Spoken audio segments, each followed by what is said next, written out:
What if instead of Bluetooth it was called Bleeteeth? How fucked up would that be?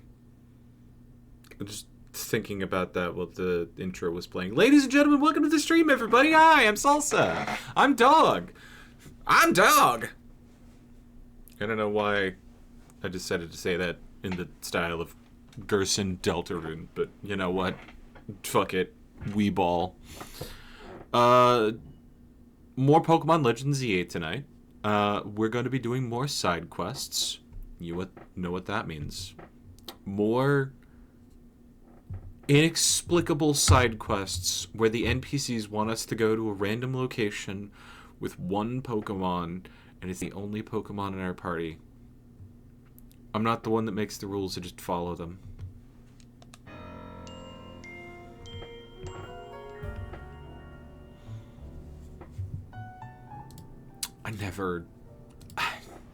I'm surprised there were so many in a row.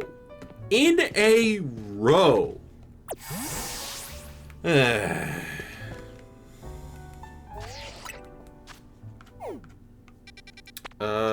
actually want to go over here to Blue Sector 3. I'm just going to do side quests today. We're not going to fuck around with the ZA Royale. It's just side quest time.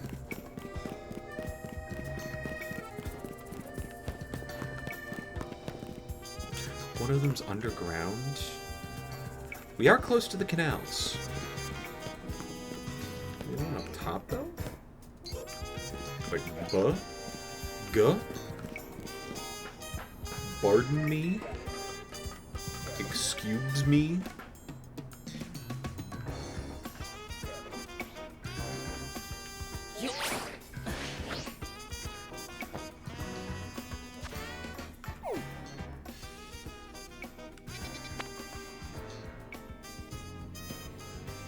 No, I don't understand this at all.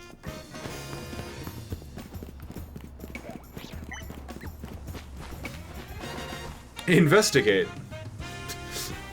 You sense something nearby. Yeah, we're in a city. There's a lot of everything nearby.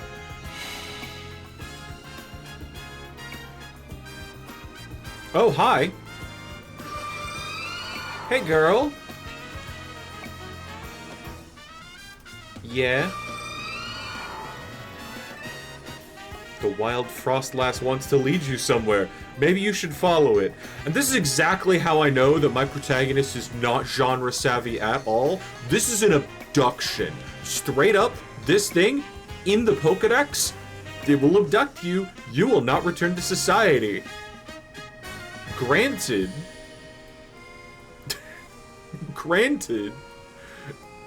You're like, at least in the company of a Frostlass, which is kind of hot, not gonna lie, but not genre savvy at all.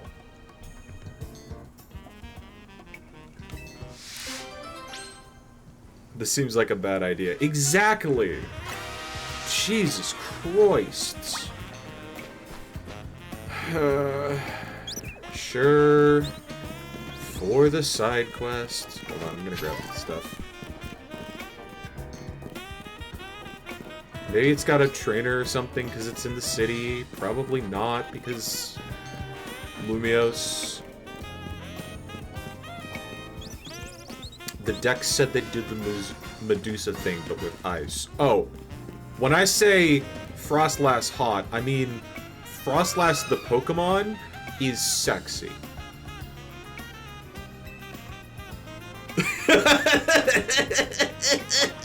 Okay. Sure. Did I miss something? Where's the poker? Where did she go? Where did she go?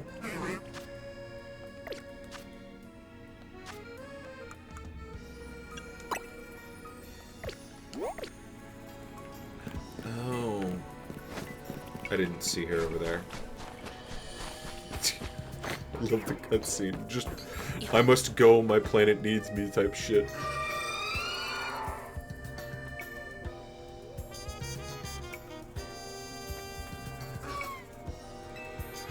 That one kind of sounded sad. Is there a reason we went from, like, smooth follow to points to point on a map?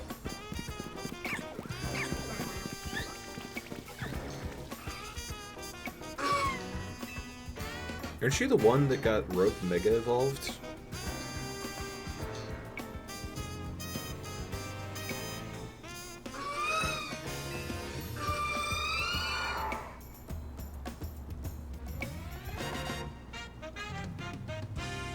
Wasn't that one up here? I think I remember that. Dawnstone on the ground where Frostlass had been. Okay, bye, girl.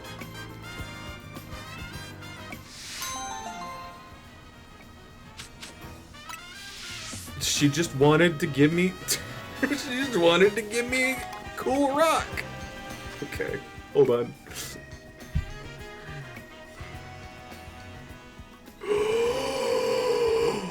Oh! Oh! Guys.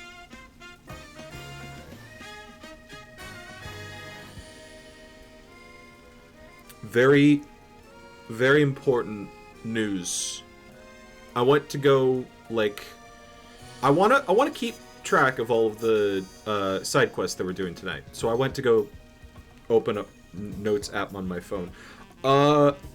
You know that Warrior Cat book that I've been complaining I've been on hold with for like 8 weeks?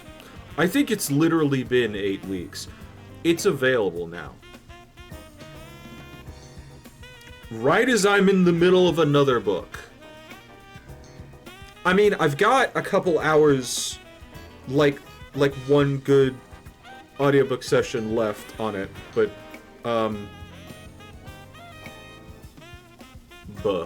bruh. Anyway. List. Just wanted to make a list of the ones that I complete tonight. Frostlass. Check. We started all the way over here. Cool. Very cool. Still don't know where either of those are. Honestly, I think I do want to go back to Cafe Wolf. But I'm gonna go east from there. Where the canals is.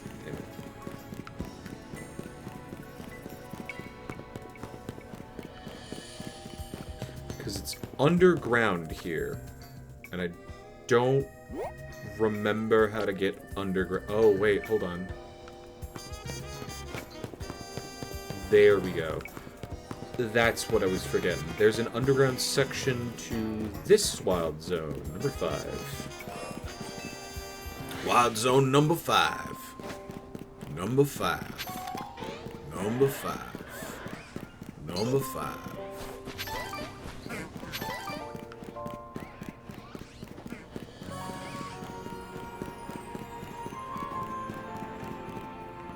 I just don't remember how to get into there.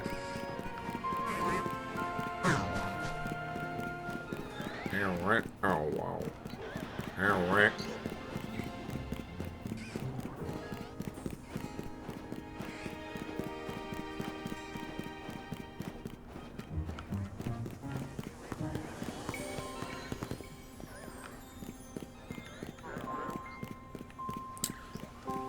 Yeah?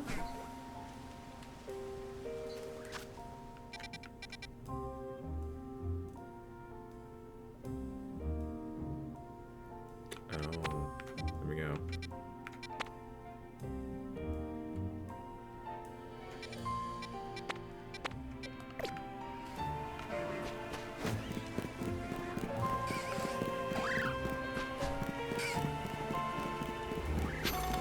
Welcome to Convoluted.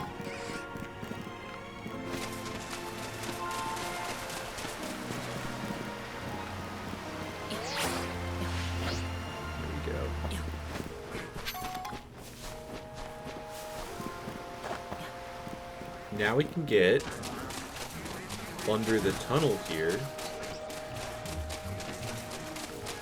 to get to this section.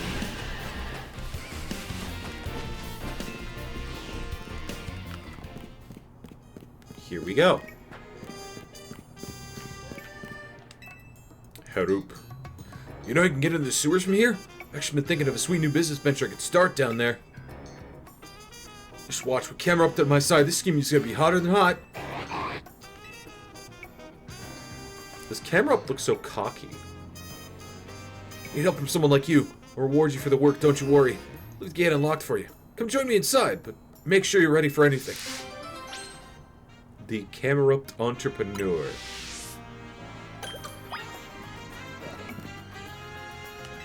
The sewer.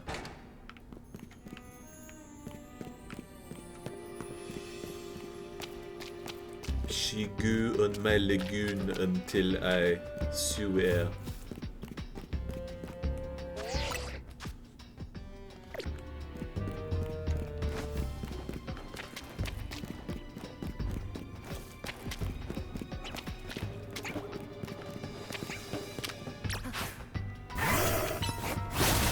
Ready for anything, he says, after I've saved Lumiose twice.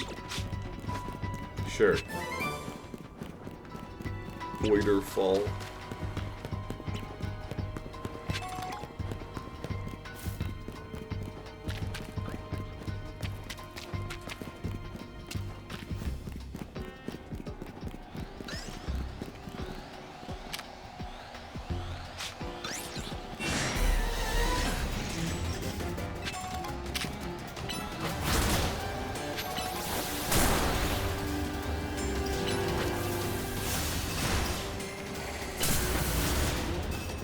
Excuse me.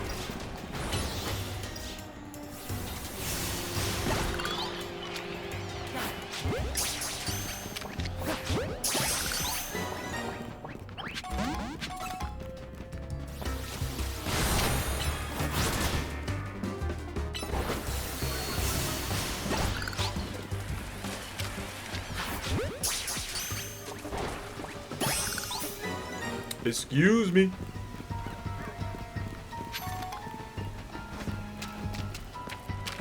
Fuck it up.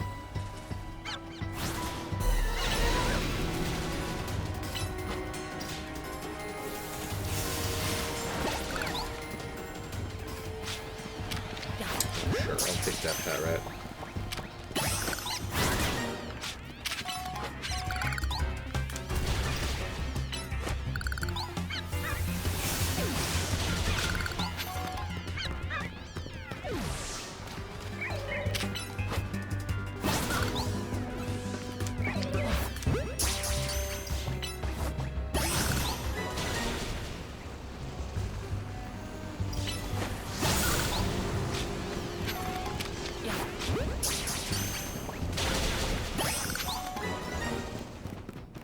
Love how Bullet Punch just, like, warps to the guy.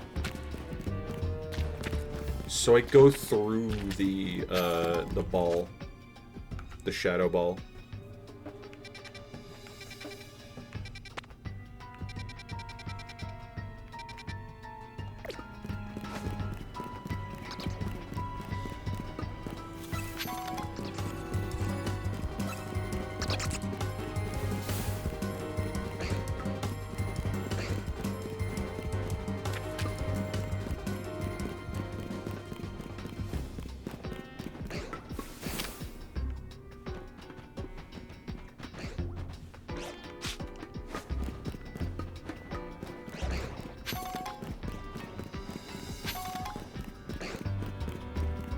So, like, where in the sewers is he?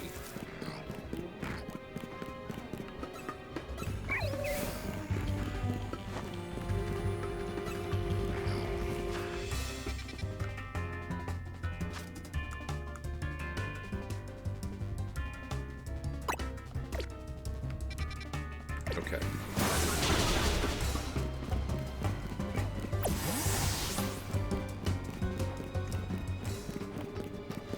Lucario's movements return to their normal speed. I hope so. He's in a fucking ball.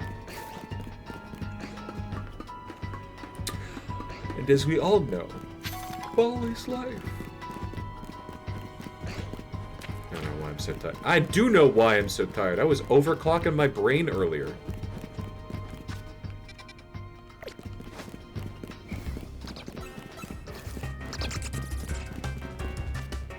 Today was objectively a good day for, like, a lot of stuff. But it didn't feel like a good day. I mean, just on the face of it. I got Deep Rock Galactic Season 6. Update to Monster Lair. I just got, the new, the first Warrior Cats book. I got shower in, did dishes. The last load of laundry I've got is like currently in the dryer, so got most of that done.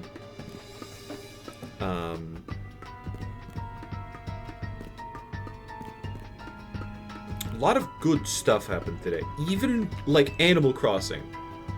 My turnip prices spiked on my island, so I could sell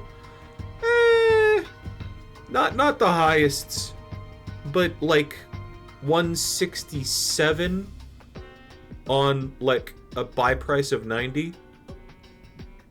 That's like 77 bells ahead. Yeah. So yeah. A lot of good things happened today. But I'm kind of exhausted. Because the aforementioned Deep Rock Galactic, I was playing with Deem, and they like to live dangerously. They have been doing Hazard 5 as like a baseline. And that is not something that I can keep up with. This place is so dark and secluded. Didn't warn you you'd only show up if you were ready for anything, so I hope you came for battle. I want to see you get my camera up all fired up. Sure.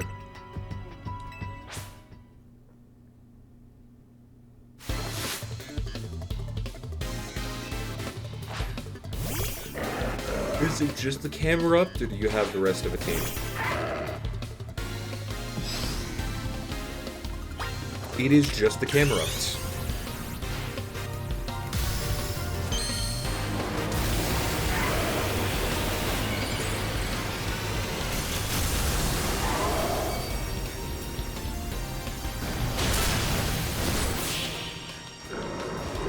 Woohoo!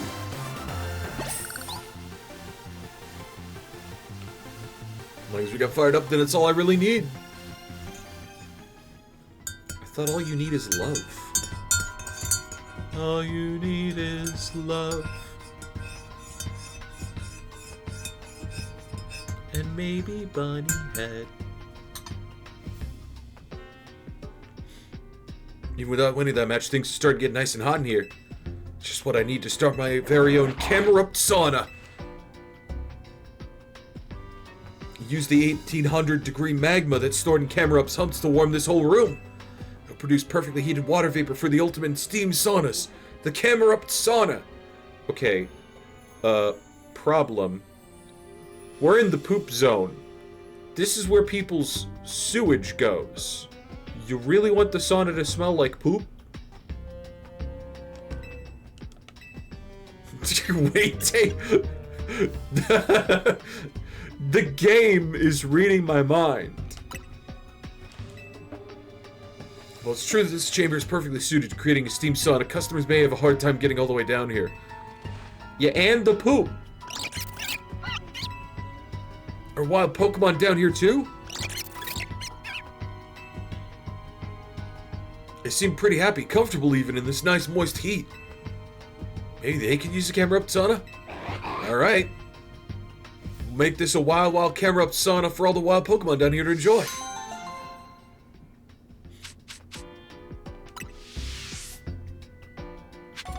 He's got a muck to deal with the poop.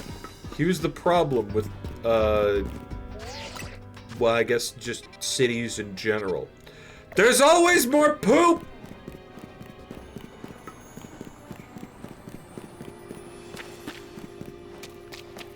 I don't know about y'all, but personally, I drop 1 dookie per day.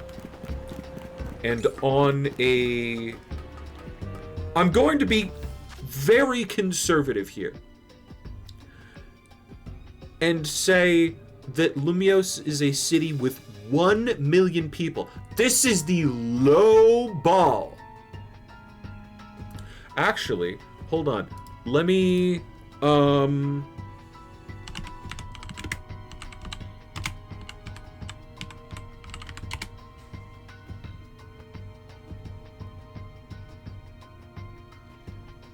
2025, Paris population estimated 2 million. Okay, so yeah. 2 million people. Let's just call it 2 million people. That's 2 million poops a day.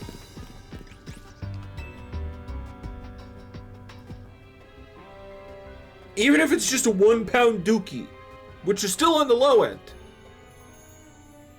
2 million pounds of poop. A day. This is why we have industrial grade sewer systems.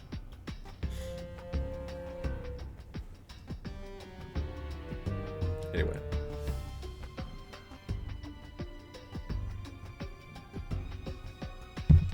This must be my lucky day. You're just the kind of trainer I was looking for. Actually, I ain't lucky. I'm in kind of a pickle. Sounds like a big old Pokemon clogged up a pipe down here. You sure it wasn't the poop? Here it's a real doozy, so it might be kind of tough. Send you a location of where the Pokemon's probably stuck. Your map's guidance feature, check it out. Don Dozo down in the dumps. Oh no.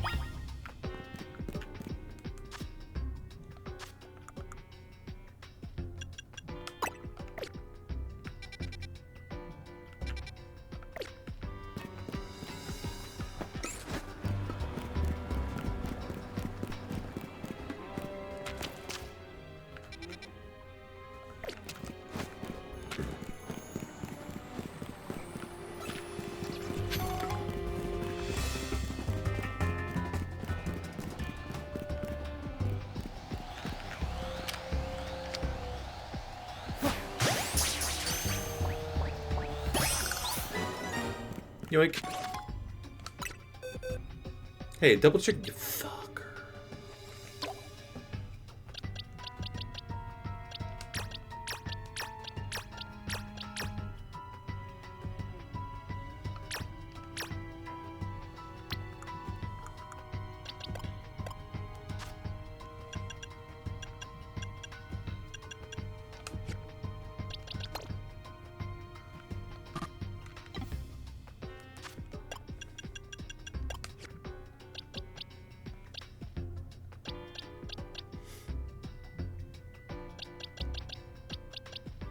Do I really give a shit about the monkeys? No, I don't think I do.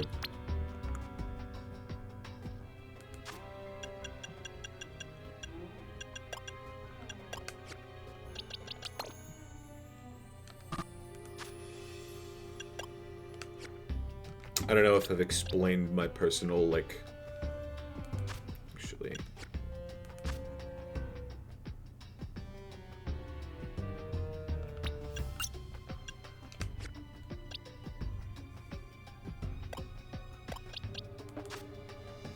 Change this name.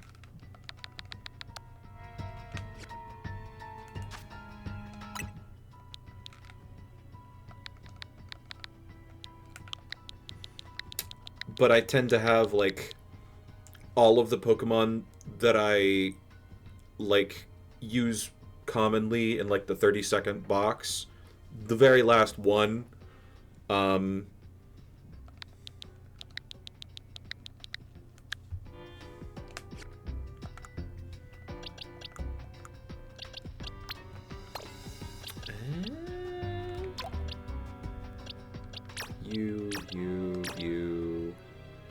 and you're shiny.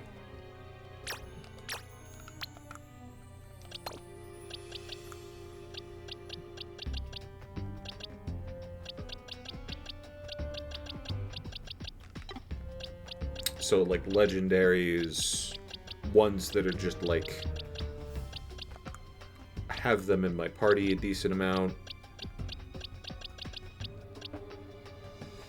the works.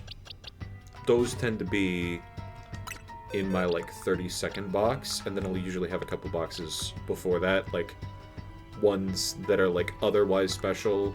Like, got the alphas here and the shinies here.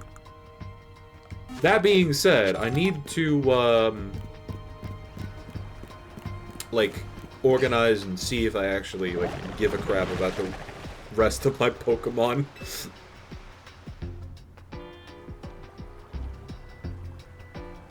You might be able to free the Dondozo by having your Pokemon use a move on it.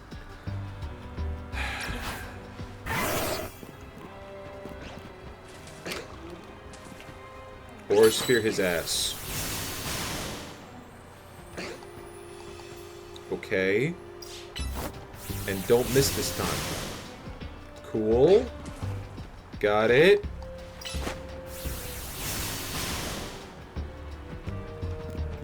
Fun.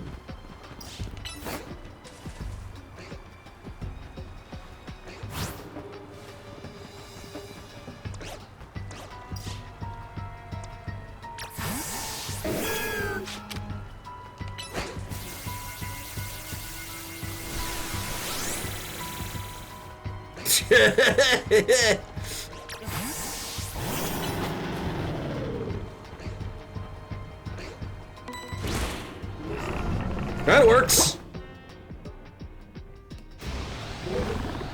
Oh, it's an Alpha Dondozo.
God damn!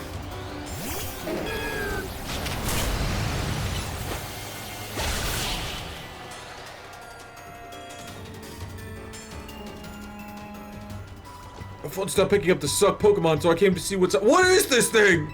That's the Pokemon. Dondozo, huh? You were lying when they said it was a doozy.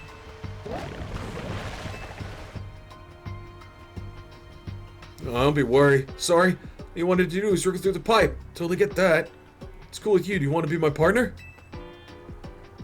Let's Pokemon live down in the sewer so I feel safe with you around. You don't have a guy already?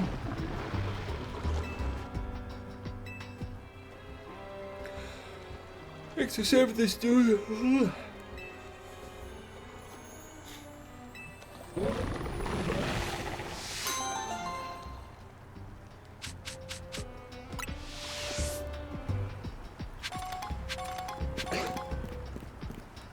Doozy of a Dondozo.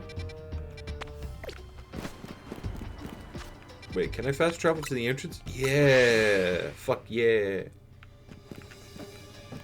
Alright, get me out of the poop hole.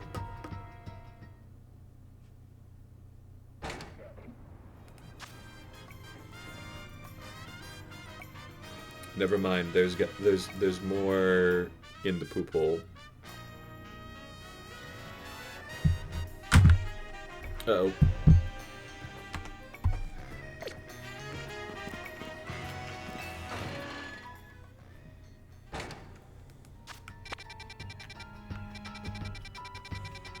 Oh, is it this? Is it the side mission in the... Okay, you know what? Yeah.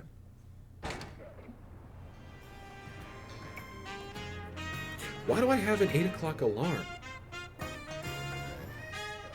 Because it's the Best Buy. Just gonna turn that off.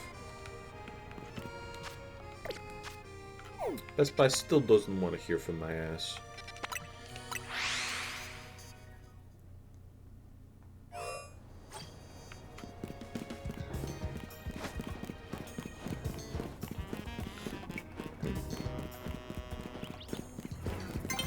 I've got to hurry home to wipe down my sweaty Pokemon.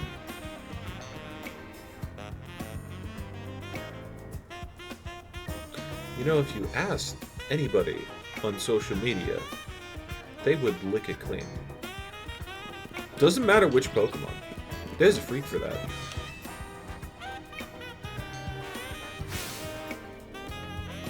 Well, if it ain't that kid from Team MZ. Got a bit of reputation in the Rust Syndicate, but you're pretty strong. Battle me, will ya? Don't have to be right now, I can wait till you're getting ready. Steadfast as steel. MZ Grunt? Oh. You sure about that?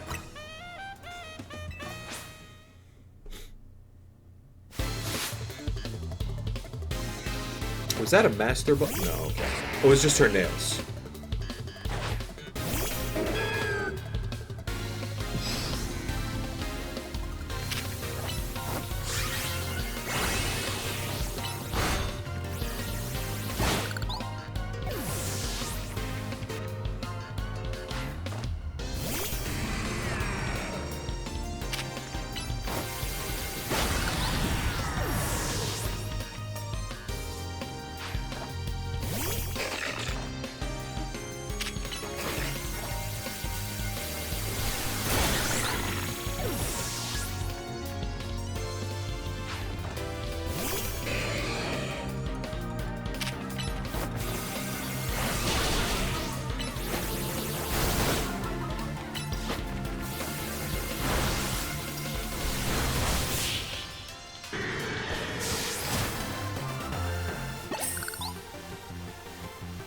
Some things can only be learned through battle.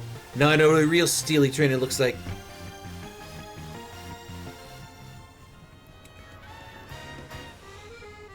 Oh, folks wouldn't waste time humoring me.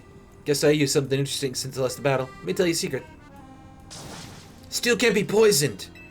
Yes, can. Well, kind of. It's true even for people. Word is that back when he was young, our very own Philippe was awed by an even younger man, Corbeau. The thing about Corbeau is that he's charismatic, charming, just downright intoxicating. That's rad, but it can work against him too. So Philippe looks to Skarmory as a reminder. Helps him keep a level head and stops him from just blindly following Corbeau. Well, this is high-stakes intel, mind you, but I like talking about it anyway. Because their second-in-command is such a solid head on his shoulders that grunts like us can sleep easy. Take this.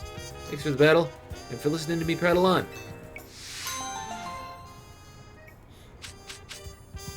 Metal coat. If Corbeau's taking you under his wing, that makes his family MZ Grunt.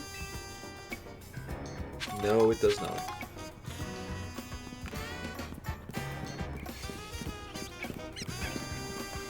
Look at that grumpy baby. Look at that grumpy baby. Look at this grumpy baby.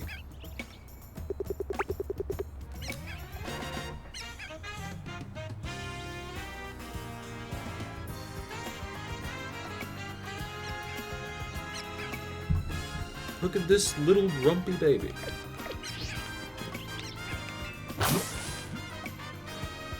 What? Whoa. Oh, Toxie, don't cry. Why is your Pokemon crying? I gave Toxie, my Toxel here, a Lumiose Galette. When looked away for a moment, the Galette disappeared. I know my Pokemon. Toxie's the type to take its time savoring any treat. There's no way that whole gullet got gobbled down so quickly. Think you could look for Toxie's lost Lumiose Galette? I can just give you one.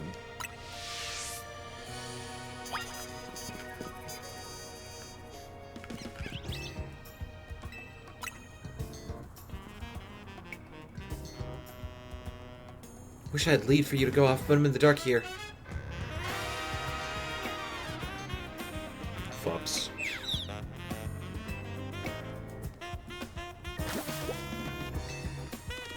Toxie, did that Pokemon steal your Lumiose Galette? Kind trainer, please check after that Pokemon. That Nickit needs to be caught.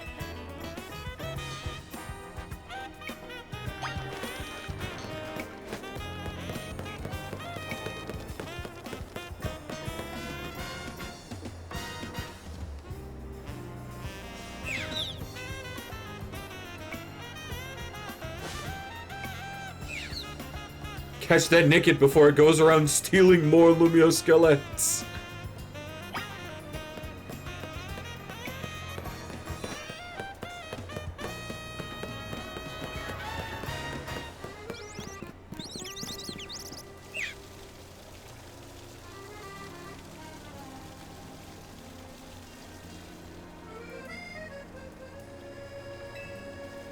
Challenge it to a battle so you can catch it.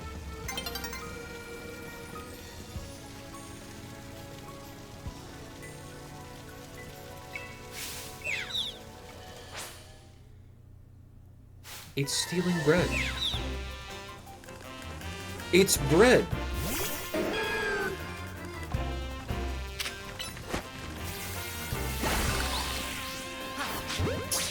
Yoink.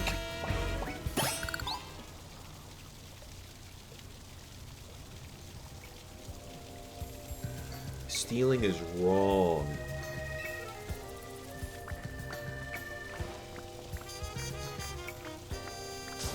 Naughty Nickit, don't be a thief!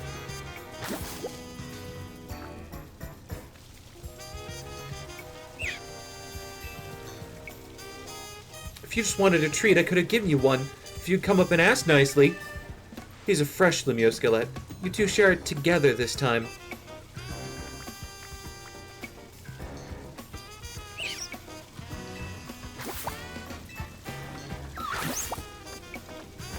The wild Pokemon might sometimes have to steal food from people in order to survive, but this is Lumiose.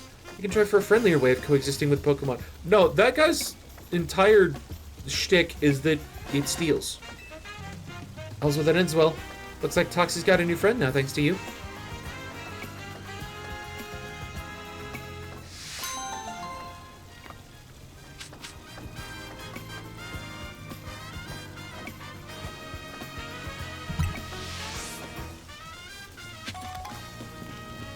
They steal and have a fuckable tail.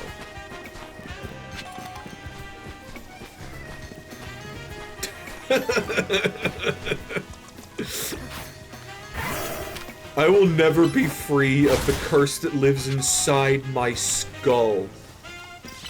That's right, it goes in the tail hole.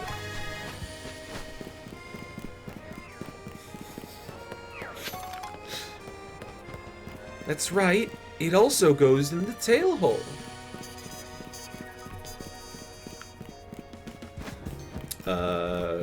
I will say I can't 100% advise stuffing it in the Nickit's tail.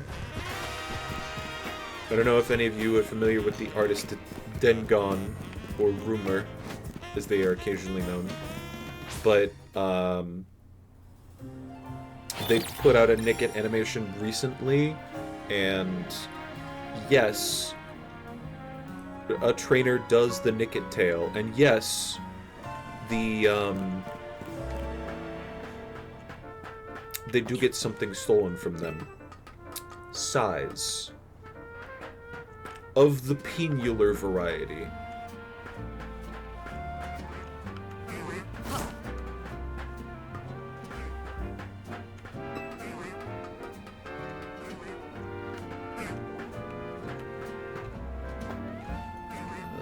Give me that. That's what I was after. Ooh, sunstone.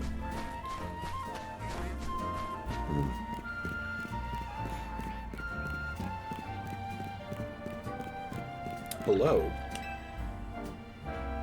Free upgrade. Free. I'm an indie game dev. Name's Trian. I'm a real pro when it comes to the mighty Polygon. You know the mighty Porygon? Wait, did your tongue just... Porygon or Polygon? Both, kid. I'm versed in the Pokemon and in the closed 2D shapes made of straight lines. Oh, thank you. Thank you for clarifying. See, the games you play are full of these 3D characters, which we in the biz call models. They're created through a process called polygonal modeling. Polygon models are made by sticking together tons of little polygons to make a 3D image. The more polygons you use, the tinier they are, the smoother and rounder a model ends up. In the old days, it took tons of processing power to use tons of polygons, so most models looked all blocky and funny with lots of angles. People say that the Pokemon Porygon was made using the most advanced tech at that time, right? But technology is always advancing. Which brings me to the real reason for my talk. Trade me one of your Porygon for one of mine.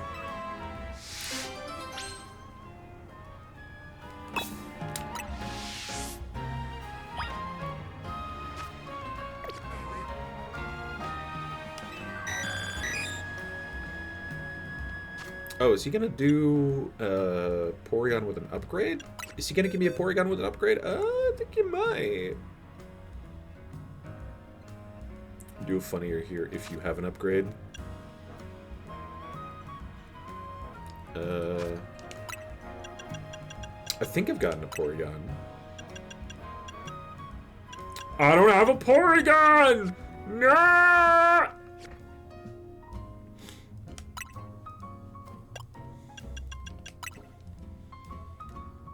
Pidgey, Pidgeotto, Pikachu, Pumpkaboo. Yeah, I don't have one. Cool. I'll see you later.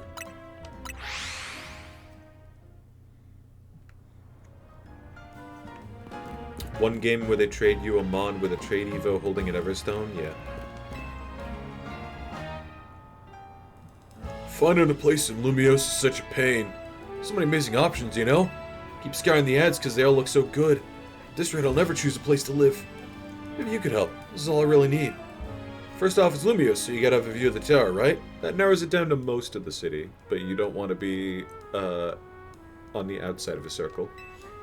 Obviously, my dream apartment's gotta be right in front of Prism Tower. Oh, you fucking idiot. What else is the city known for? The Saison Canal. I want to live somewhere along the canal so I can gaze out over its graceful flow on the daily. And of course, there's my Heliolisk. Gotta have rooftop access for him. He loves sunbathing. I want to chill up with him up there, so the roof should have tables and umbrellas too. You never want to be too far from a cafe or Pokemon Center, right? Those are vital. There's a cab system! Sir, there's a... Am I asking too much? Keep looking at great places, them known to tick all my boxes. Fine Helios can be the perfect pad.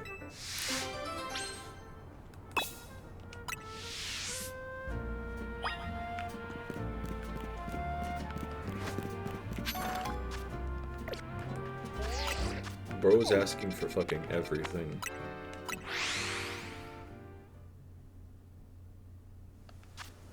Sorry, I missed that description.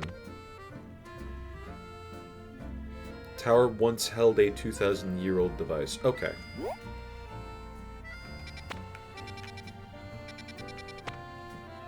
It's probably gonna be... here?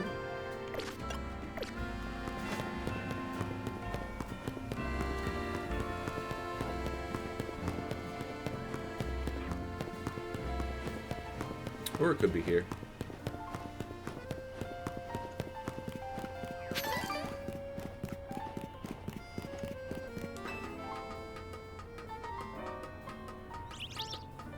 Maybe he can't afford the cabs. You can literally battle. If you can't afford the cabs, you can just battle the cabbie. An apartment building right beside Prism Tower, along the Saison Canal, and with a rooftop space that has tables and umbrellas.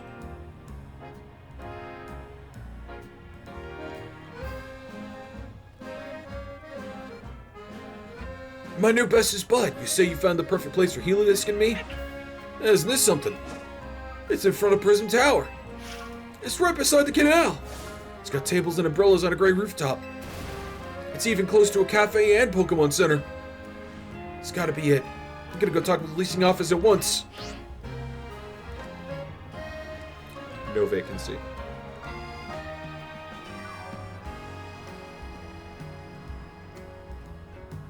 He said they have a vacant unit so I can move in right away.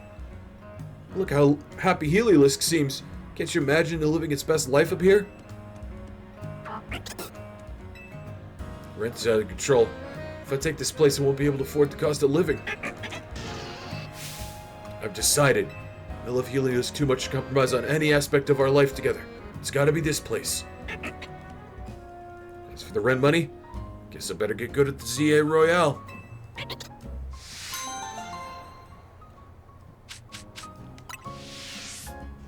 Congrats.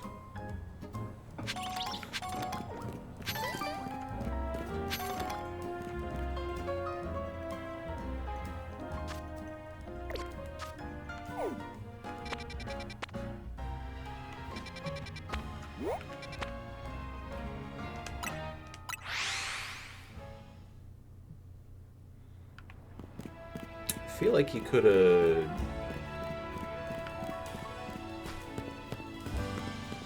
I'm really thinking.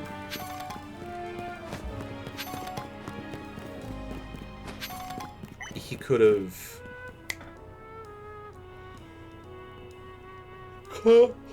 compromised on one or two of those.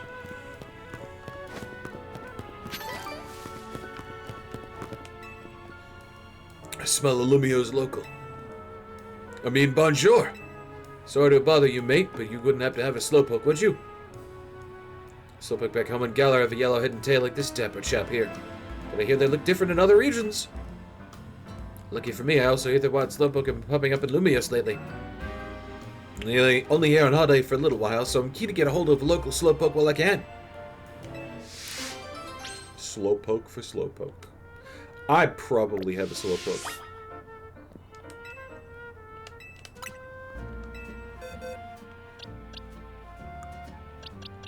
Yeah, there we go.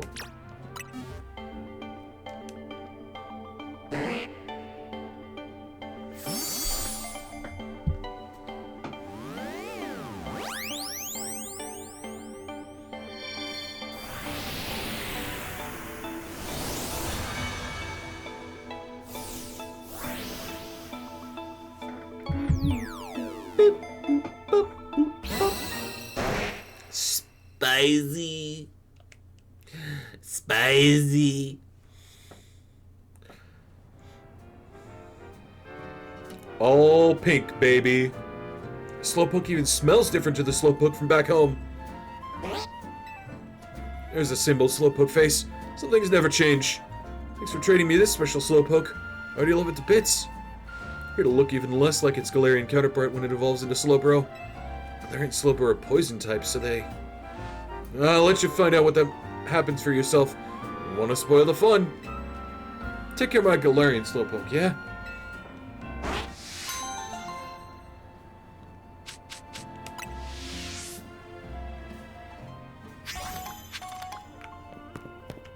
Ow.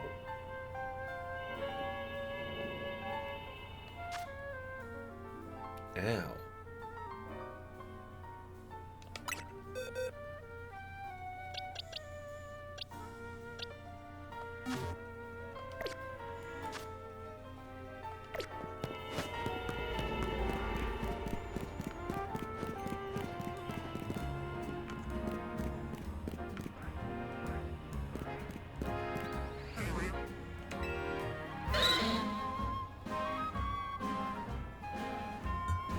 Speaking of Wigglytuff's fur...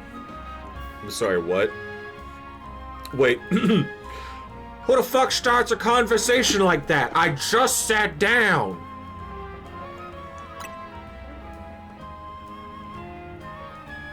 A Wigglytuff's fur feels sublime. Just one touch and you'll never want to take your hand away. But not mine. This one's fur is gross and stiff and so stinky. Ew. The problem is that my Wigglytuff hates showers like nobody's business. So I've come up with a little plan. Just need to get into a battle against someone who can wash it clean with a bubble beam. What's wafting from Wigglytuff? Please put a Pokemon that knows Bubble Beam on your party and let me know when you're ready.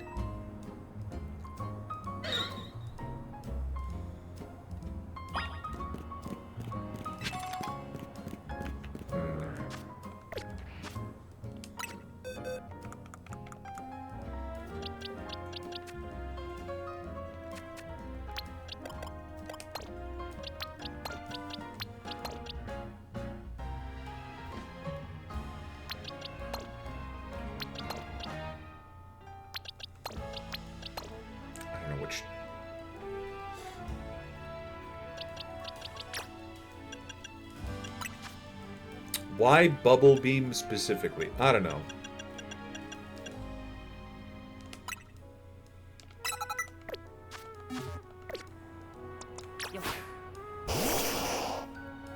I'm gonna do Hydro Pump instead. How about a little mock battle? Get my Wigglytuff with a all sparkly clean with a nice Bubble Beam or two. Or 200. I'm not sure it'll survive one.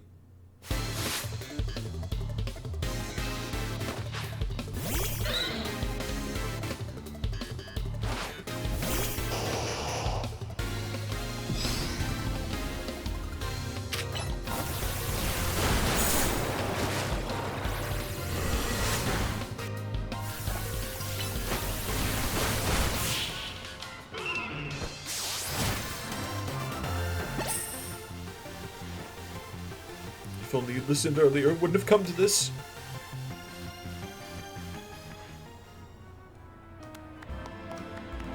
Look at you, you're so clean! And that horrible stench, it's all gone now. I'll take regular showers from now on, right? So we don't have to do this again?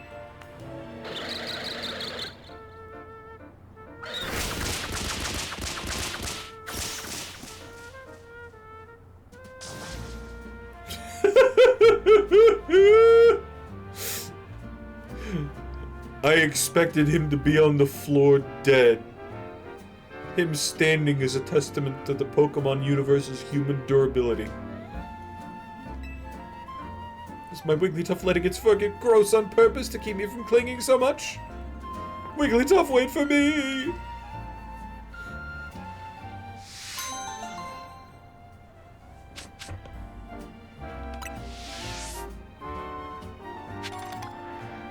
$9,310. That feels very specific. Like, bleedingly specific.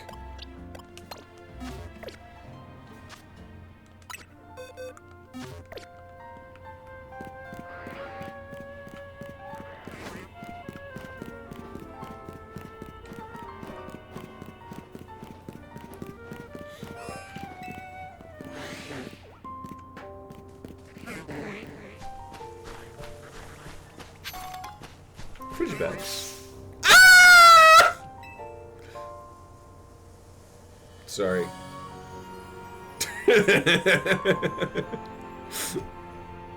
Sometimes you just gotta do a real scream.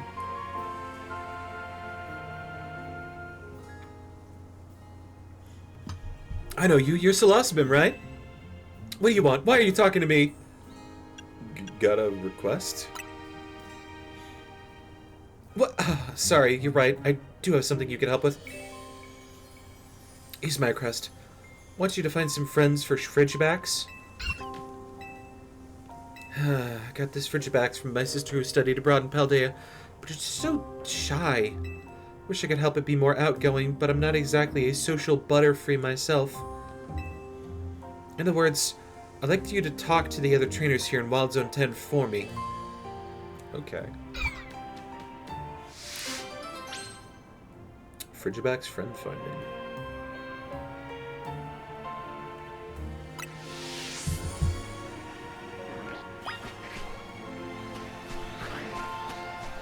Cool.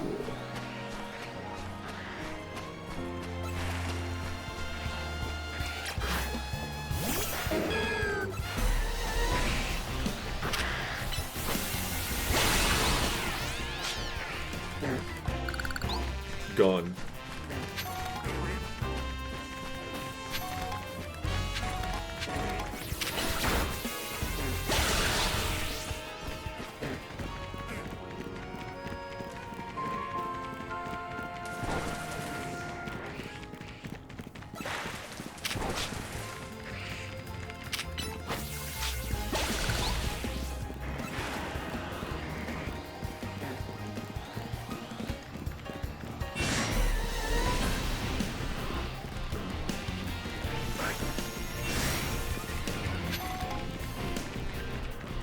Hello.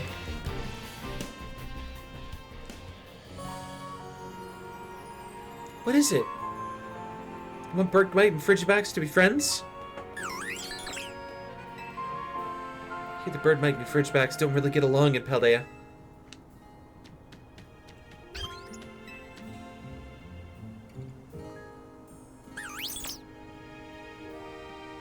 Looks like this Frigibax and Bergmite are getting along fine. Bergmite and Frigibax are both ice types, so their friendship might just work out.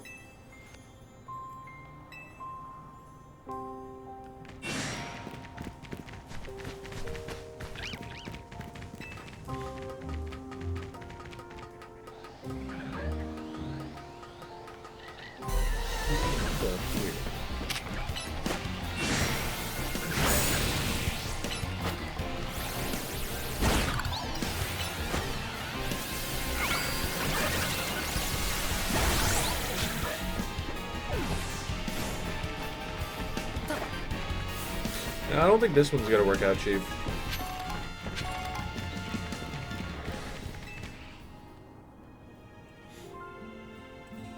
What's up? You want Frigibax and Torchic to be friends? I love being outdoors. Torchic starting fires for us is always a big help. Got any useful tricks like that, Frigibax?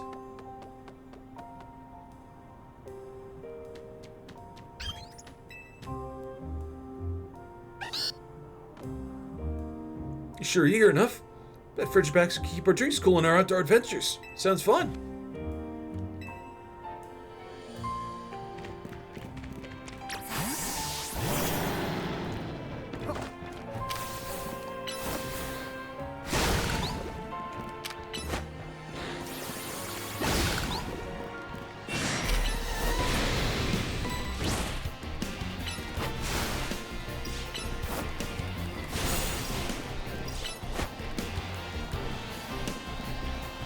Excuse me.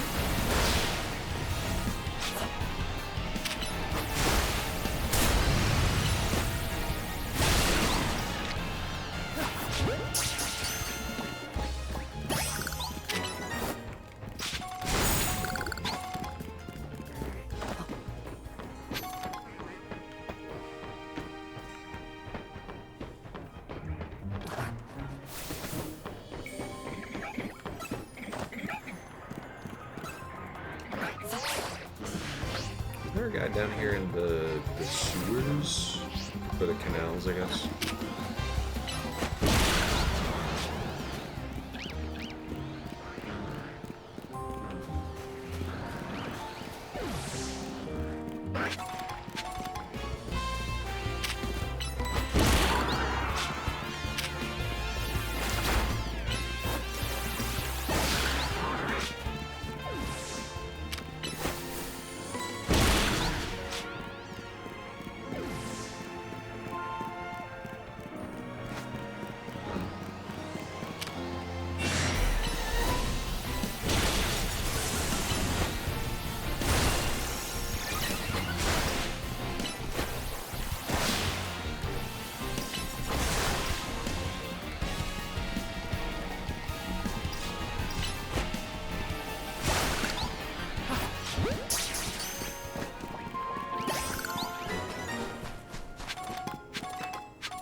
There's a lot of alphas here. Either that or I'm just, you know, hitting all of them.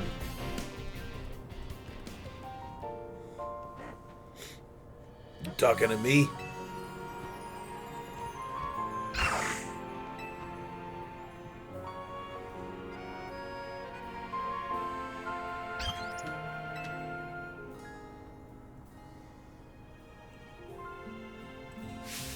You're looking for friends for your brave Fridgebacks here. Funny how that works. My Zangoose could use a Pokemon buddy too.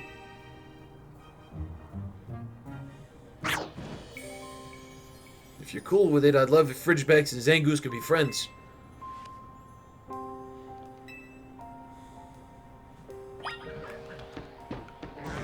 Zangoose sit there.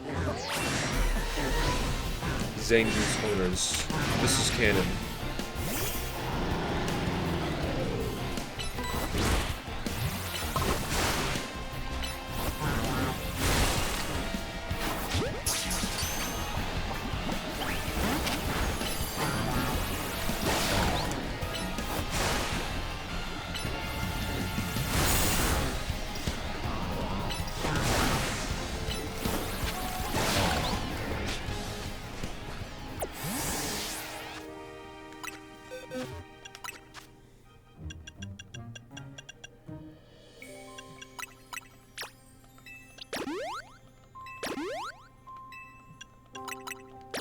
Lamau lemonade.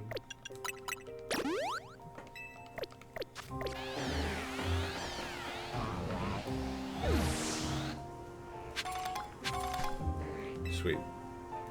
Modesta. What are the trainers like?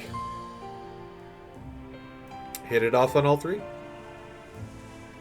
Sound interesting, but I don't know. My sister studying abroad in Paldea told me Bergamite might fight with Frigibacks. In the outdoors, starting fires, it sounds so dangerous.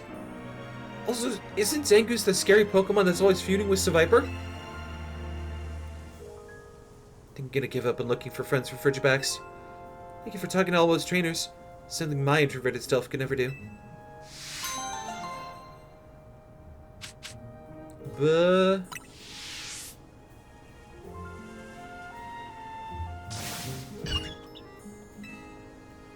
What's the matter? Why are you yelling?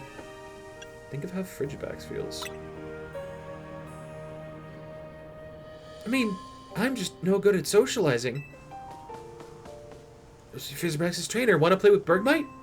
So excited to go camping with Frigibacks that I came to invite it myself. You know, my Zangoose is looking happy too.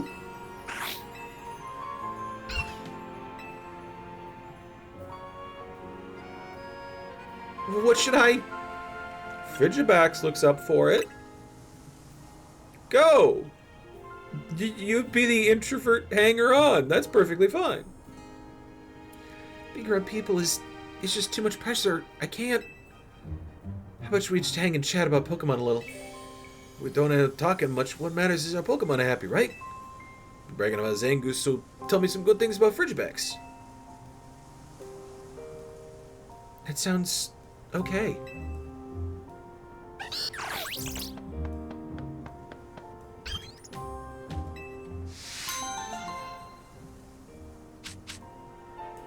Yay!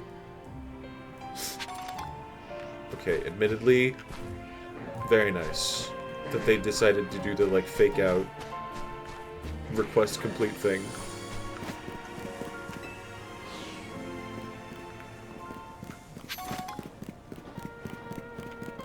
An alpha in the back alley?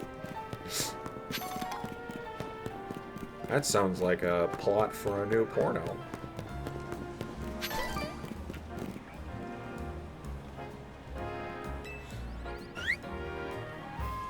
Oh, Slurpuff, you know how I hate seeing you in a foul move like this. I'm gonna try to get your favorite treat. Would that make things better? To ask this train for a bit of help. Slurpuff is... oh, it's on strike. Let's say it's refusing to work. Usually I can get it feeling... Why am I so tired? Like... one yawn, I can say yes. I was overclocking my brain with Hazard 5 with the DRG earlier, but, like, goddamn.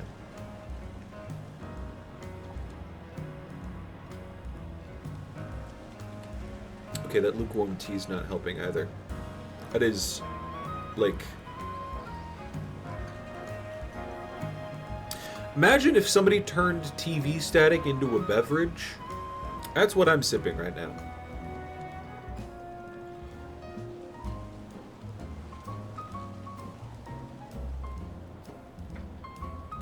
It's not bad, but it's not good.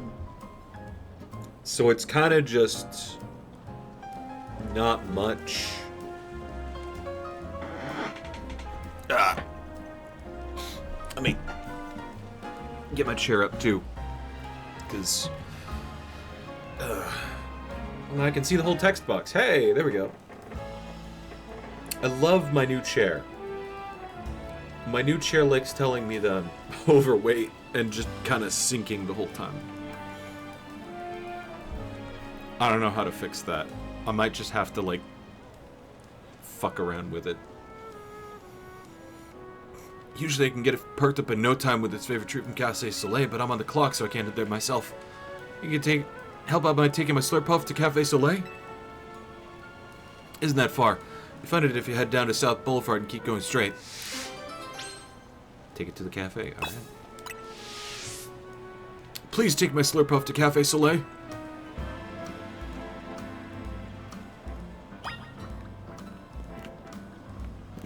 Oh, it's going on its own.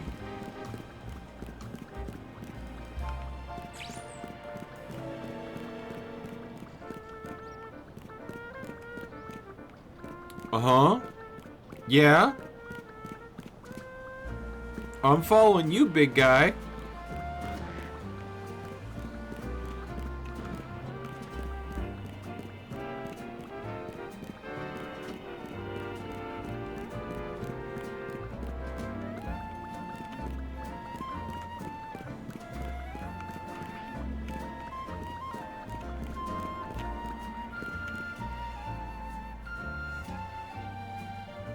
If it isn't Slurpuff, I see you got a new friend with you today. I don't know where you live, poor Muse, but I assume you must want your usual?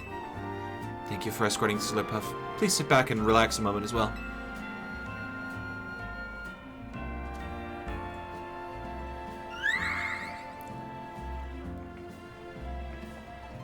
Bro, that is a fuck ton of macarons. How does your fucking trainer afford that much? This is your usual?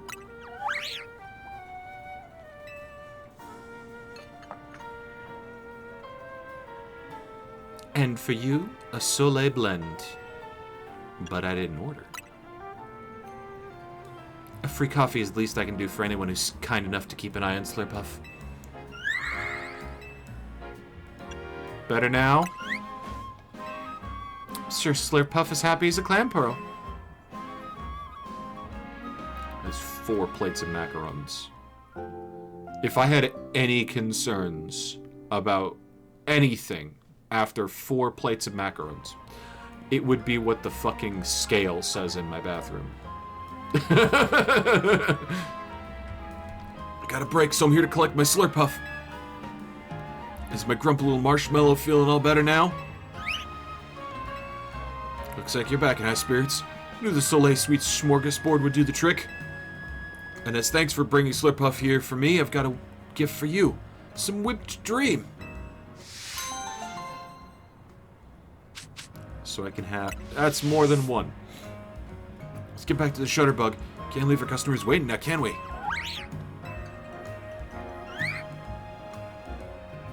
Bro literally is just marshmallow fluff. No matter what setbacks they might have, they would go right back to being fast friends in a flash. Relationship between a trainer and Pokemon really is something magical, isn't it?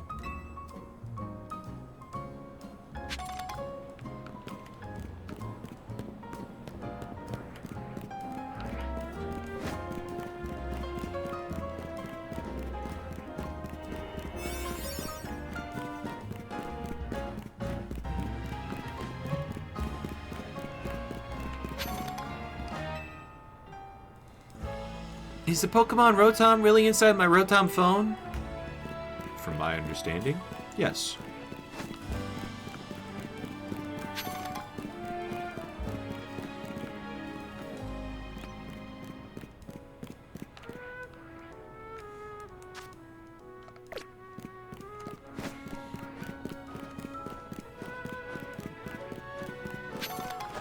I mean, the Rotom phones here do kind of look like Rotoms. Or not just look, but like operate like Rotoms.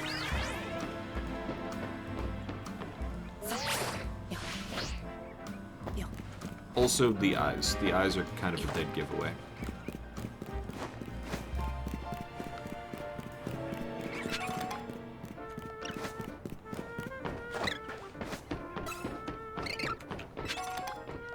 You're not a threat, buddy.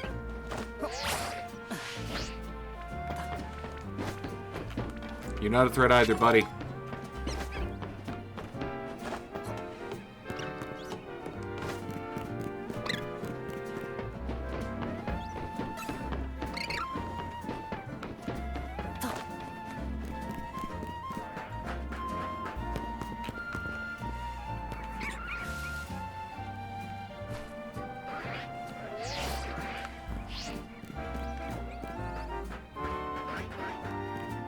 Why are you two here? When I catch a Pokemon, I become its OT, right? What does that mean? Original Trainer. Just means you were the person who caught that Pokemon.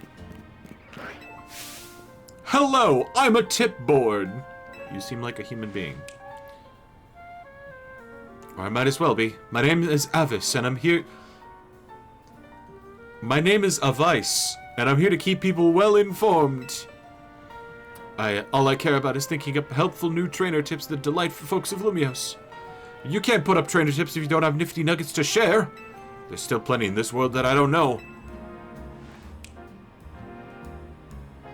You look like you got plenty of experience. Can you help me workshop some new tips? The trainer tipster. Let me know when you're ready, and I'll give your brain a little picking.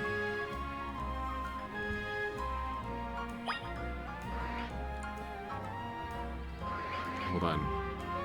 How many have I done since Wigglytuff?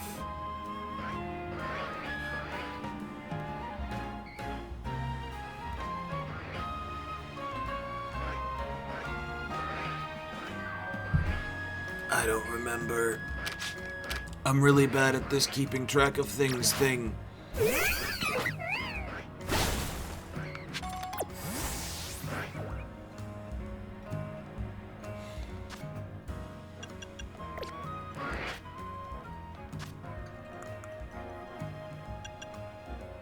Frigibax was one of them.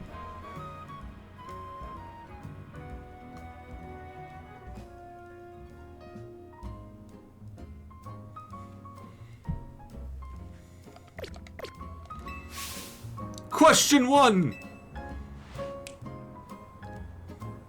Let's see if you know this.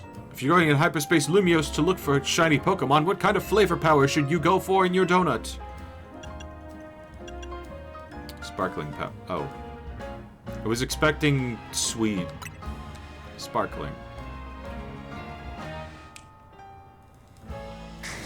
Good answer! Though let me just duck away for a moment to check my sources. Okay, my sources have confirmed the answer. Sparkling power makes you more likely to run into shiny Pokemon. The more sparkling power, the brighter your chances. That's a new tip I can share with trainers. Got more to ask, but let's take a quick break for your brain to rest. It was one question. It was one question. Question 2! Let's see if you know this. If a Pokemon's maxed out on hyperspace levels, about what level could it reach overall? 200? 100 standard levels plus 100 hyperspace levels? Good answer! I'm gonna just duck away for a moment.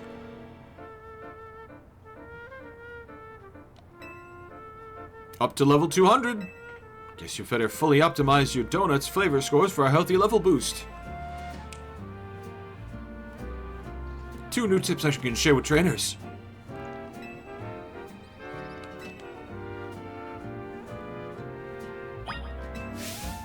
Question 3! If you finish all 3 hyperspace tasks in a pocket of hyperspace Lumios, what appears? A golden Pokeball filled with hyperspace berries. In a random spot. Fucking nowhere you ever look.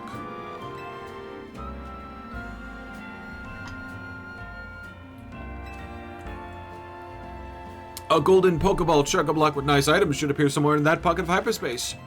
That only goes for hyperspace wild zones and battle zones, I'm told.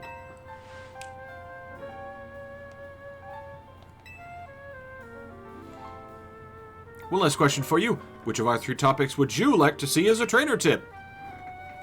Hyperspace levels.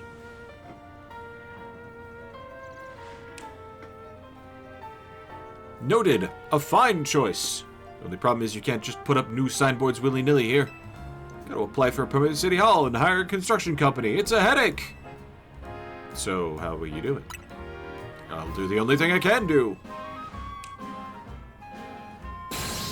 I'll be the tip board! I might as well be anyway. Just until construction gets started on the new official tip board, of course.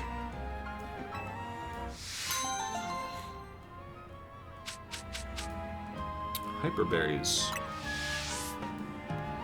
I don't know when that's...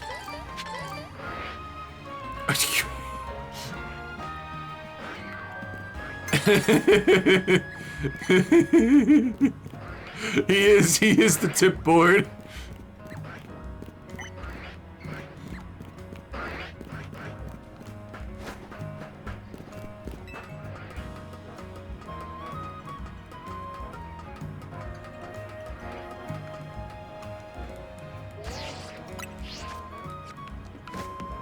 Yo, rich boy!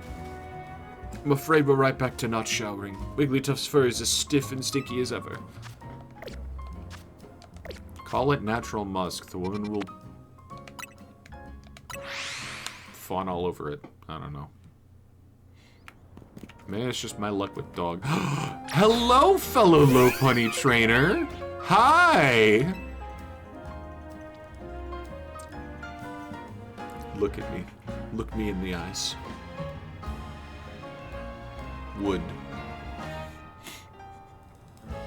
Pokemon Playdate! They're just rubbing it. They're just scissoring each other. Mia's City is just bursting with Pokemon. Don't you think it's wonderful? After hearing about how folks here live in harmony with Pokemon, I just had to visit and see for myself. So glad I did. Comes to getting along with Pokemon, though, I could give the city a run for its money.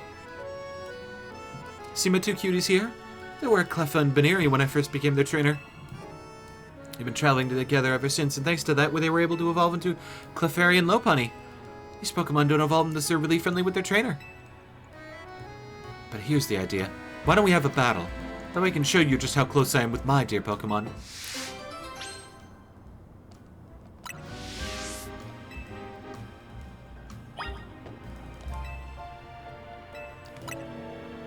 Let's keep it nice and friendly, shall we?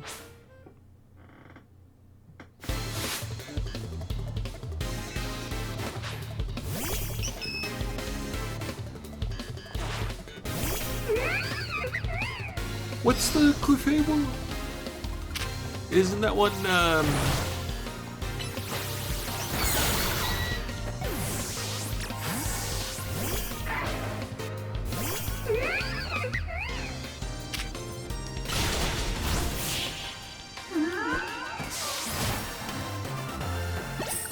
I think Clefable, Clefairy to Clefable is a stone evolution.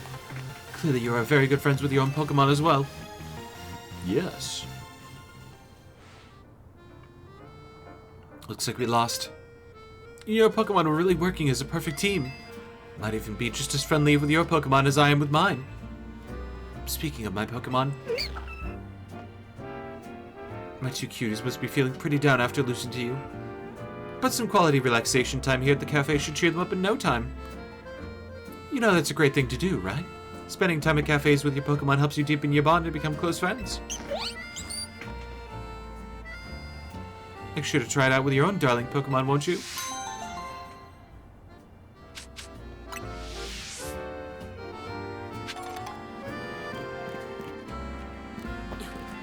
Me and Lopunny sitting apart from each other at a cafe, sipping our own cups of coffee, pay no attention to the mysterious buzzing.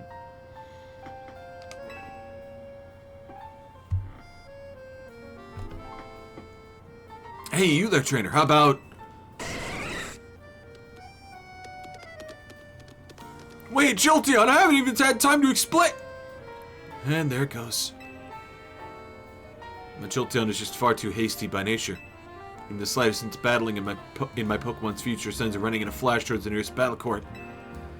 Oh, my Jolteon's got his hopes up. I hate to let it down. Help out and battle us? Be waiting for you at the battle court. I'll just do it here in the street. My hasty Jolteon.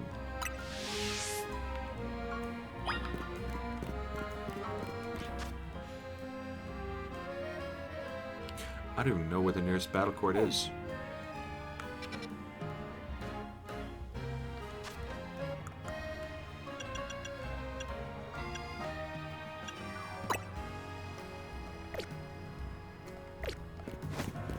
It's in the wild zone. Okay.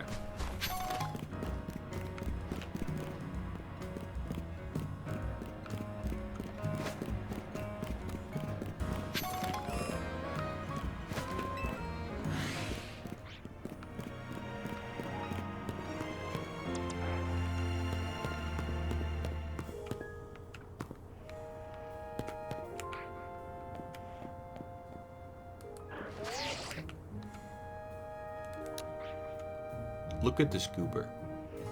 Look at this absolute goober.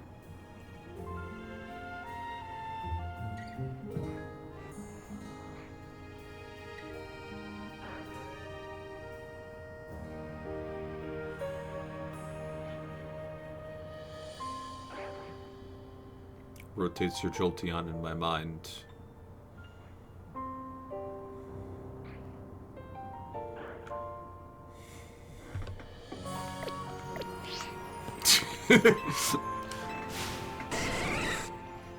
Yes, I will battle you.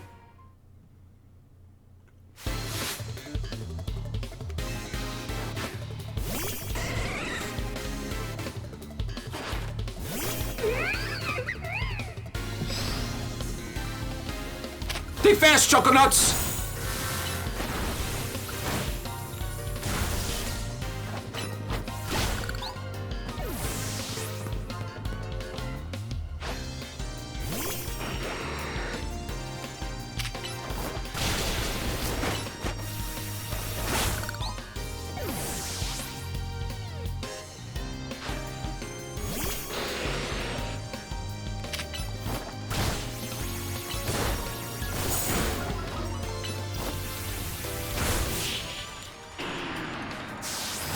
Yeah, that's right, Bonk. It's over, just like that.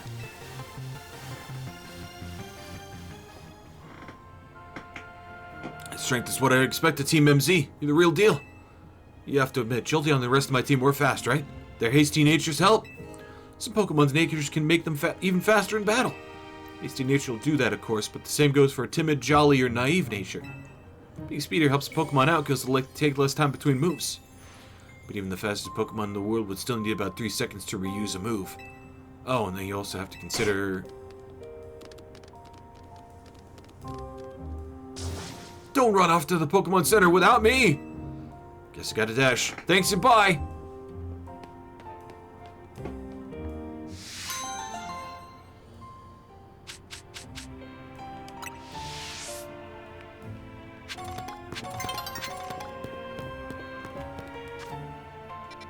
Timid means fast. Never in my life would I have thought.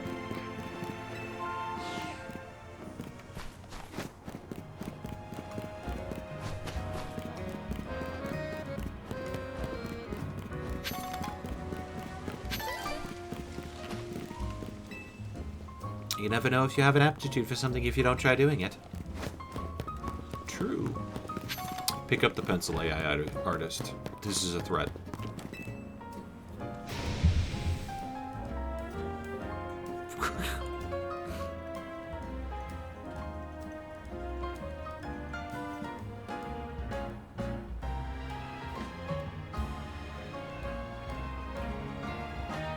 This is terrible. My Whirlipede is out of control. It's whirling all over the place. Where? I run into someone or a Pokemon. They could get hurt. I need you to battle my Whirlipede and end its rolling rampage. This is why you put a leash on your dog.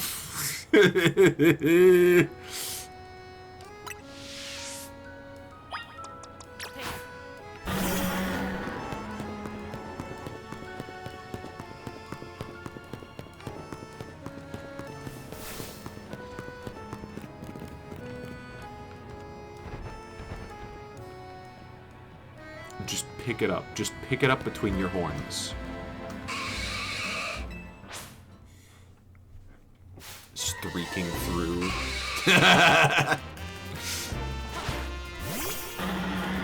High Punk.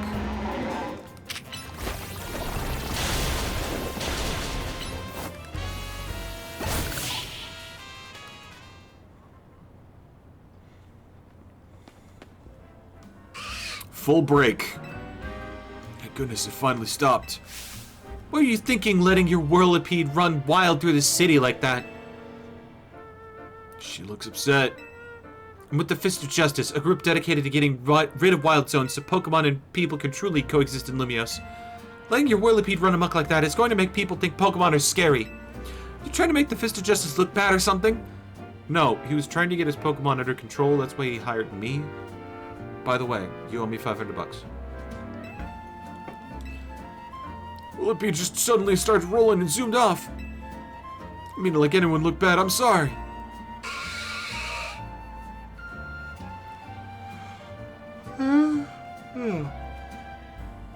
Whether you meant to or not, it makes trouble for us when Pokemon act dangerously out in public. I think the Fist of Justice needs to help teach you a lesson. Teach me a lesson? Okay. I don't do anything painful or scary. First off, you need to learn everything you can about your Pokemon. Whirlipede are surprisingly aggressive. They don't hesitate to smash into things at high speed. Pokemon will obey you as long as you have enough Royale rank, but that's not the case. You should train with the Fist of Justice so that you're able to stop Whirlipede on your own. Have I made myself clear? Yes, understood.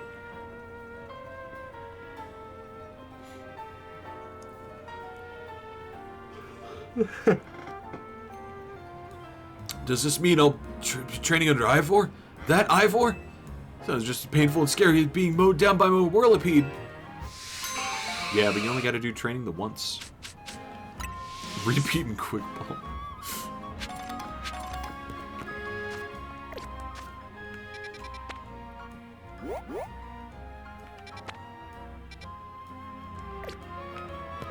Say so. Say so.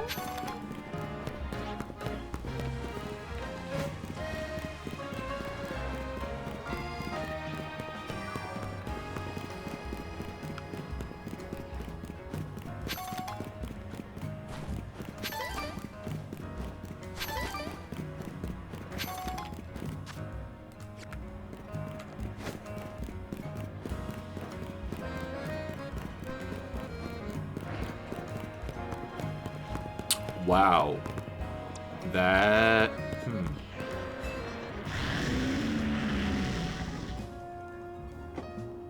My Pokemon Palisand is solid as anything. If you can defeat my Palisand in 30 seconds or less, then I'll admit you've got the goods. Sub 30-second loss. Ready to lose to my Palisand, just say the word.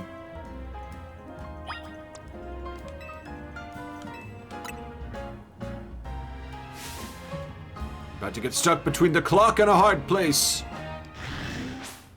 Misread that as my cock and a hard place. Hi, Trent.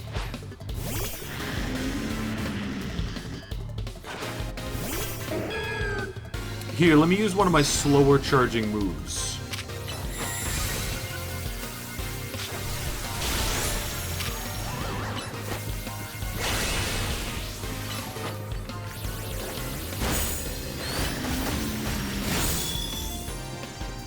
shit, man!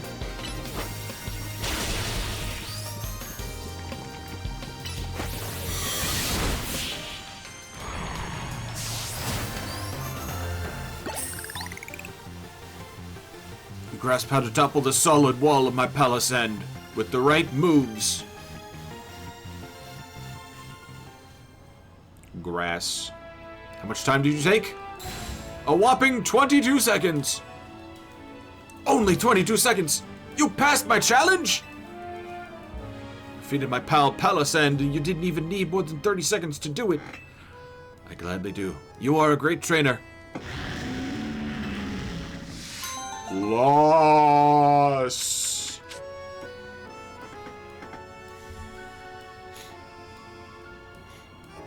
Like the comic.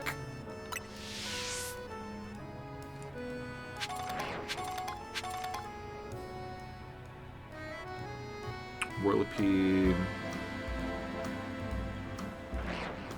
Palisand. I'm just putting down the, like, Pokemon that we're helping.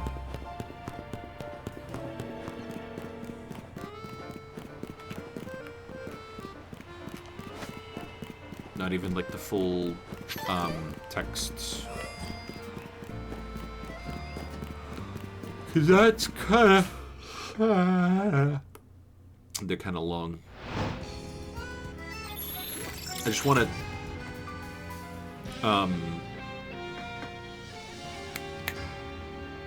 like, keep track of how many I do tonight. The soup comes from with bread. We recommend dipping generously. Give me the soup! I want the soup! Hey trainer, ask you for a small favor? My Arctabax is home alone, so I want to step away for a moment to check on it. Fortunately, I can't leave the kiosk unattended.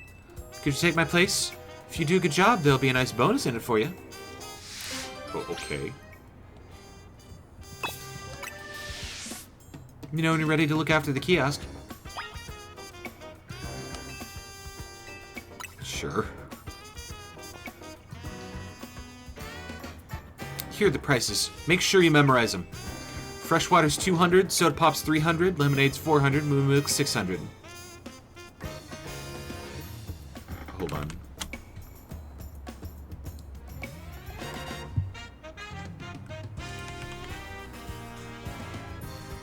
Actually, no. I'm gonna put that here. Be back soon.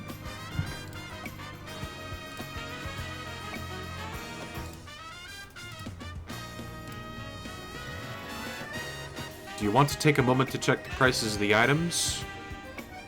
Yes. Okay.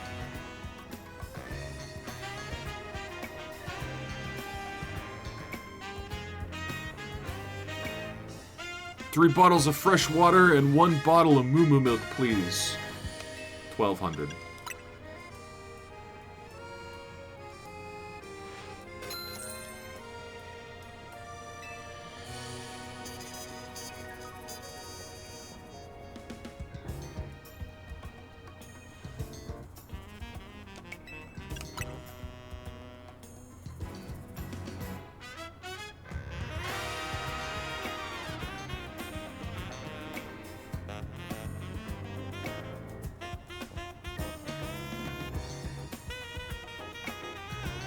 Both nod.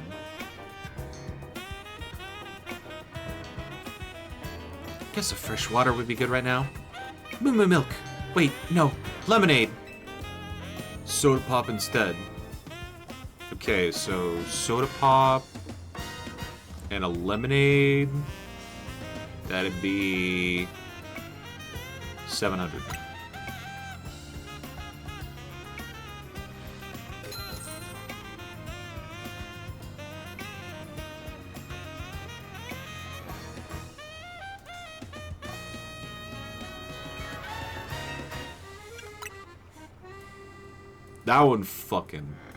That one was like a fuck you.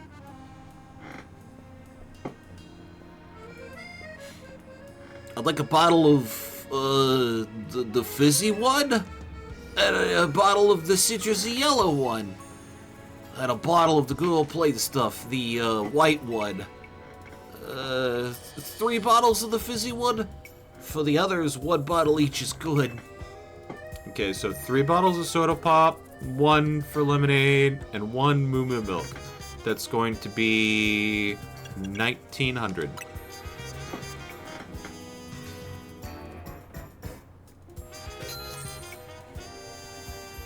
Sounds right, thank you kindly.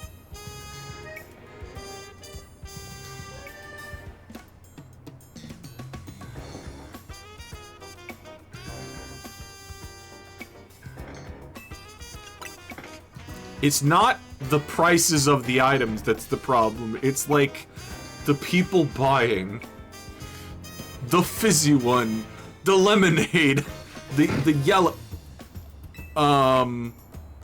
Grumpig took out $1,000. Okay, there's a couple different ways this could be split. 2 cries. Maybe it wants to use all of its money to buy 2 items. Okay. That would be milk and a lemonade.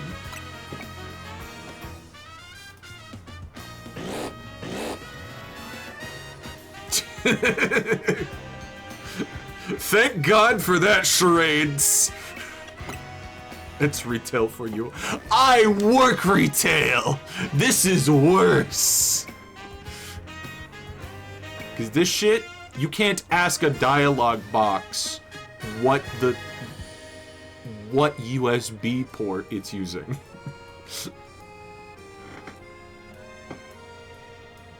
Got a surprise party coming up, so we gotta get a ton of drinks.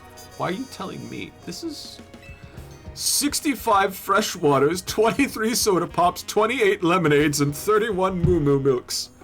Hold on, I'm throwing this one in the calculator.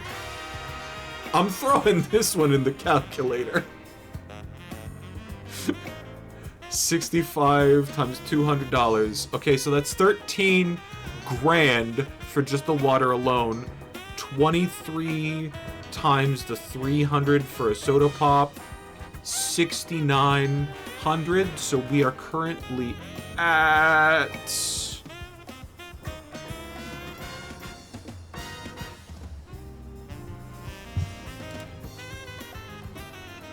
$19,900. 28 lemonades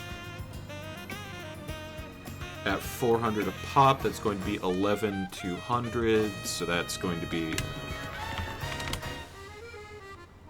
and then 600 Moo Moo milk times, or 600 per Moo Moo milk times 31.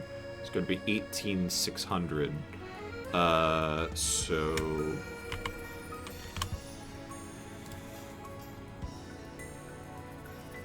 I really did need the calculator for this one. Plus 19,900. 50 grand. 49,700.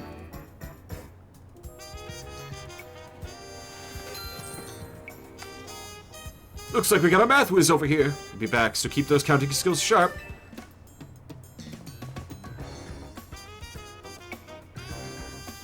That one felt like the calculator, fuck you. No.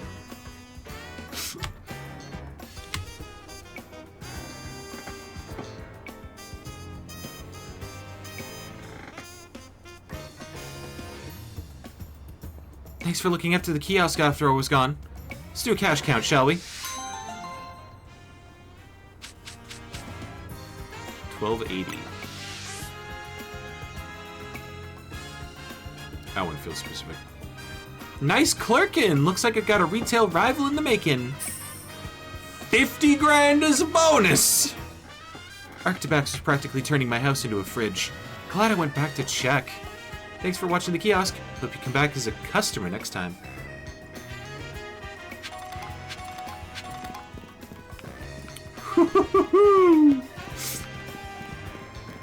That's a lot of cash. I wonder how quickly that one pops up. Would you open to assisting Master Perfumer in her quest? I make my delightful fragrances using the scents produced by Spritzy. See, the aroma of each Spritzy can differ in tantalizing ways based on the diet they consume. I'd like to see how a berry-forward diet will affect the aroma of my Spritzy here. Ideally, I'd like to try feeding Spritzy 20 cherry berries, 5 tomato, and 5 oka berries. Done. Zee. Surely you see my conundrum. Can't spend too long wandering the city streets. The competing odors that waft about would ruin my nose, making me insensible to good smells. I'd ask you to please get the berries in my stead. You can even buy them. I'm not particularly fussy about how you do it. 20 cherry, 5 tomato, 5 oka berries. I'm 99% sure that I have them already. It's the oka that I'm not too sure about.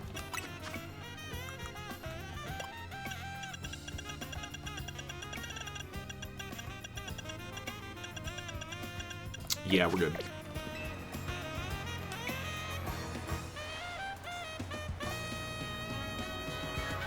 Having this many berries will allow for a rich complexity in the aroma Spritzy produces. And since all of these berries have a spicy flavor, this new perfume should have quite the kick. Spritzy, something bothering you? Can't imagine what. Don't tell me this is too many berries for you. No, they just don't like spicy food. Don't you want to explore all the wondrous aromas your body can produce? I understand perfectly. We just need to find a way to for you to eat all these berries without getting overwhelmed. Yes, used to have a famous juice shop. If I can find a former employee at that shop, they should be able to whip these cherry berries into a tasty red juice for Spritzy.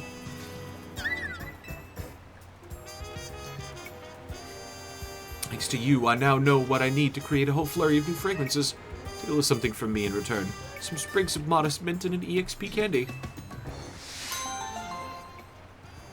An EXP candy? Okay, it's a large.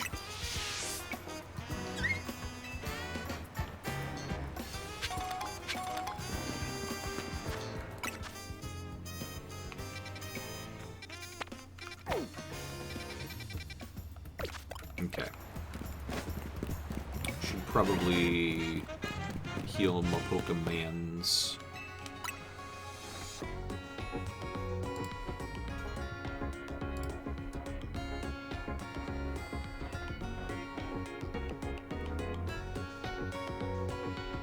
Was that someplace you could get EVs and levels from? Oh, the juice shop? I remember the juice shop. There was one that, yes, you could get levels from that.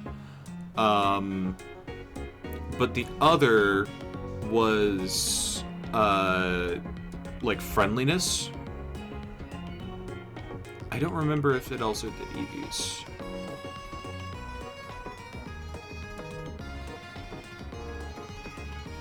I'm also writing notes down here.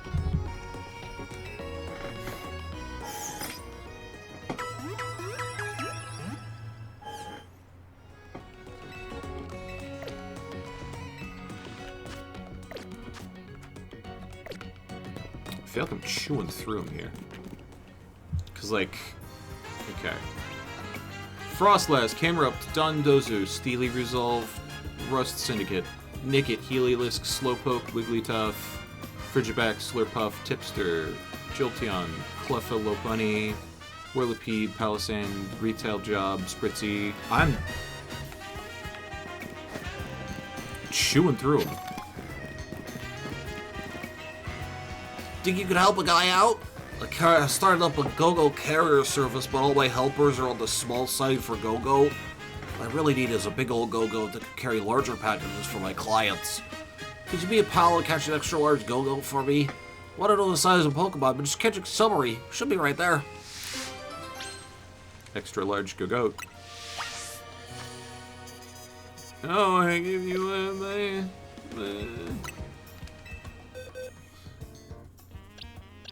Oh. I have some normal Go-Goat. Medium, medium.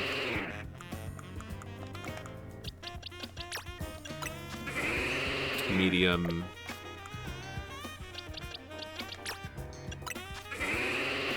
large? Not big enough.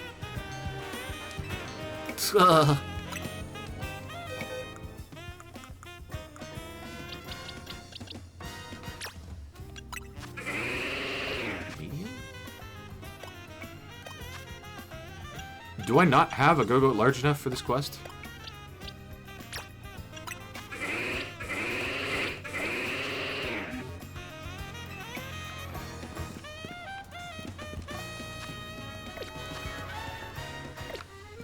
I apparently do not have a Go-Goat large enough for that quest. Just grab an alpha. Yeah! I thought I'd already gotten an alpha.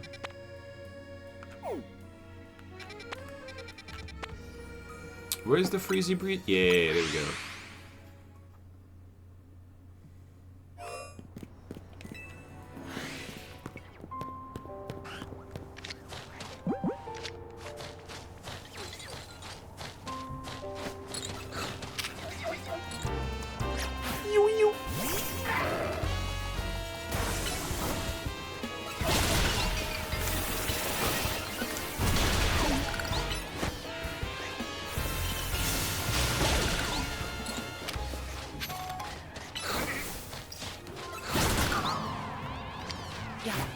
Don't think you're big enough, but hey, worth it. Just trying.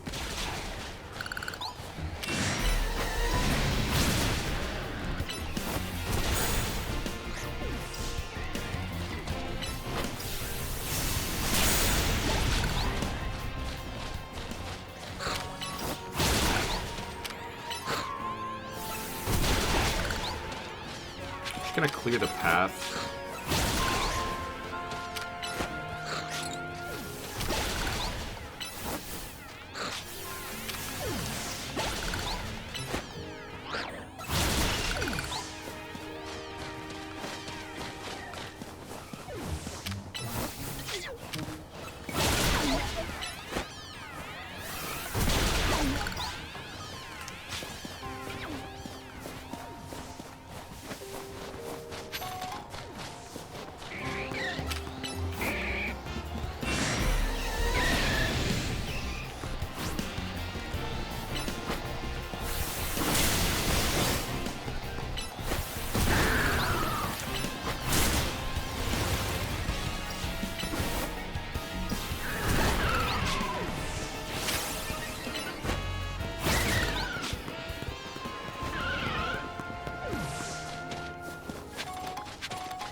Snow day with my Lucario.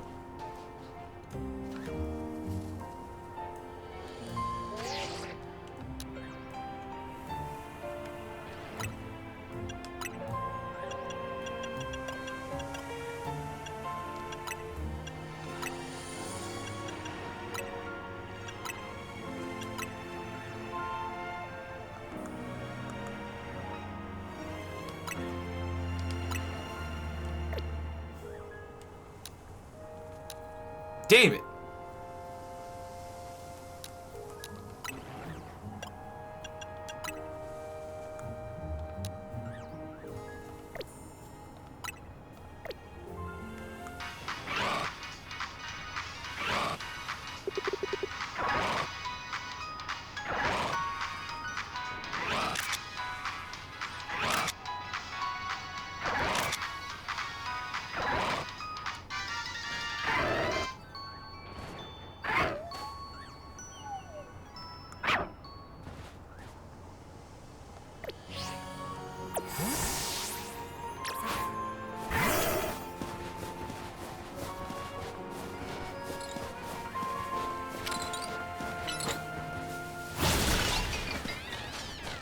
Just another Go-Goat.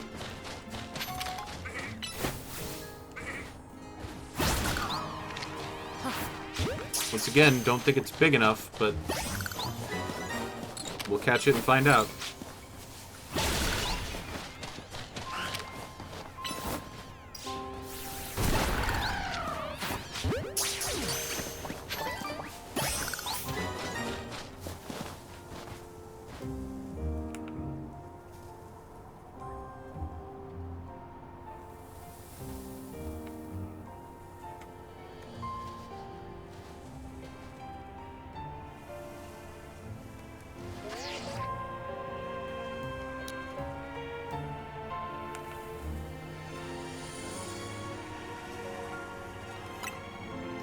Wait.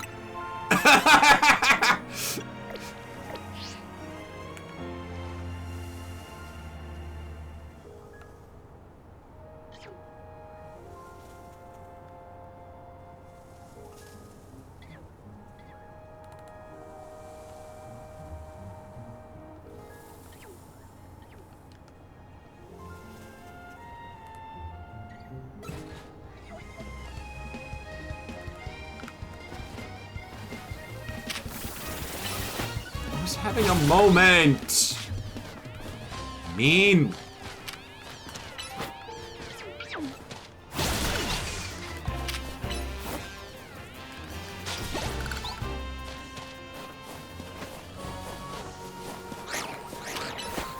Alpha Snow Run? Alpha Ice Cream Cone? Really?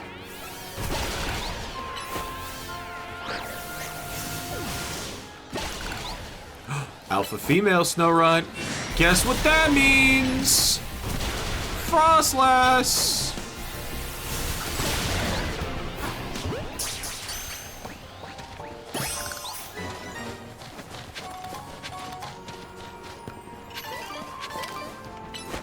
I don't think the shiny on Frostlass is good enough to go after. Because, like, there's some shinies that are just, like, downgrades. Just straight up.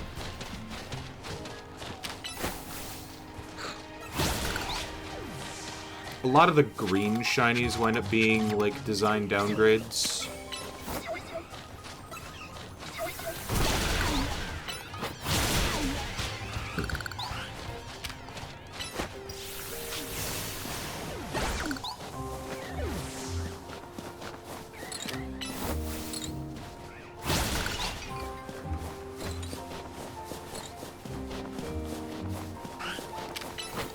Shinies are cool, and then some of them are horrible. Yeah, hold on. Me. Kill.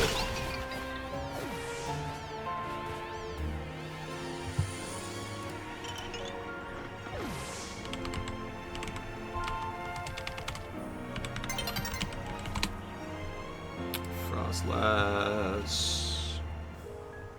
Yes, the Mega is fucking goated with the sauce.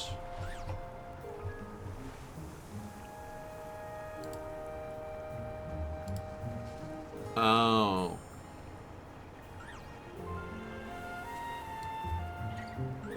Can I actually just drag that out?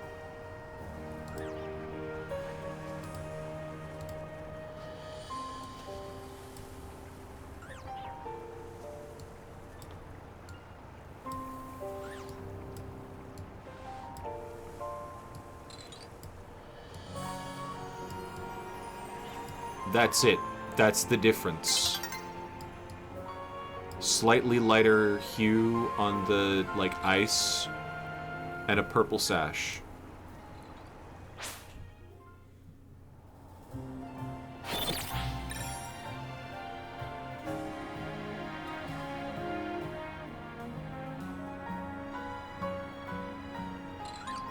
That's it.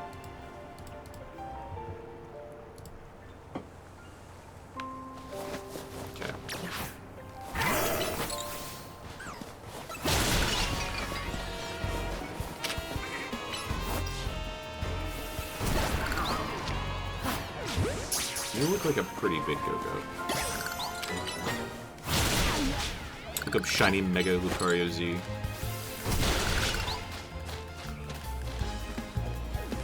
Actually, hold on. Hang out here until nightfall. reroll all the Pokemon. I'm just literally looking for an AlphaGo, so...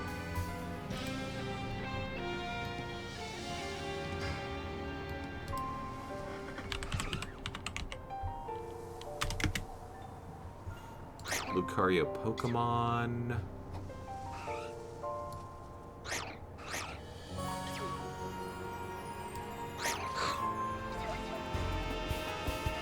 You kidding me?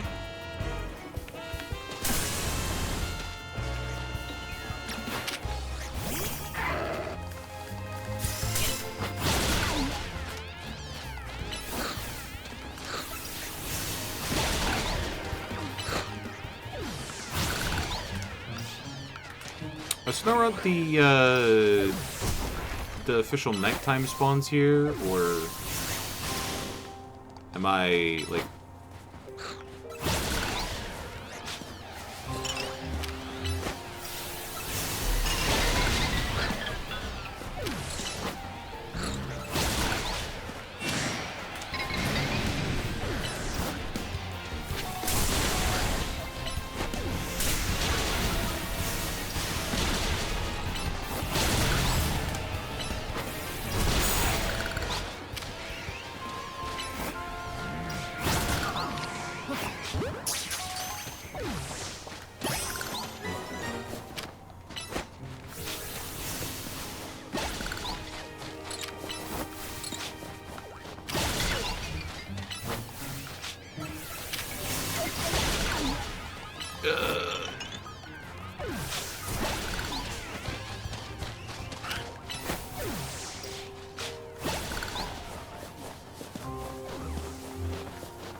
Okay, take a hot step back.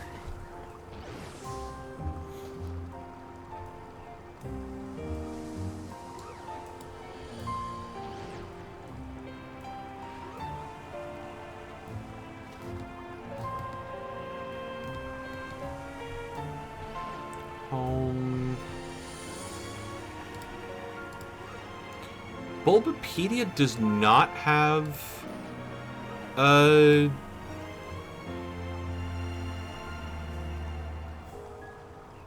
Mega Z. Unless, hold on.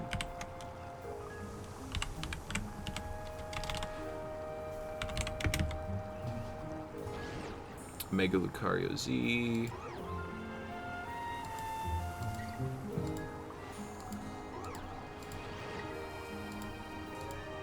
Yeah.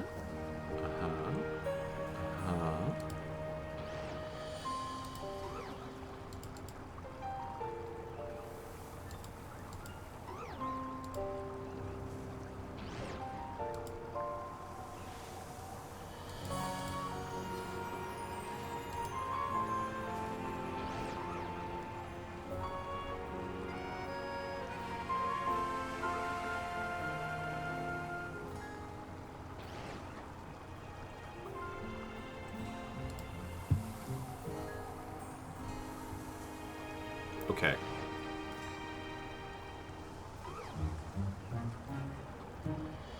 Where is...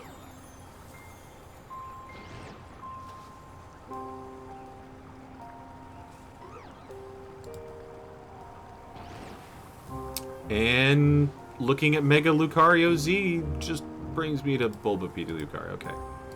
So I'm clearly going to have to Google this.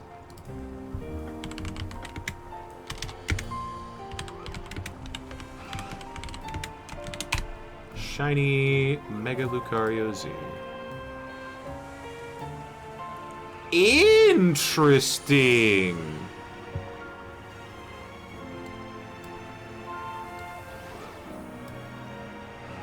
That is kind of cool. Okay, so refresher. For those that don't know, you know, what shiny Lucario looks like. All two of you. Here we have shiny Lucario, or here we have regular Lucario. And here we have Mega Lucario. Shiny Lucario is yellow. And then shiny Mega Lucario copies that. It personally, I think, like, yeah, shiny regular Lucario looks better than, like, shiny regular Lucario looks better than shiny Mega Lucario. The Mega was clearly made with the base design in mind. Shiny Z is fucking purple.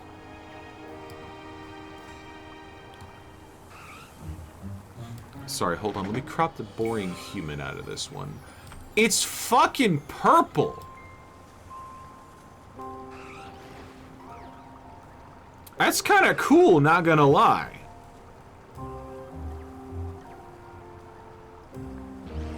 Oh, and then somebody made a fake... Several somebodies made fake... Jesus Christ.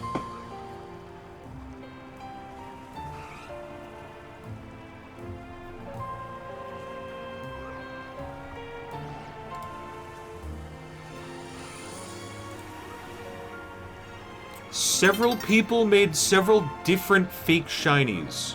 Cool.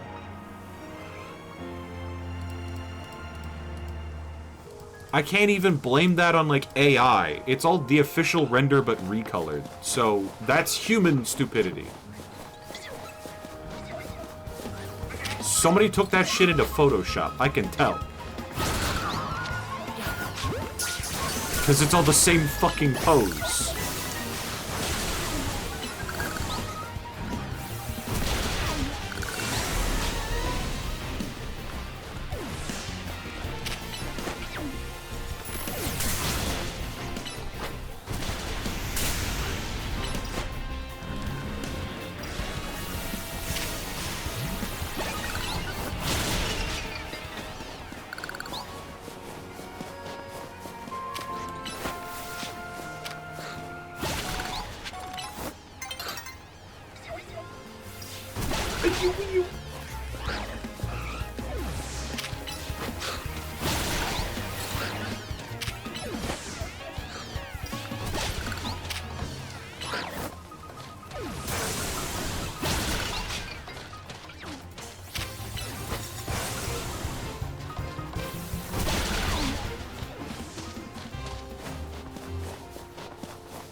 Okay.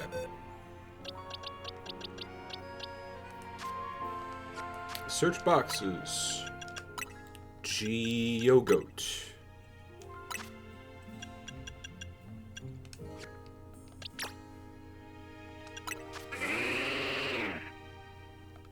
M. M.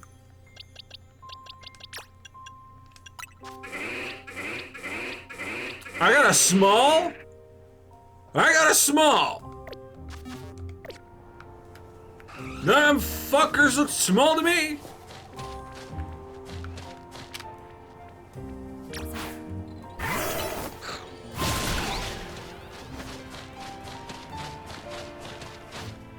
Okay. Dumb question. Do we have any Skidoo that might so happen to be alpha?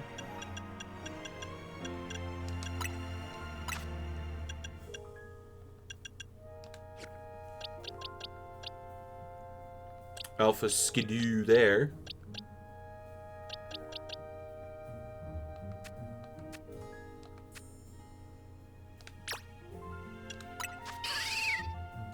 Actually, that's just a regular XL.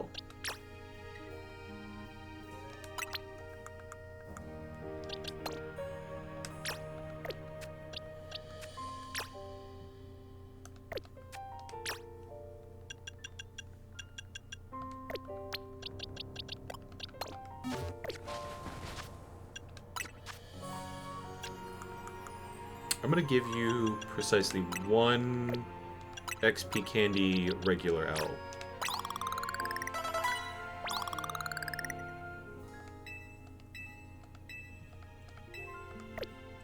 Never mind, we're giving you an XL. Because that's the size you is.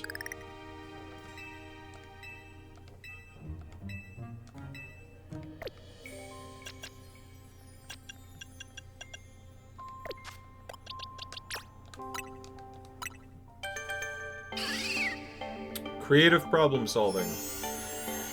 It didn't have to be a Go-Go when I got it.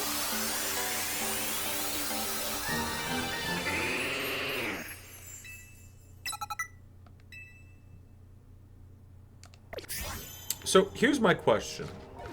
How big is an XL Go-Go?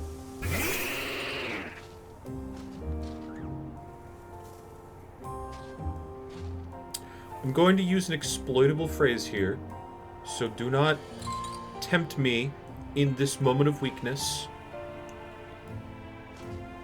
Comfortably mountable. I can see myself riding one of those. On its back.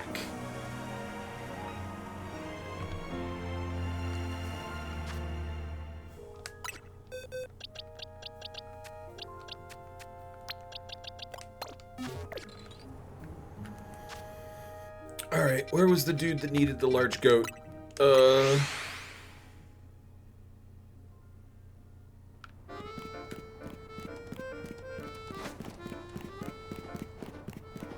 Here you is.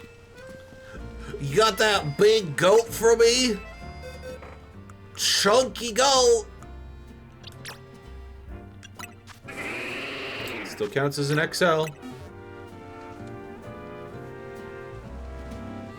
Now, that's a huge go-go if I ever saw one. That's an extra helping of extra large greatness. With a view like this helping out, we'd be able to carry big packages no problem. Looking forward to working with you, Go-Go.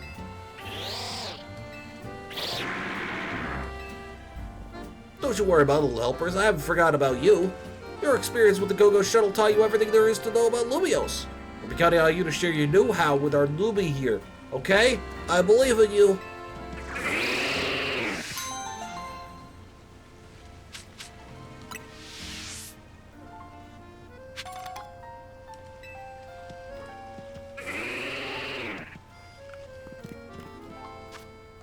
What will happen to my Pokemon when I'm gone?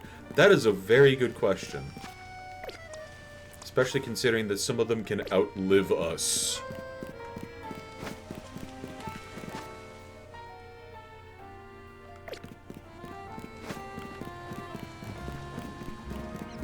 I mean, as a situation is like kind of the best that you can hope for. That like, there's somebody there for you to pick up the pieces when you're gone, who like is familiar with your Pokemon enough, and your Pokemon are familiar with enough themselves to like, yeah, this is my new guy now.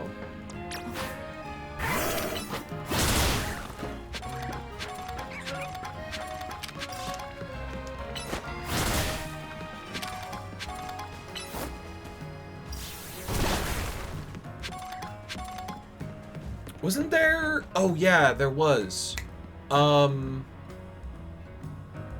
There was a guy in the original X and Y games. You give him like a low-level Pokemon. I think the maximum he accepts is a level 5. And he's like, I just want to take care of somebody before I go away. You've got to give him a Pokemon before you become champion. And then after the champion ceremony, go back to his house, and it's just a Pokeball and a note on the floor that says, I died, here's your Pokemon back. I had a good time while I had them.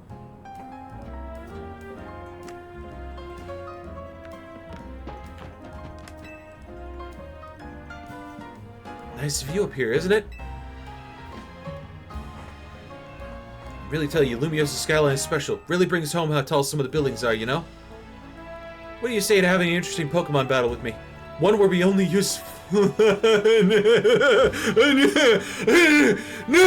No! Not the Sky Battle! Not again! No!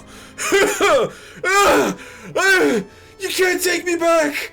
Oh, I'm getting Vietnam flashbacks to Sky Battles and...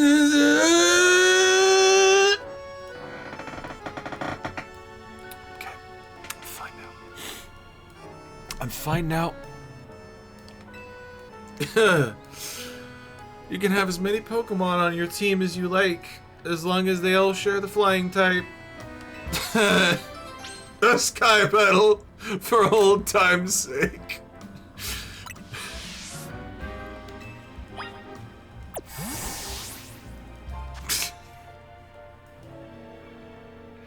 I did my time. You can't take me back.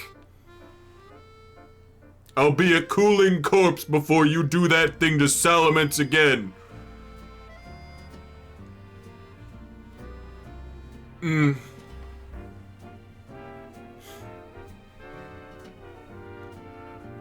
Ease dog's mind with a smap. That's right, I did get the smap earlier and I haven't done the smap. Tomodachi Life Direct. Mocha. I can't even be mad. I had the entire day to do things. I had the entire day to watch the Tomodachi Direct. I knew it existed the moment I woke up because the first post that I saw on Blue Sky, opening it like a fool that's not actually doing the doom scroll for the next 3 hours, was non-binary people fucking pogging their minds out because we have non-binary representation in Tomodachi Life. Yeah. Sorry, I'm reading too much text right now. I need to close my eyes. What was it? The small clip that I saw. You yourself can identify as non-binary, and you can. So the three genders right now in Tomodachi Life are male, female, and non-binary, and you can say that you are interested in male, female, or non-binary characters. Here's the thing, and here's the thing that I'm surprised at. When you say you are interested in somebody, that is not an exclusive bubble that you can check. You can have a bisexual Tomodachi now. Say that they're interested in male and female Tomodachis. Or you can have pansexual Tomodachi. They're interested in all of the above. Or ace. Exactly! You can have none of them checked.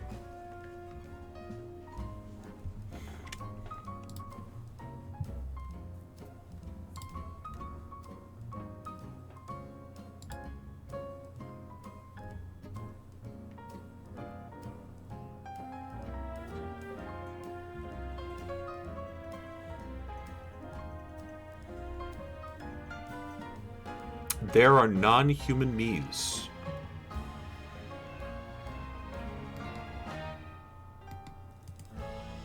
Open image in new tab. You can customize the entire island. Shape of the island itself.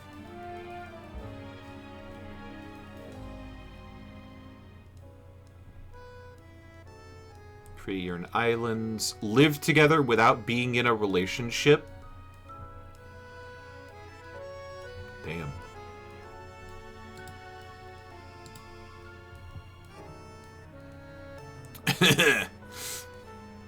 Thank you for the clip.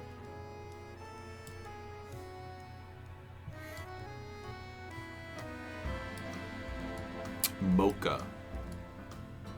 This is all I have to go off of, actually. Well, okay, hold on. Let me... Direct, there we go. Because they just look like a normal teddy bear.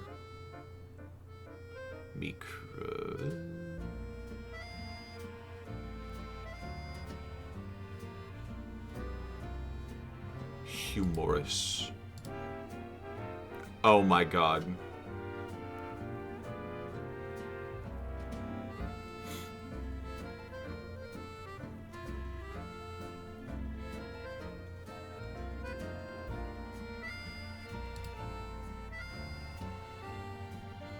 Alright, we're gonna increase the playback speed.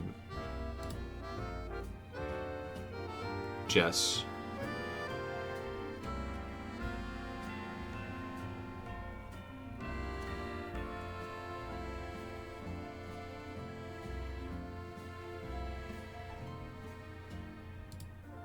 Angie's childhood teddy bear.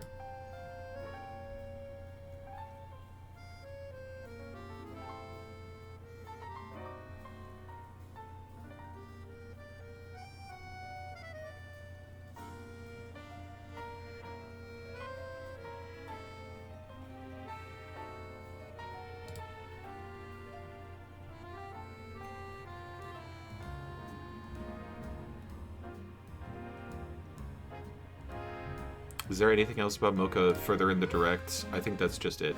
The humorous situation! What the hell?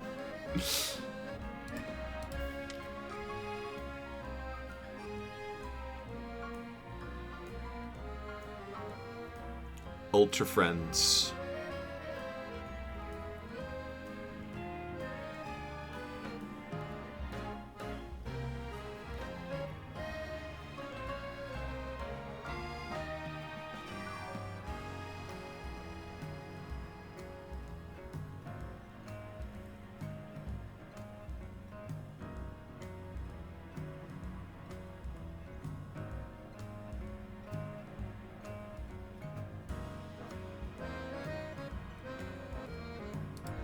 All right. It is just a teddy bear. Cutesy little teddy bear. I appreciate the non-human representation. As somebody who is not, anyway. Yeah.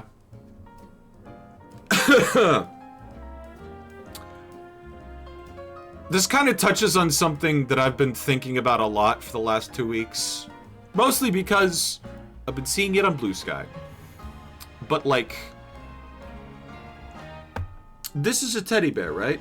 This character is supposed to be a teddy bear.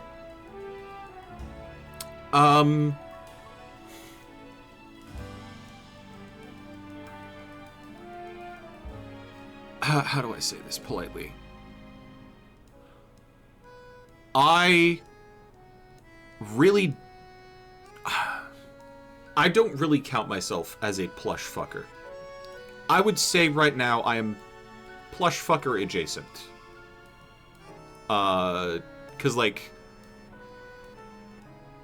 living plushies. Like if somebody is alive and has like the bits to support it, or even just like wants to get creative with it, I'd be fine with that. Living plushie, I'm currently fine with, but I'm not like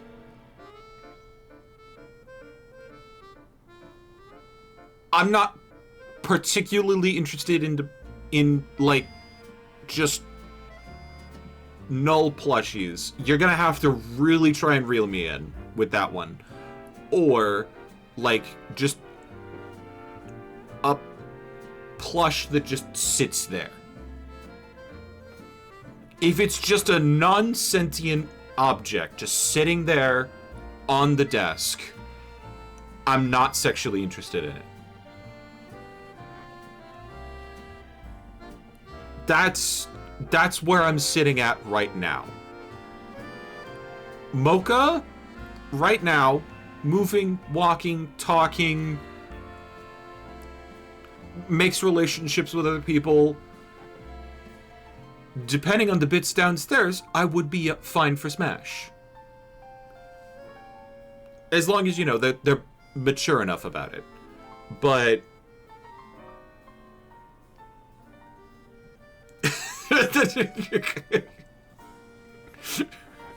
Plush lover adjacent. You know what? Yeah, no. Fine. I'm fine with that. At this point, that's where I'm at right now. But I do see a lot of plush fucker propaganda, and that is the way that I'm going to put it, on my Blue Sky timeline. I don't follow these people on purpose. I follow people that are like, oh, that's interesting meet people content. I don't know how to differentiate between like living entities and like living plushies, but no, they are like deep plush fuckers, like Transmask Sasha getting double penetrated by transfemme Cherry and one of his plushies with a strap on. That shit just shows up on my timeline unbidden. Skyline, it's fine. Timeline is fine. But yeah, come for the interesting werewolf booba, but the plush fuckery is a package deal. I don't have that many flying Pokemon. Oh, Delibird counts.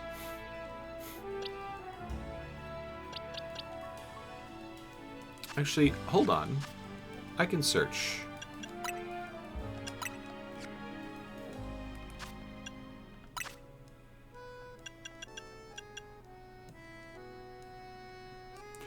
Darkrai counts. Or not Darkrai. Yveltal.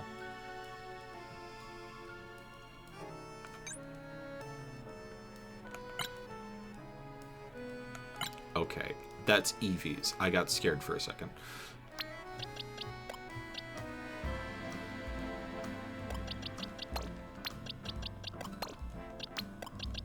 Do I need more than one? I'm going to operate on the assumption that I need more than one.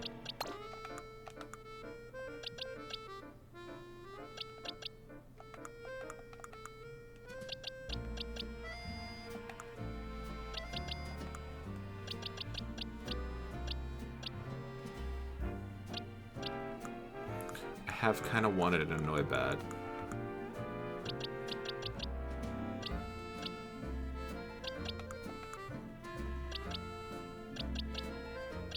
Emolga.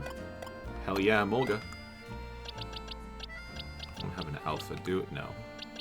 Squawkabilly. Eh.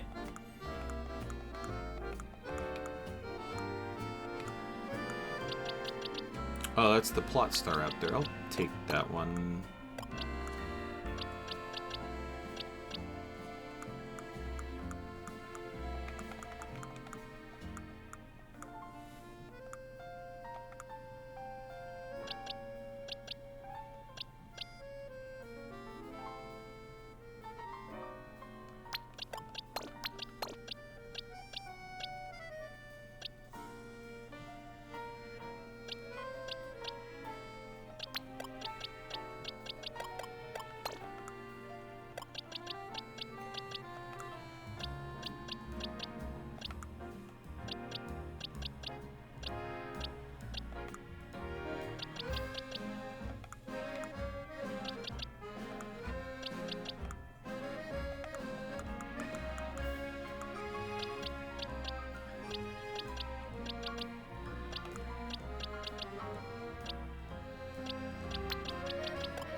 In X and Y, Delibird was forbidden to partake in Sky Battles. Yeah, because it's a flying type, but its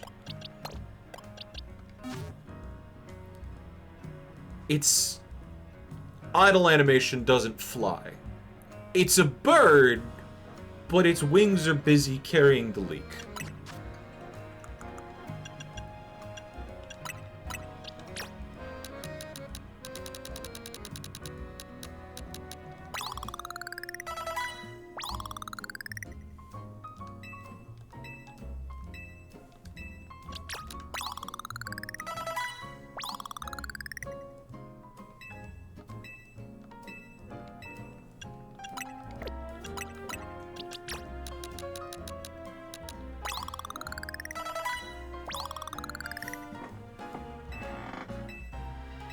I think I'm pretty good now.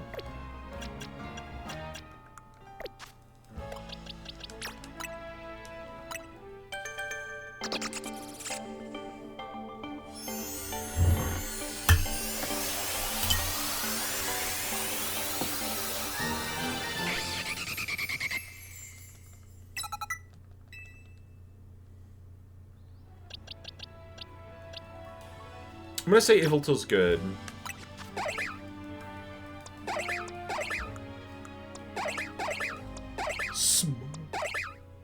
Of course you are.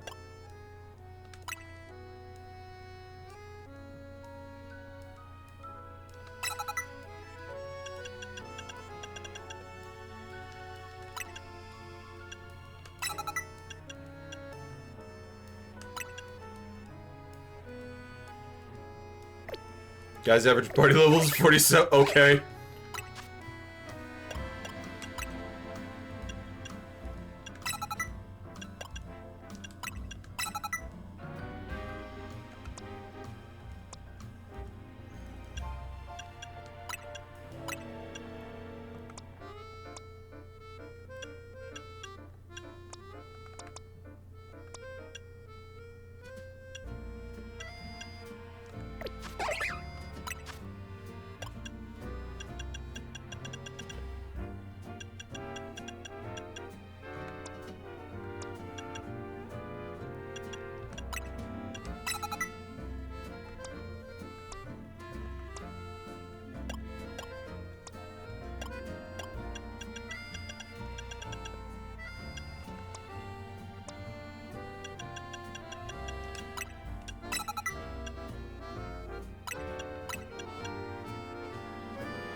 I think I'll just bring out the Emolga.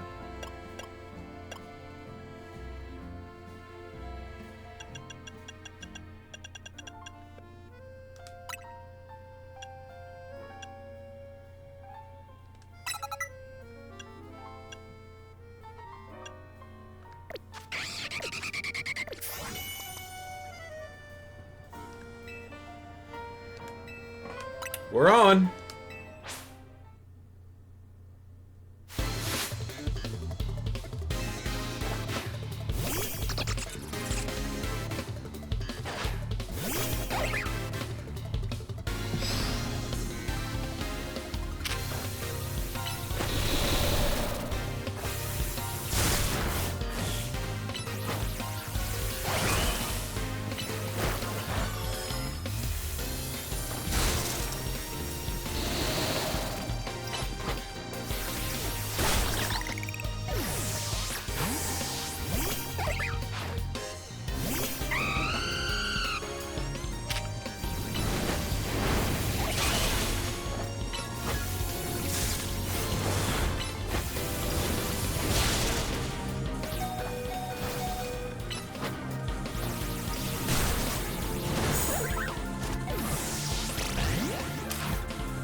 It's flying type.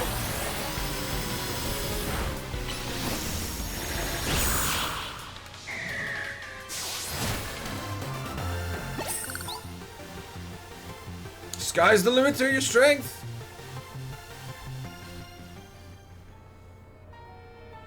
Those flying type skills, you're practically a sky trainer yourself. Sky battles were something of a fad here in Kalos a while back. People would battle using only Pokemon that could fly or float. But you could become the best at sky battles if you wanted.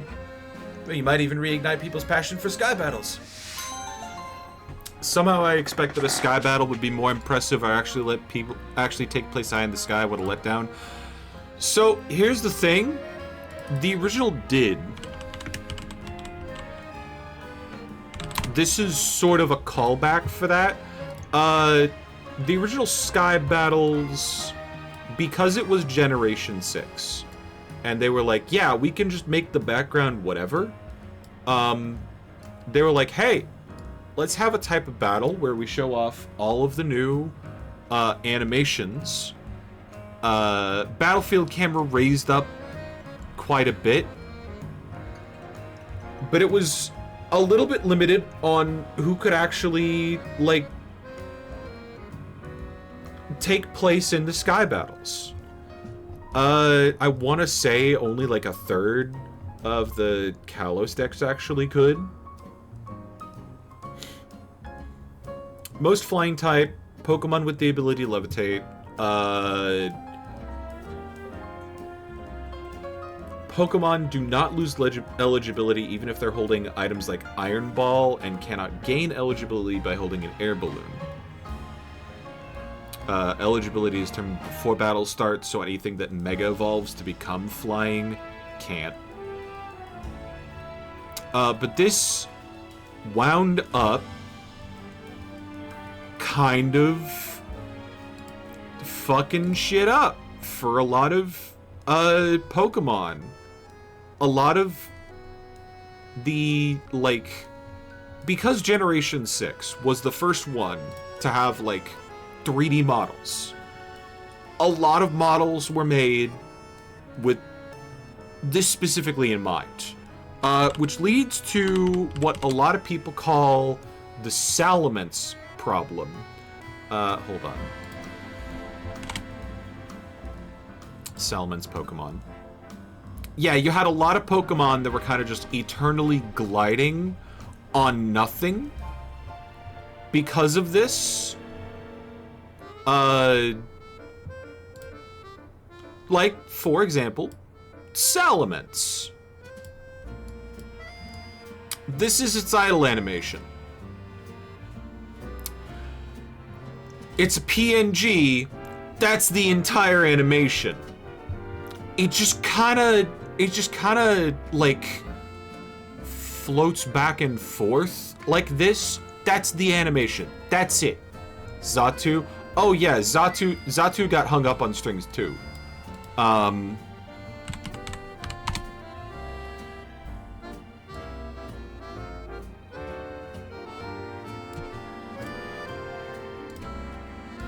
Here we go.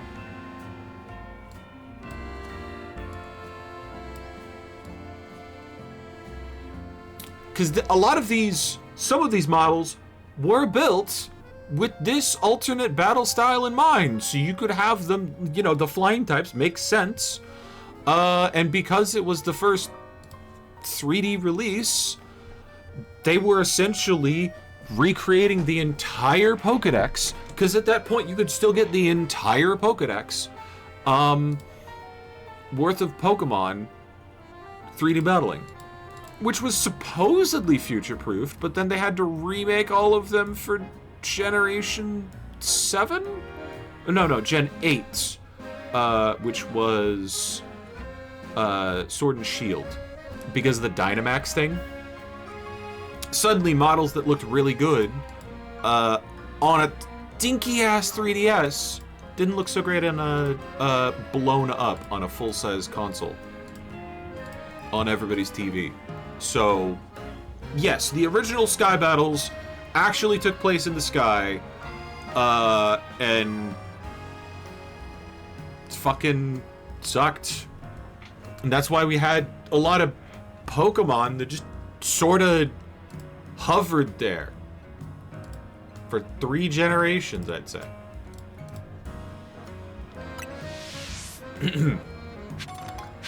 Sky Battle trainers had dang windsuits. They did. They had dang windsuits. I didn't.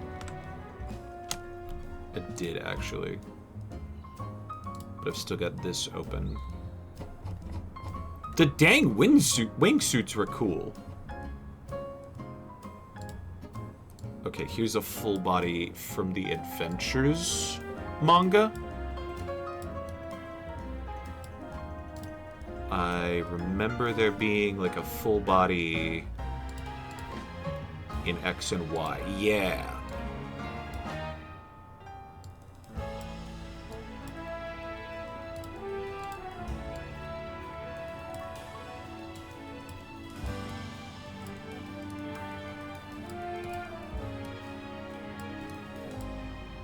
The trainers had wingsuits.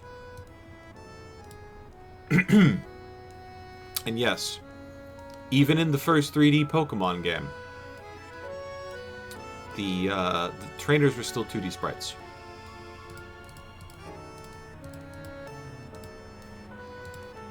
Honestly, saying it out loud like this kind of makes me want to say, X and Y wasn't the first full 3D Pokemon game. Sun and Moon was. And I realize Sun and Moon gets a lot of press for other reasons. They're good reasons. But it had full trainers in 3D too. On the battlefield. You know, when everything else is unloaded.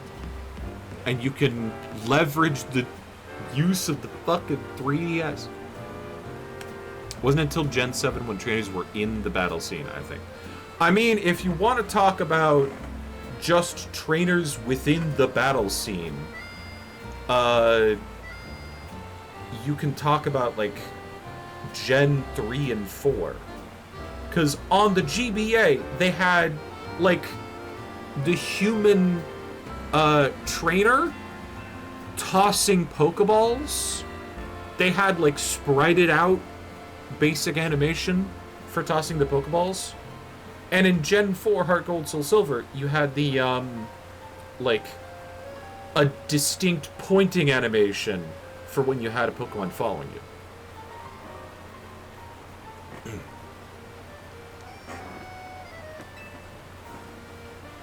Look at all those Binacle! Look at all those Binacle! I just want to go for a ride in my beloved boat, but they're blocking my way. I don't mean the boats, but my boat's the best. I can't even climb aboard. That's why I need your help. Could you chase off these blasted Binacle for me? I got Binacle by the boatload.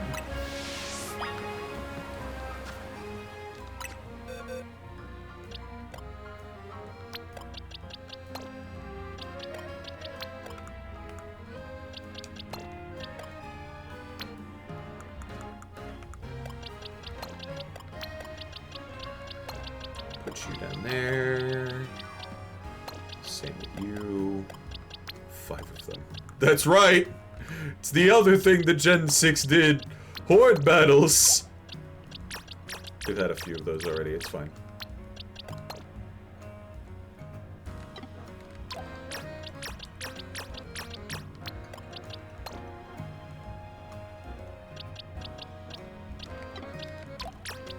I actually liked Horde battles, and I realized that this is going to be the, like, controversial opinion. I liked Horde battles.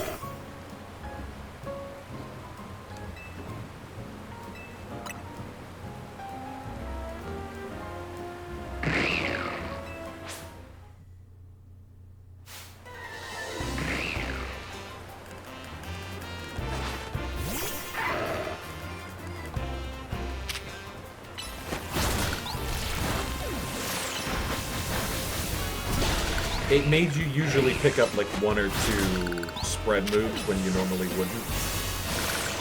Because 100% of Pokemon's main story is 1v1 Which is the least interesting kind of Pokemon battle, because you don't even have the... You don't even have, like, the concept of Team 2. Evolution of the dark green grass from Gen 5. Oh, where it was, like, guaranteed double battle? Yeah.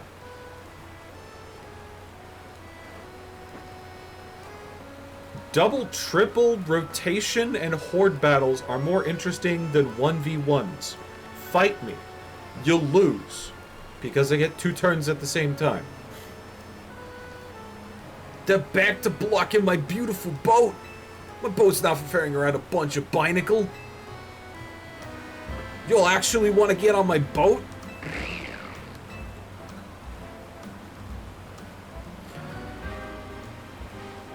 Let me get it ready. Climb aboard, you boat-loving Binacle.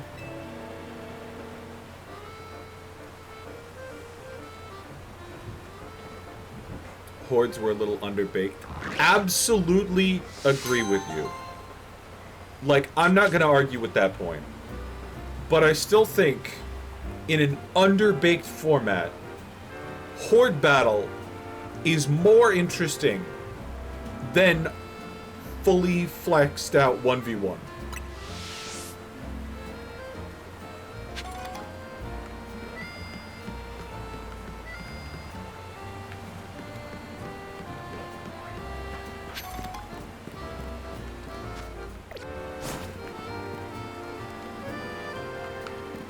The Horde battle in ORAS with 5 Team Aqua Magma Grunts using Intimidate Poochyena.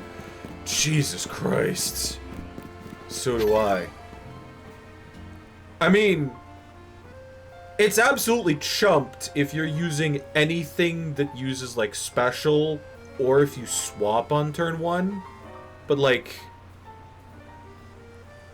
5 Intimidates in a row. Every time. Waste your battle every time. Wait like 30 seconds, just like intimidate, intimidate, Tell your trainer and talented one at that. Got an act for battling ourselves, especially since you switched up the battle tactics. You've been on a crazy winning streak. What's the secret to our success, you ask? Status moves. Status moves boost your Pokemon's strength. They can weaken your opponents too. Expert battle is like us, no better than to dish out damage non-stop. You see what we mean soon enough? If you're brave enough to take on our status moves, we'll gladly help battle you. Chasing status. How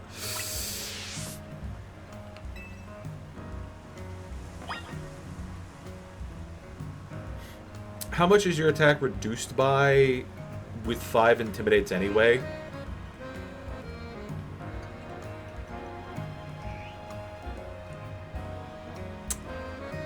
I think it's down to like a quarter.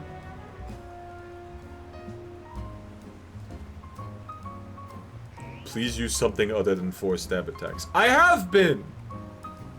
2 of my attacks aren't stab!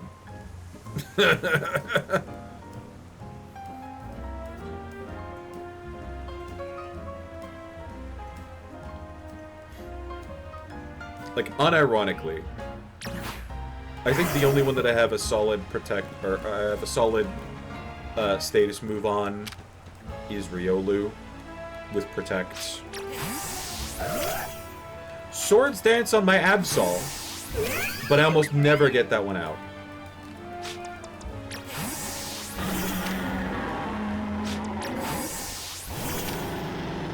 First impression.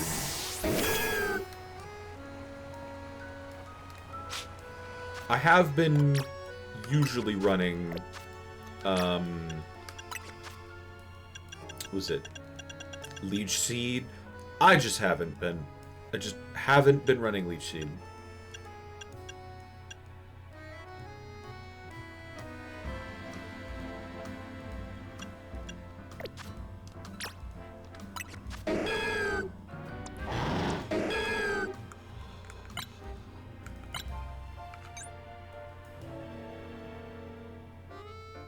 What's your normal attack?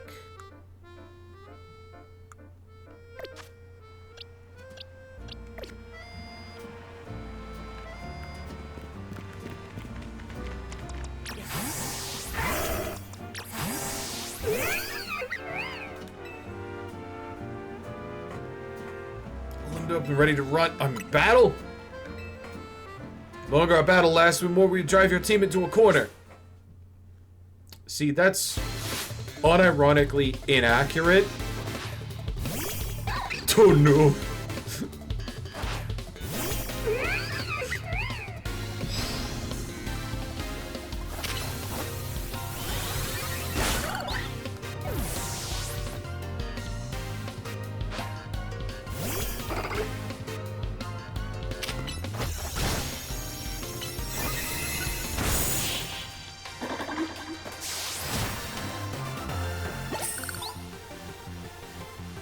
Winning streak!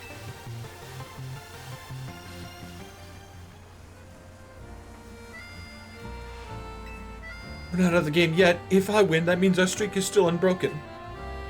It's my turn now.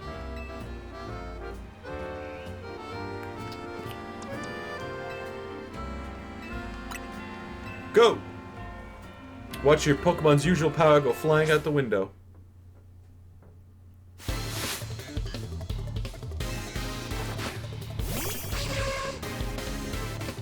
Are you gonna do String Shot first?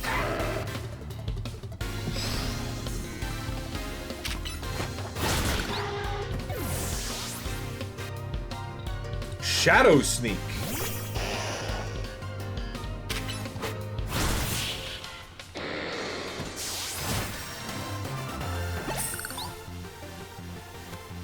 Even my status couldn't change this outcome. You can get a chance to pop it off, man. It's all about priority, which is not a thing in this game, but it's substituted with how fast the move actually comes out. Pokemon powered themselves up and everything. Then my Pokemon powered yours down. I didn't get to. Give us some advice. What should we do to be better trainers? Train your Pokemon well. Mine are level 100. Raising and lowering strats are valid strategies, but they're not surefire ways to win, I suppose.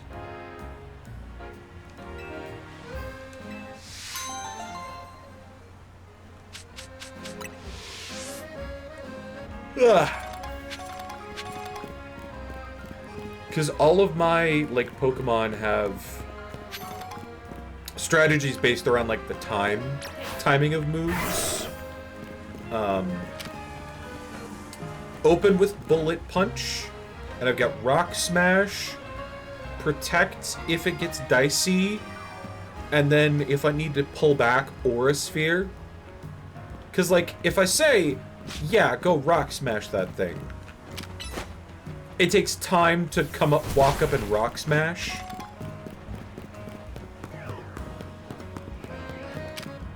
But if I say, yeah, go Bullet Punch, zoop.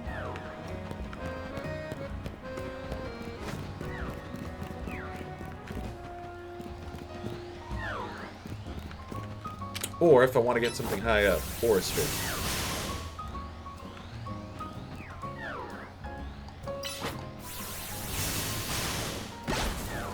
Got it.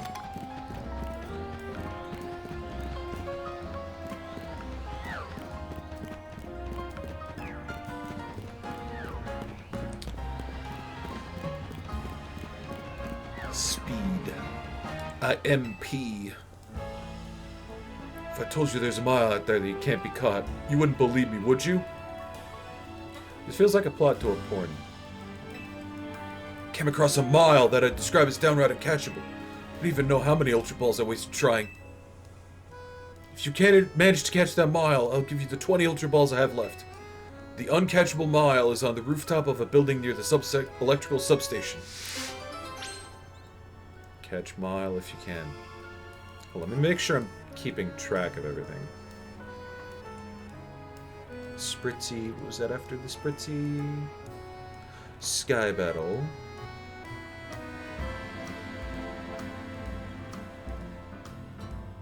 And then...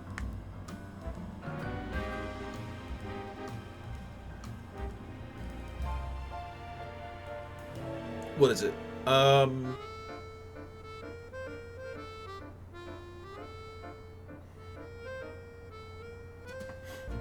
Does Twitch prefer it if I use exclamation point clip instead of the clip button? From what I can tell, no. Personally, if you can take the time,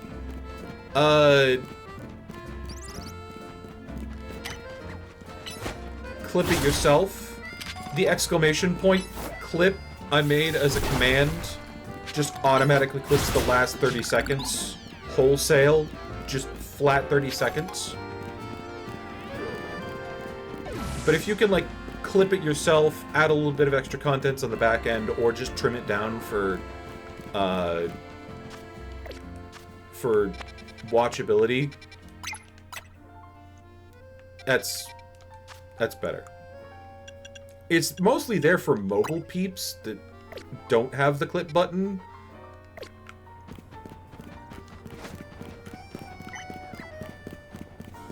That's the end of the sentence. That's it. Can I just walk through here? I'm going to say no. I'm just going to teleport through. I swear I've clipped on mobile before. I've had the command for a long time. I've also heard that, like, when I originally created it, it was because clipping on mobile sucked. So I just created something that would be, like, last 30 seconds. You could, like, pass that around.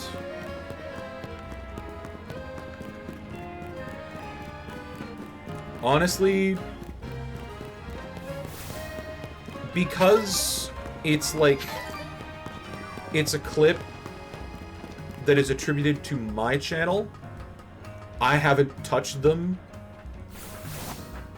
And I would be the only one that could touch them. So I'm gonna say I've been taking bad care of that specific tool in the arsenal.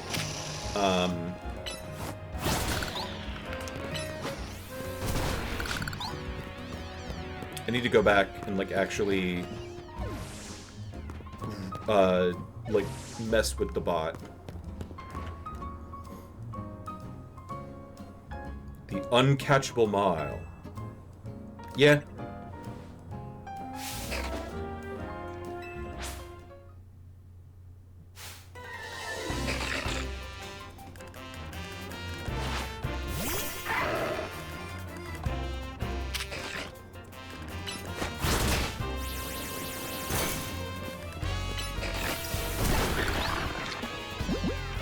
Regular Pokeball.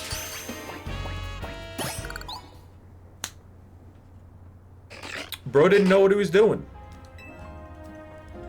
So you came up here after all. Figured now was when you give up on trying to catch a mile. Is this the one that you managed to catch, the uncatchable mile?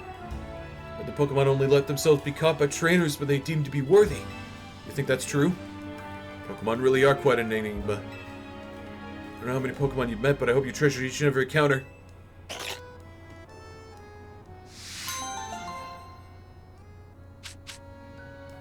20 balls.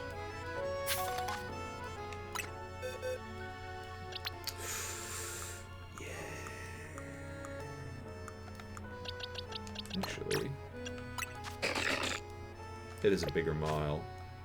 Not a full alpha, but bigger. Large. Regular thickness.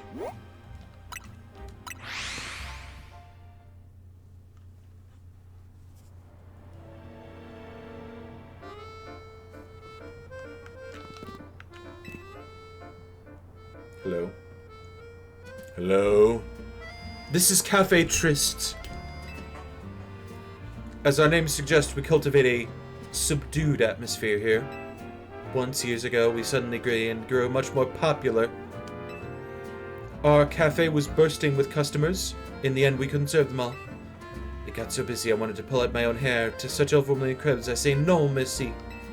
And yet if no customers come at all, we can't stay in business. It's a delicate balance. You see what I'm driving at, yes?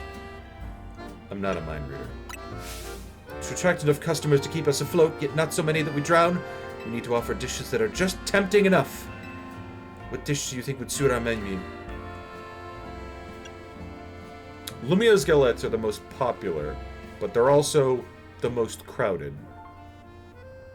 Croissants are a nice hit, but curry and rice is an untapped niche, but not a big one. And here people grouse that it's not as tasty as Hotel Z's surprisingly good curry? No, merci. The croissants? We'd forever be in the shadow of Nouveau Café's croissanterie. No! Just a normal bread? You get Lumia's galettes everywhere. No, merci!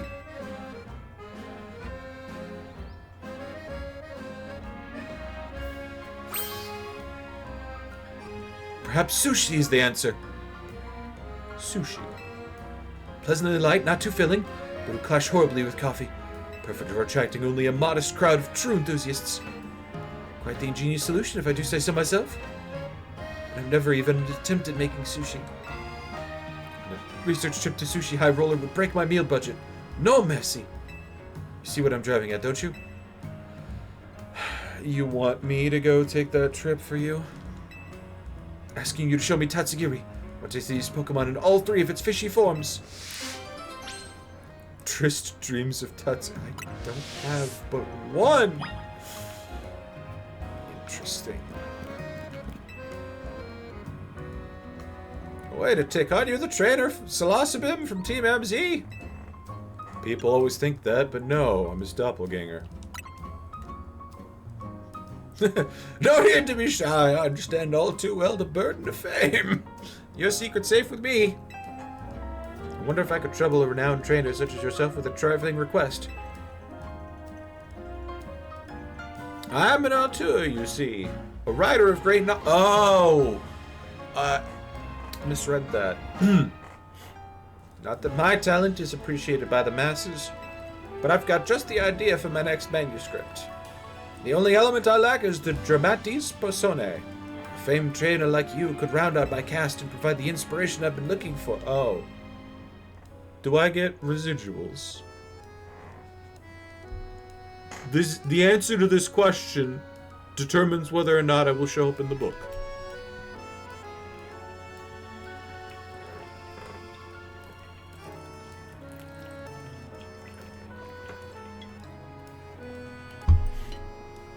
Do they make the sushi out of fish Pokemon, or are there regular fish in this universe? That is an increasingly complicated question. If you asked that in the late 1990s, they would absolutely say, yeah, we make sushi out of the fish Pokemon.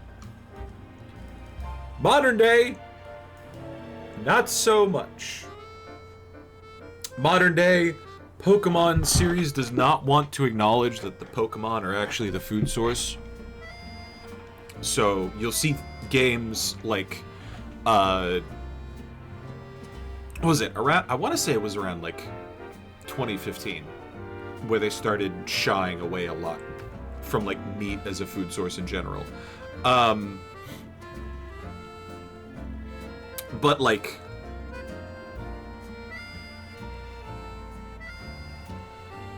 in Pokemon Sleep, they have bean ham. Beans. It is meat that is just already beans. The only actual meat is oh, what am I thinking? Is Slowpoke tail. But like, even in modern-ish Pokemon games, you've got spiced ham tins in Sword and Shield that you'd make curry out of. And even if you don't like want to accept that, what would it be? I'm trying to think of something here. They straight up just did have normal ham and bacon in Paldea. Just ham and bacon.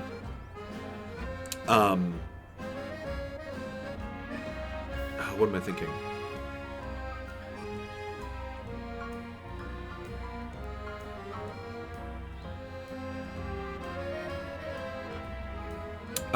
Chansey Egg was curry in Sword and Shield. Honestly, like some of the like the middle range games were better about it than like everything post Gen 6, like 3, 4, 5, 6. I don't think they mentioned food at all.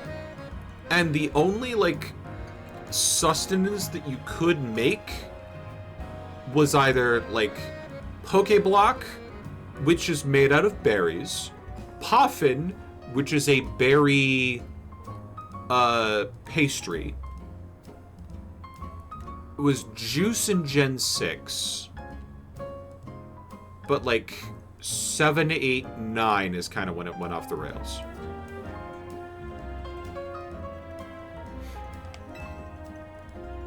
First we must have a ground-type Pokemon. Next a Pokemon that knows Flamethrower. Finally a Pokemon bearing a Mega Stone. Could you put the trio in your party and show me? Ground-type, Flamethrower, Megastone. Okay.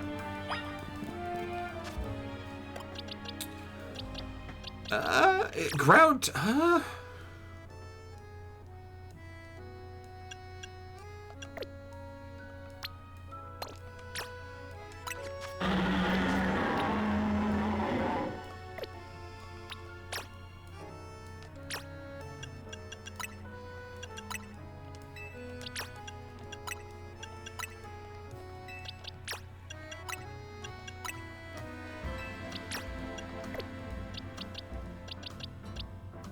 Do ground type.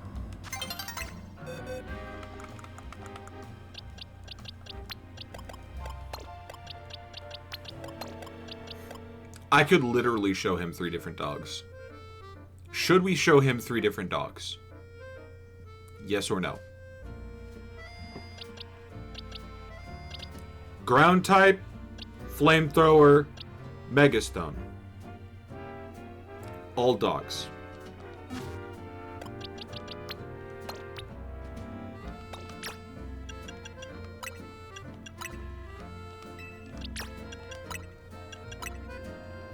Give him nicknames. I have not been giving my Pokemon nicknames.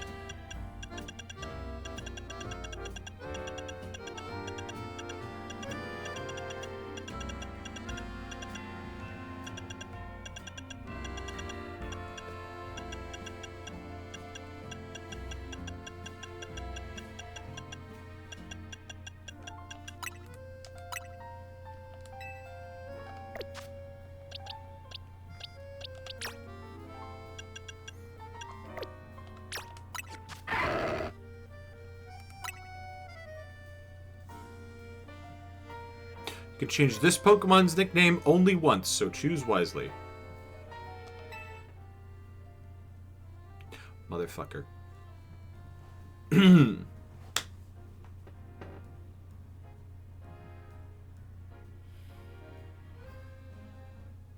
That one gives me pause.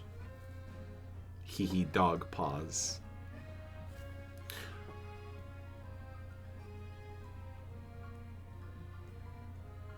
I almost want to go for something serious,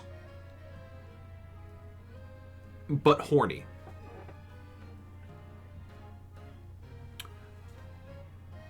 Lulu? Is anybody familiar with Lulu the Lucario? Oh, what am I trying to remember? Lulu, what was it? Delulu? No.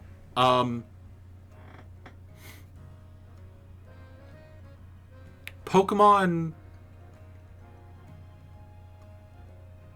NC-17 Pokemon comic, where like Lucario Lulu is a man. Yes, this is a male Lucario. This is a male Lucario. But male Lucario in the comic named Lulu. 56709. Hey! But horny? But horny! If you think I am anything other than horny, you have a new thing coming. I'm describing a Pokemon porn comic where, like, male Lucario catches feelings for his male trainer. Yeah. And then they both kiss, and then they touch tips. But yes, I kind of do think that that would be good. Porking him on. Exactly. You get it. Unironically. I'm just... Guys, because he knows this Don't worry. You're in safe company here. If you don't know the comic, you really should go read it. It's like, I want to say 30 pages long, but half of those are mwah, fucking amazing. It's one of those comics that, like, just stays its welcome. Are they still going? I'm going with...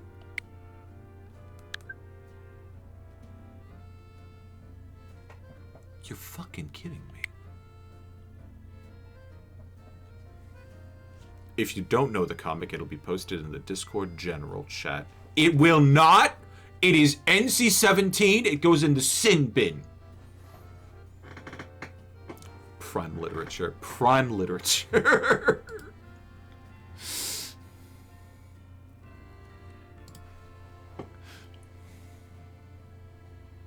Sin bin. I, unironically,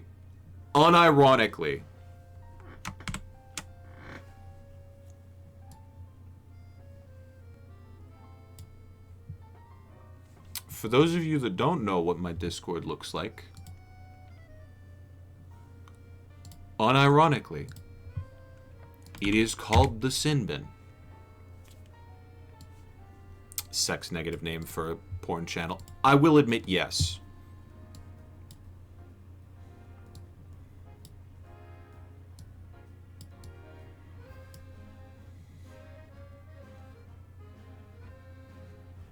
I'm one of those guys that has like 5 Discord chats for the entire server.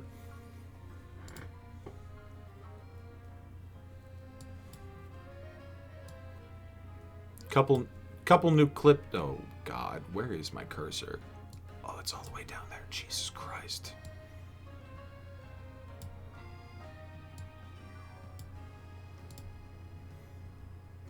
Couple new clips have been popping up, but like, yeah, I've got general for just like standard text chat, pics, gifs, and memes for anything that's like got like stuff, clips of my channel, like general stream suggestions, and then specifically game suggestions, although these two get like cross-posted good amount.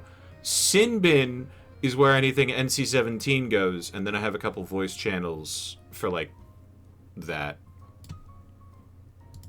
Although honestly, the voice channels are like the least used part of my Discord. But why can I not name a Lucario Lulu? Seriously.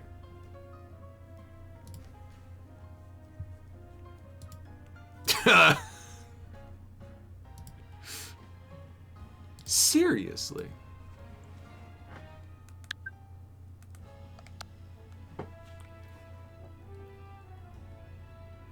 In what language is Lulu a slur? I don't even know. Okay, hold on. I'm Googling the... No. I'm opening an incognito tab, and then I'm Googling this. Pokemon Legends ZA Lulu. Lucario.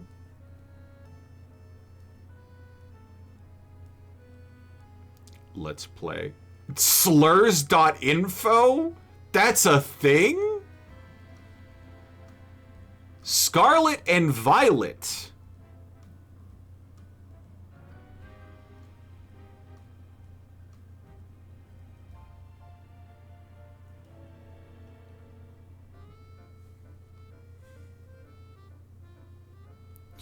In the Dutch language, the first 3 letters refer to a man's privates, and it could be used akin to calling someone a dick in the other language.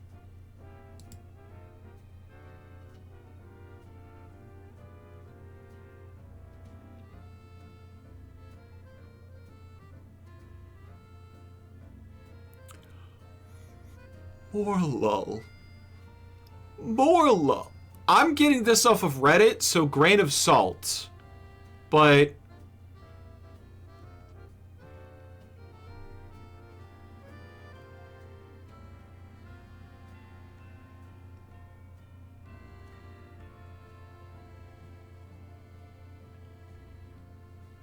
named my Tinkaton Tinkerhell, and it worked.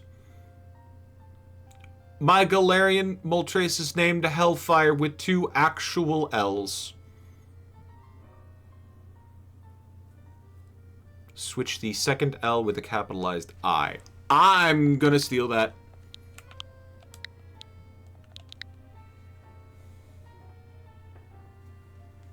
I'm gonna steal that one.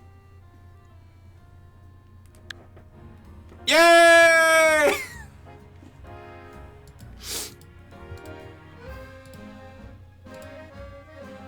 Lulu. Do not ask. Do not copy this. Alright.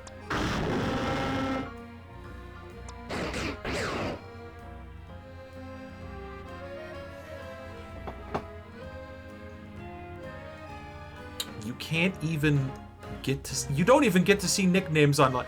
You're fucking serious. What? What?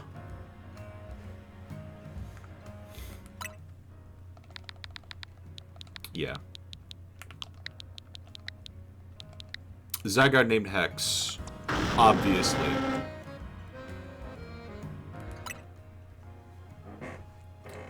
Houndoom. Actually, hold on. Cancel.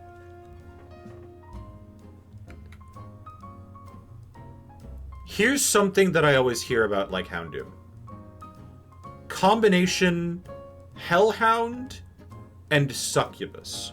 Actually, because, like, it's a lot of people say, oh, the pointed tail and the horns are like Succubus, and I'm like, okay, sure, that one-headed Cerberus. Yeah, so dog.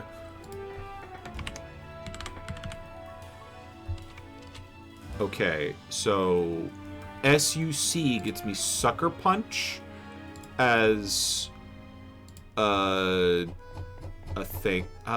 What does trivia say?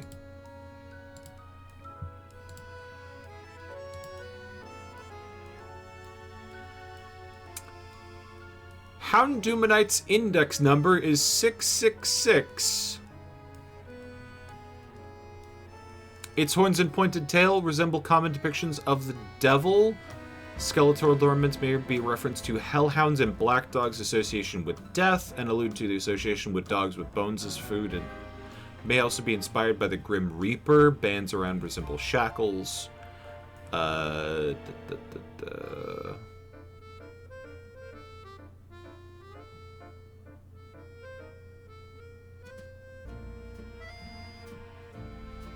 Japanese name Helgar, Gar Old English for spear. French Demolos, from demon and common name for several dog breeds. German name Hundemann, from the German word Hund for dog and Daemon for demon. A lot of them that is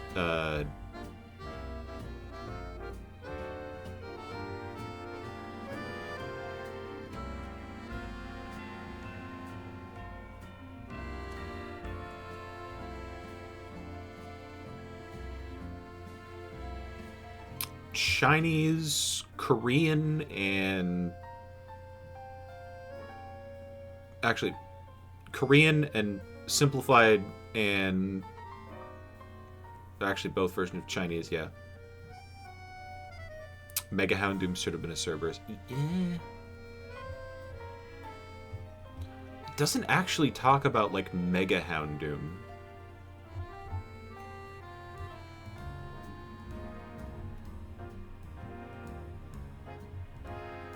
Cause like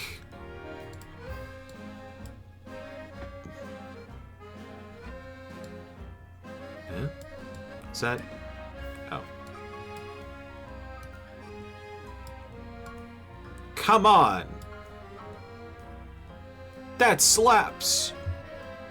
It's honestly just more of the same, but like, I want somebody who knows more culture lore than me to like break it down into teeny tiny bits. Mostly because I have way too much going on in my...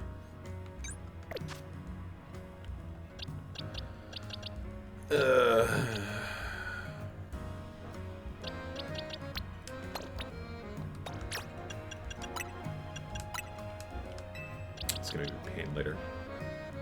Flamethrower? Okay.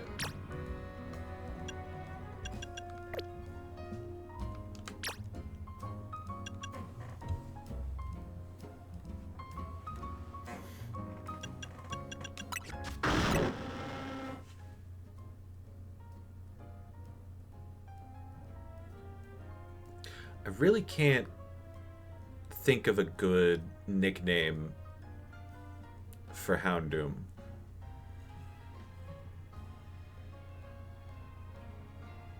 This is why I don't do Pokemon nicknames often. I almost want to go with the, like, succubus angle, even if that's apparently fucking Mandela effect. Because Bulbapedia does not mention succubus at all.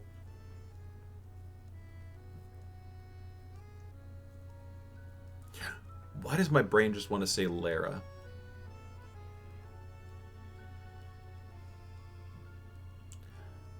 That's scary and also absolutely... I'm tempted to use the physical keyboard in front of me. I mean, it makes sense, because I've got the keyboard. I did it yesterday. Hex, Lulu, and Lara. Yeah, there we go. For those of you that are curious, that's named after Lara Wraith from the Harry Dresden Files. First, a ground-type Pokemon. Hex, check. Second, a Pokemon that knows Flamethrower. Lara, Houndoom, check. Finally, a Pokemon bearing a Megastone. But will they fit the bill? Which is your ground type? Oh, it lets me choose. The scenes are coming into sharp focus now.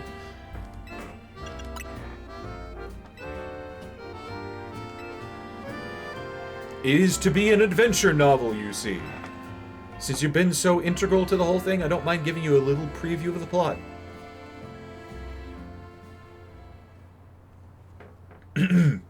Our tale begins deep in the wilds of the Kalos region. There, in a forest replete with nature's majesty, a Pokemon called Hex has a thought. I wish that I could Mega Evolve. And so our hero journeys forth in search of a Megastone, trainer by their side. They arrive at the Tower of Mastery, where they meet Lulu, bearing the very same Megastone they sought, no less. Defeat me in true battle, their foe declares, and I shall allow you to take this Megastone with you. Accepting the challenge, Hex sends out Celespin to do battle. Huh? Huh? Just then another rival for the stone swoops in out of nowhere.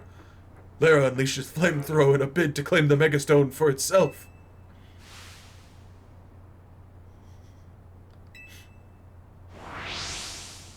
Into the sea spirit's den in Kalos' merciless sea. Connie, the mysterious and mighty figure who governs all Mega Evolution, saw everything. She recognizes and rewards Celeste, granting him a Mega Evolution of his own. Ah! The first ever human Mega Evolution! Witnessing this miraculous sight, Hex's faith in the power of Mega Evolution.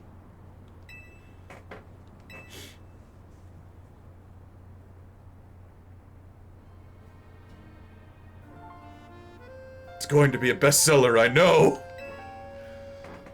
Sure. Hold on. I thought of something incredibly cursed that I need to share.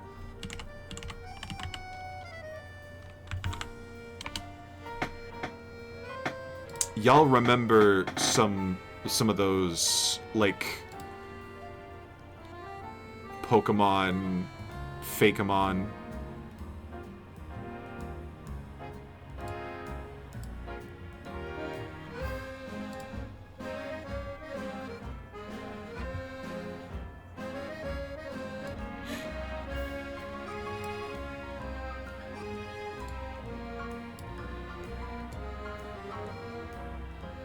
All of these are built to be Fakemon, but like Human Mega Evolution made me think of this set in particular.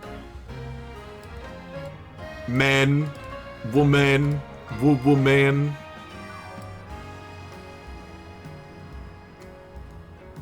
Yeah. Honestly, like, there's some freaking bangers in here. Like, Flat Pack to Wardrobe. Duckburg Quackstack. Tooth Teeth Threef. Roadkill Road King. And then there's just B.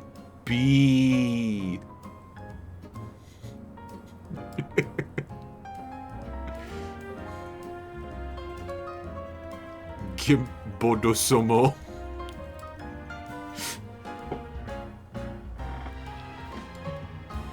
Traff. Y'all know what Traff actually is.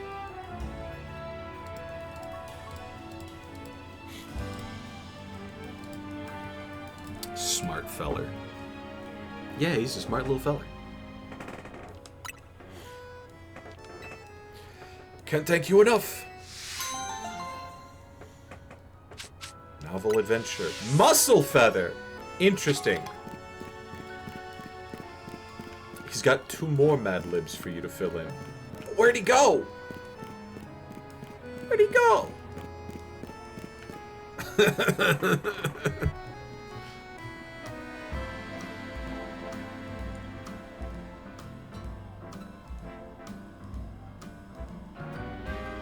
He'll be back. I believe it.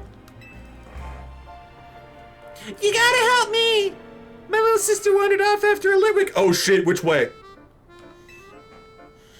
And the Pokemon that suck out your life force.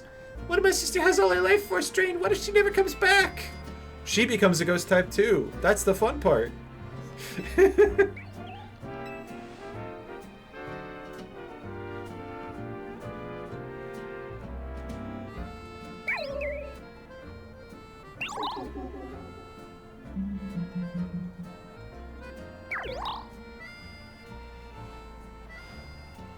Very good timing for this quest to be done at sunset.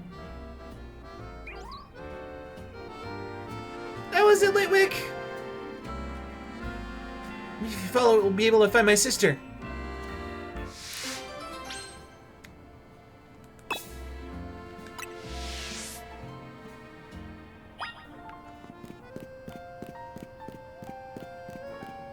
Cool, I'm doing the thing the Pokédex says you should never do. Have you seen a little girl?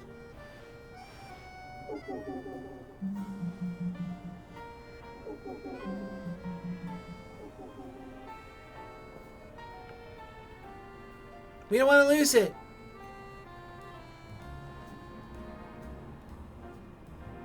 Yeah? Okay.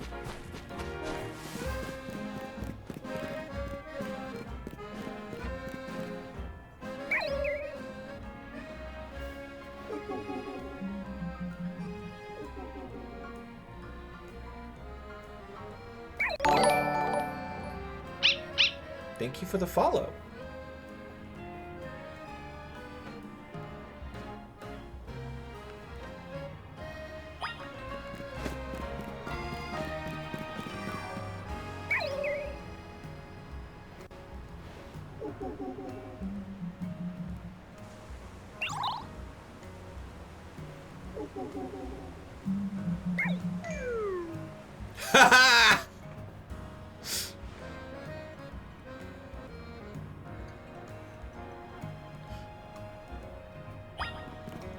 Now you're just a wax puddle in the ocean.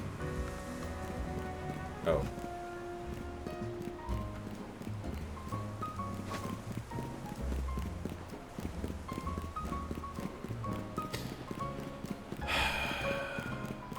My kingdom for a jump button. My kingdom for the ability to vault chest-high walls.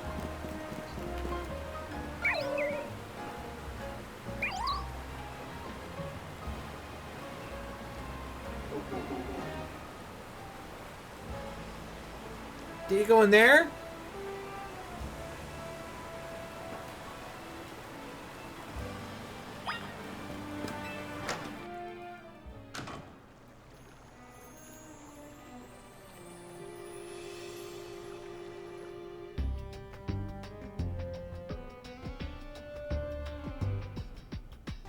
Doesn't seem to be a single wild Pokemon around. That's scary on its own. Like, actually.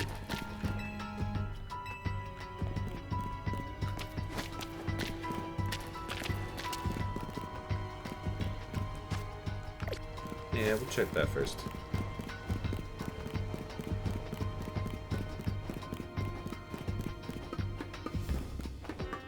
I mean, good time to get other quests out of the way. Because, like, no other wild Pokemon. Nothing to stop you. But also, the fact that there's nothing alive down here is scary in its own right.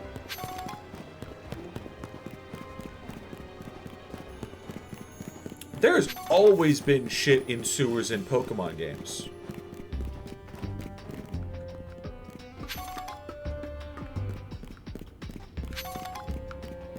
Hell, one of my favorite Pokemon games, or would I call that? No. One of the Pokemon games that I played growing up, one of the sideline games, had an entire dungeon in a sewer. Pokemon Ranger, the original Ranger. Yes, the entire gameplay loop is just drawing circles around Pokemon. But they get surprisingly fun, freaky about it. Like, layered mechanics on top of layered mechanics. I almost want to figure out how to play some of those, like, classic DS games that were, like, almost stylus only. Who are you?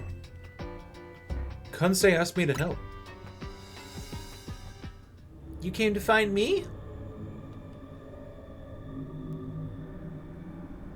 My brother worries too much.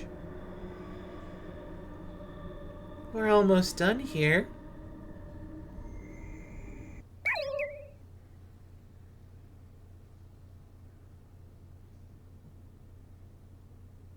Your Pokemon... your Pokemon career over. You're dead.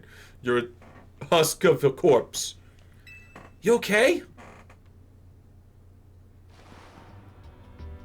Thank goodness. I was worried you'd never wake up. My sister said she came here to help this Litwick. Poor little thing seemed really weak, so I was letting it absorb some of my life force. It's somewhere that's what helps Litwick stay happy and healthy. Usually the kind of thing to someone grown up like me. I have way more life force. Guess. Kids have way more fucking energy than you give them credit for.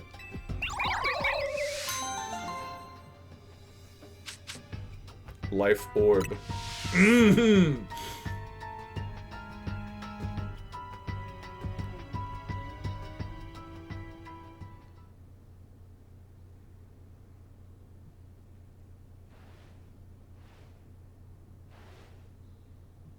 Bunch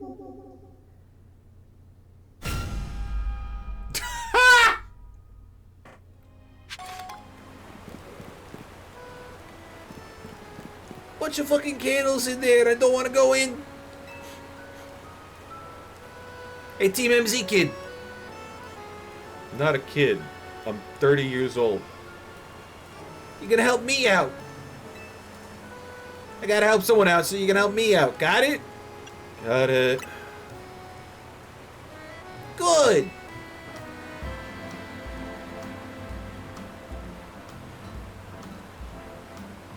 Here's the deal. Been hearing screams coming from that sewer entrance. Gotta go see what's up, but I hear there's some menacing ghost-type Pokemon in there. I know the boss thinks pretty highly of you, so I'm sure you wouldn't mind giving me a little hand. Not because anyone is scared, obviously. Who's scared? Who said I'm scared? You're tough and you love doing stuff for the city, right? Well, here's the chance. Get in there.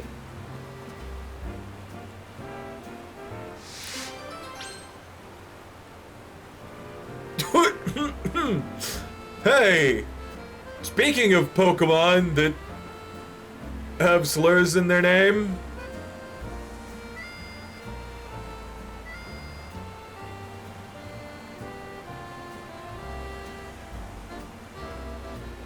if you can't see it, I can't help you. Which one of you can say the bad word for Yamask evolution?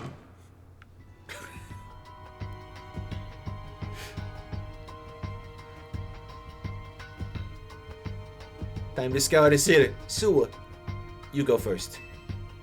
Really? Quit looking at me like that. I'm not scared. It's just common sense to put every it is up front.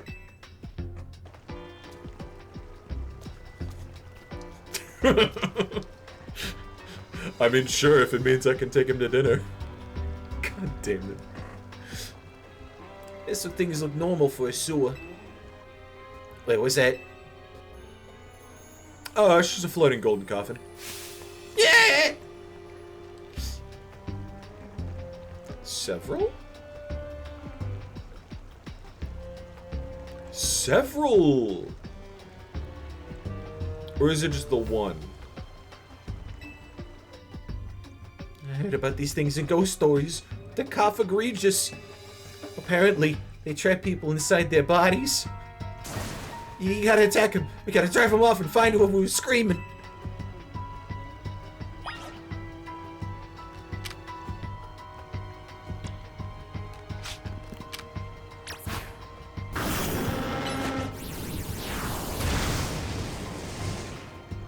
Wakey, wakey.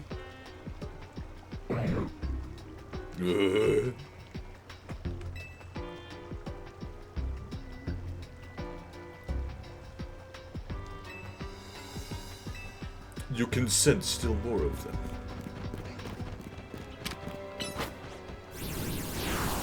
I'm gonna guess this was a pass. Actually, I don't remember. I have seen some pretty hot mummy bondage situations involving Cophagregious. Don't find it personally hot, like, yeah, I want to be in there. More of a, wow, that's incredibly well done and horny.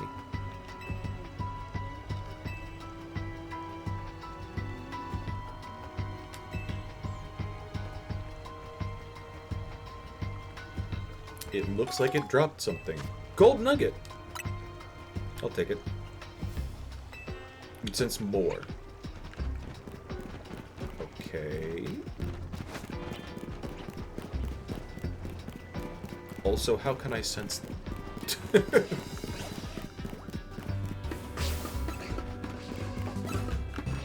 Sorry, I'm just here for the little big guy.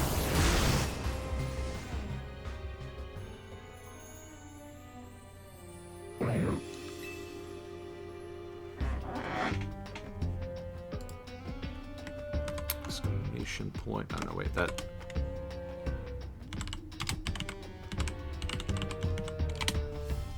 Yeah, there we go.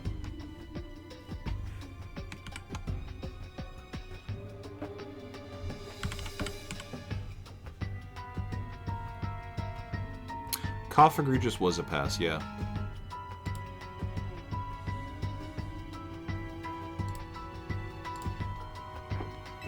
I've contemplated,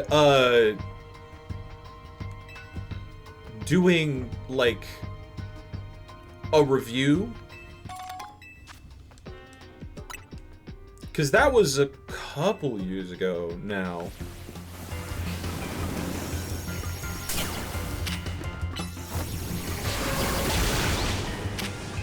I don't know if I've just gotten, like, worse or more horny, but my tastes have certainly changed. So, I've been contemplating doing, like, Smash or Pass in review. Like, what was my previous answer, and does that change?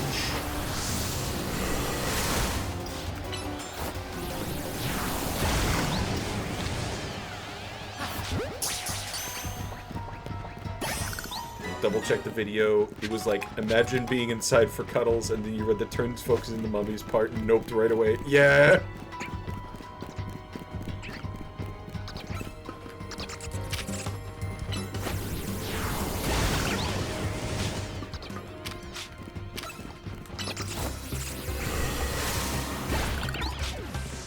But no, seriously, like...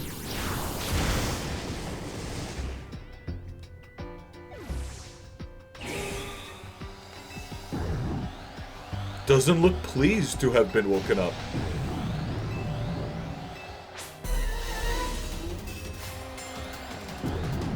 I imagine...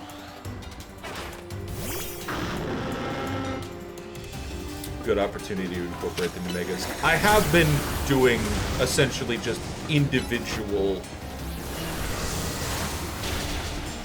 Like, here's my thoughts on the new megas without anything extra to add.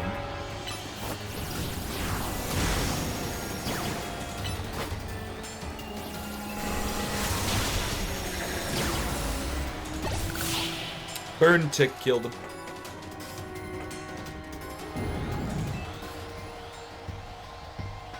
No one was trapped inside.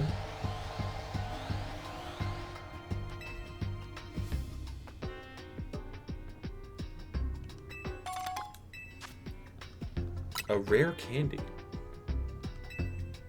More?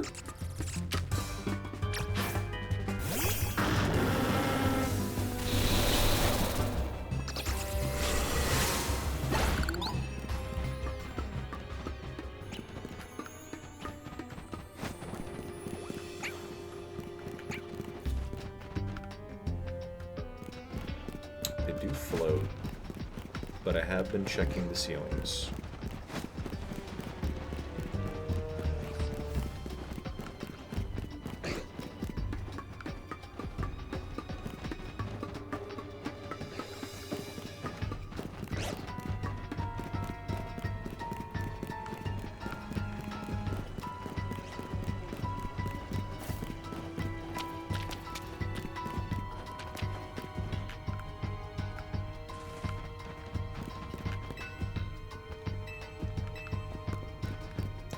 Take care of them all.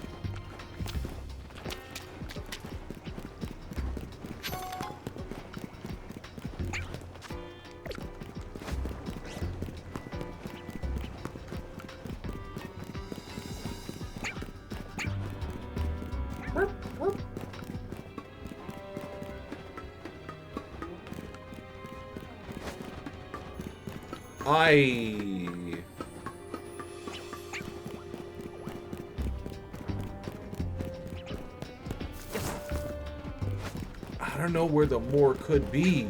Oh.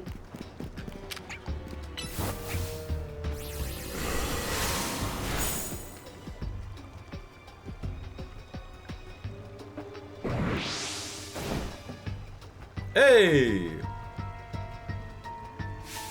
It's so bright out here. You alright? Tell you the truth, I got pretty excited when I found a Cough Egregious down here.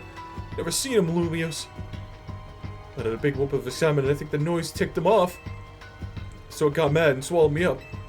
Thing is, it was just so sort of uncomfy in there, I dozed off. I think I was about to hit REM mode. A little embarrassed, but thanks for busting me out. Hey, good work. Guess you found our screamer. Glad you're alright, fella. Got you helping to keep the peace around Lumios again. Another feather in your cap. Of course, you never would have had the chance if I hadn't flagged you down. Feel free to thank me. Don't get swallowed. Haha.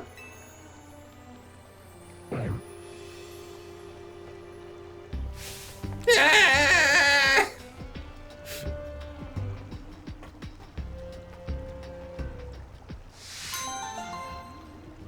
Awaken. Ooh, Shadow Punch.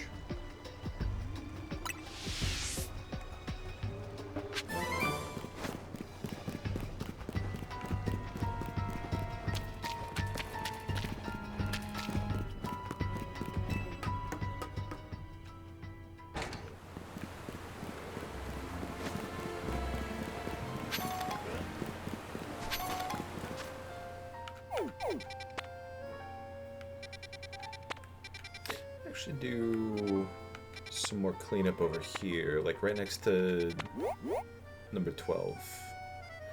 Is that inside the... I think that is inside.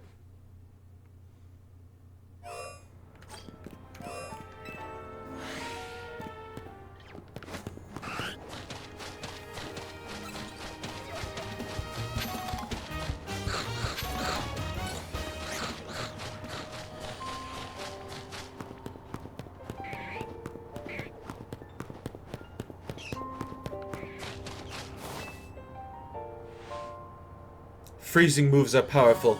Your Pokemon will be at my mercy when they are frozen solid. Because frozen Pokemon can't do a thing in battle. Could you tell I was doing an impression of my favorite trainer? She uses Ice-type Pokemon, so I do too. About it then. Want to have a chilling battle against my Ice-types? Sure. Being chilled to the bone sounds like your thing, let me know.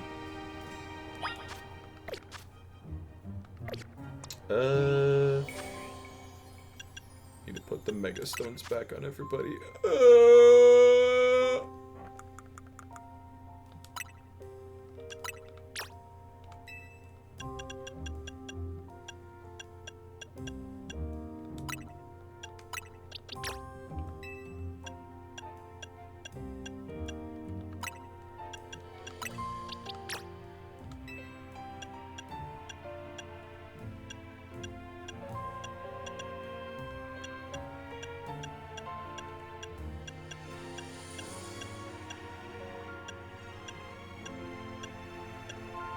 Malamarite.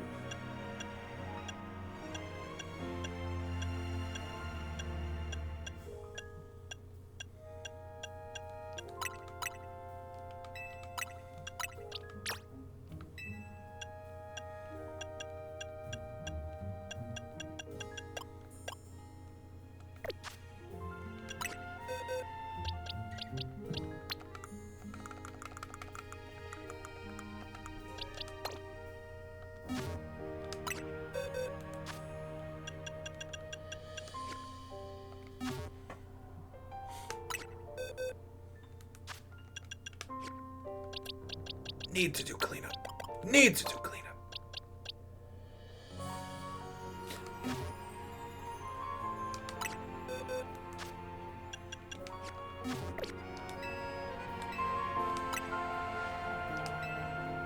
Time for another iconic quote. Are you ready? Does that even count as a quote?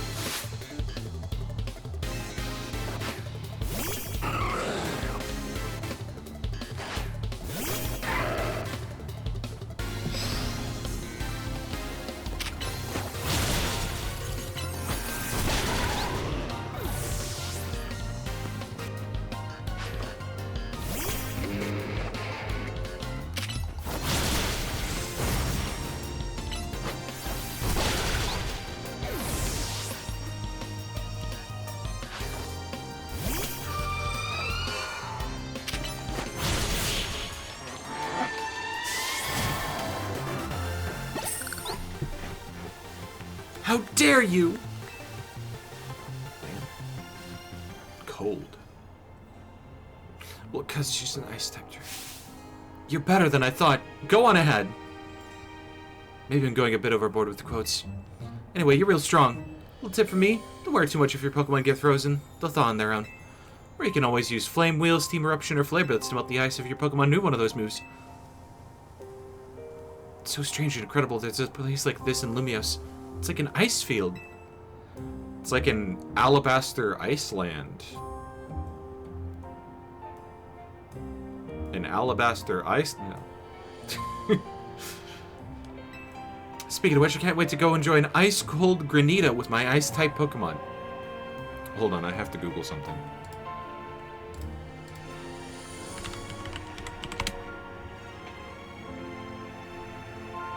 Semi-frozen Italian dessert, sugar, water, and flavoring. That slaps. That sounds like it slaps.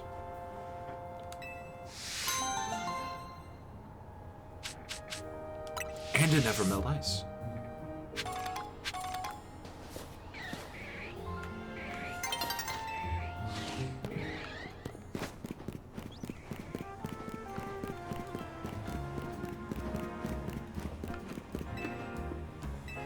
Yes, I would like to use the holiday.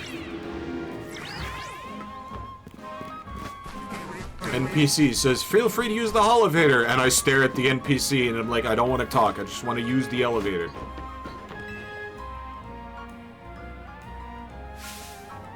What could be more marvelous, more miraculous than multi-strike moves? Actually hitting your opponent.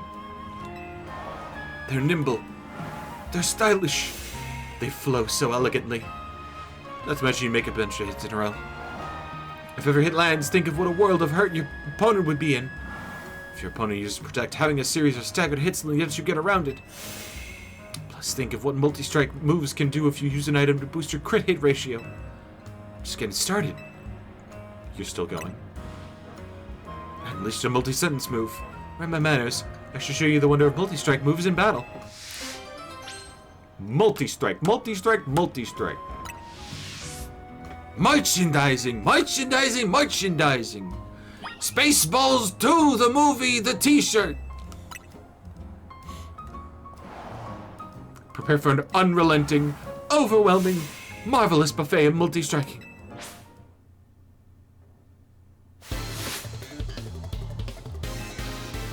At least there's no inaccuracy problem here. How?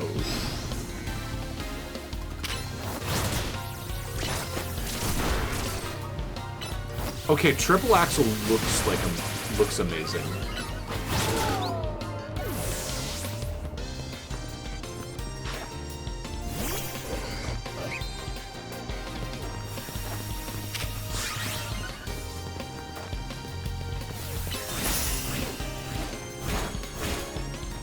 Oh, shit.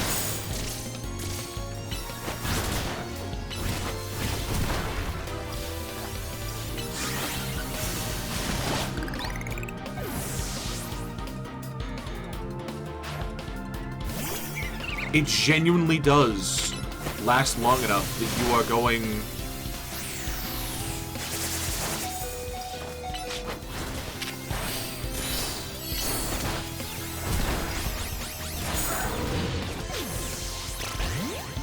That is some good multi-hitting.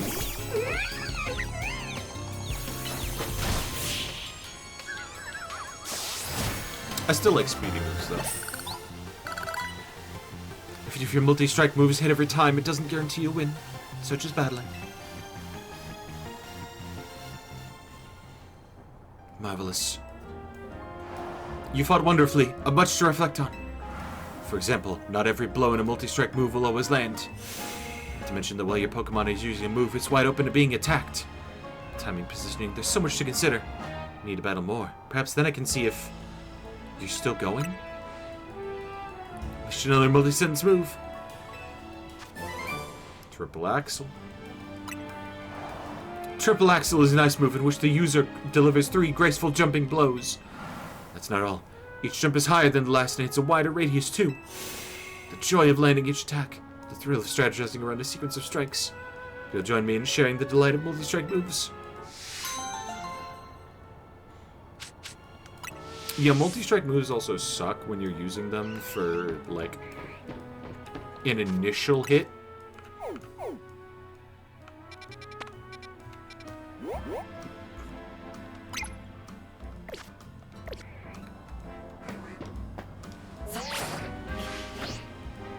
So, can I just...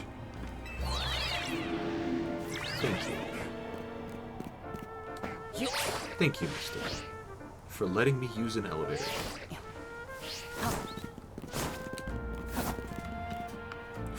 Ooh, Corvusquire. Would you take a look at this Corvusquire? You see the raggedy silk scarf it's carrying? Seems like it's dear to Corvusquire. No, I don't see that, because they didn't bother to bottle it. Best guess is that Corvusquire came here looking for the owner of that scarf. The only clue I've got on to go is his name embroidered on the scarf. Destin.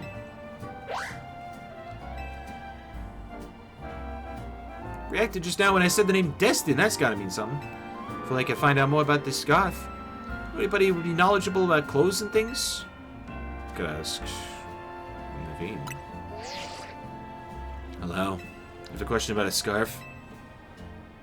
I'm fairly familiar with different materials and sewing methods, of course, but even I can't just look at a scarf and tell you who it belongs to.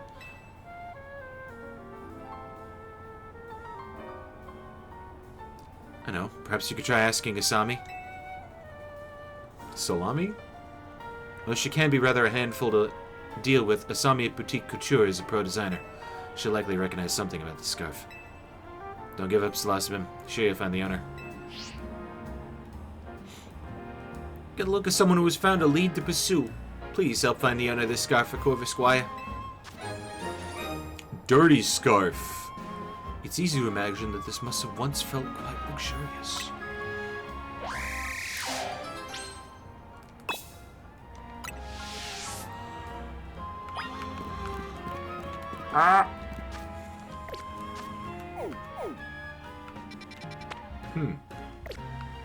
Requester bird.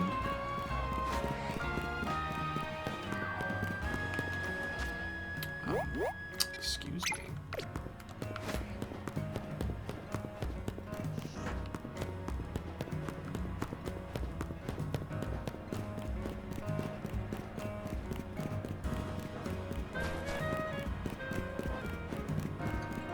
My arm's itching to throw a Pokeball.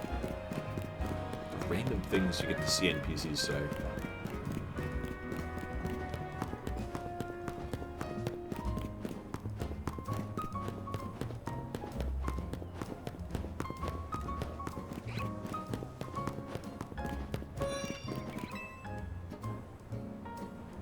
The fashion designer Asami is at your service. Did you need something?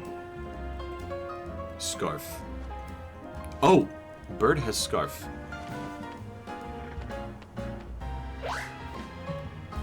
Bet you're here for another stylish Mega Evolution battle, aren't you? Please just look at the scarf.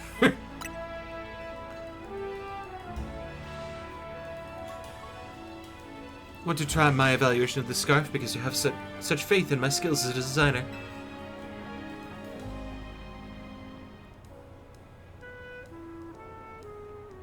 The scarf is... It's quite filthy. But I do recognize the material and design. These scarves are given out to new students at a certain school in the city of Winden, in Galar. I believe this is designed from 3 years ago. Shit, she's good. Unfortunately, that doesn't help much here in Lumios. Why do you have this? This Corvusquire brought it here. Searching out the lost owner of a scarf with only an embroidered name to go on. What a stylish adventure. I love it. Have you inquired at Academy Etoile? If the owner is now living in Lumios, it's possible they came to study at that academy. Bye, birdie! Isn't that one of the Battle Maison bosses? The what now? The Battle what? Huh? What? I genuinely thought it was a Battle Maison boss when I saw that text box. When I saw you're like super confident. Oh yeah.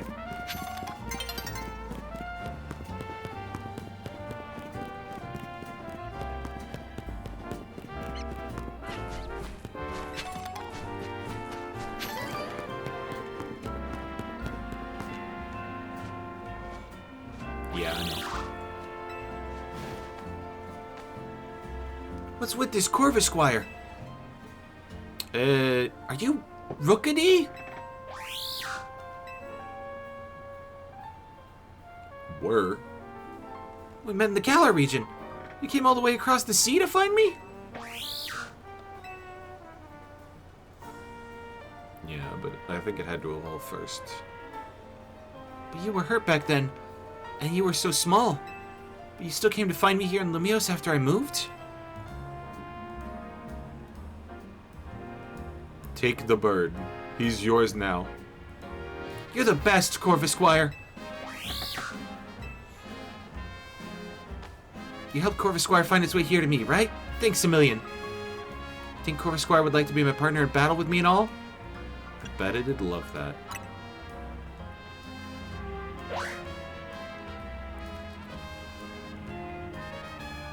Think I could ask you one more favor while you're here? I want to battle together, Corvusquire.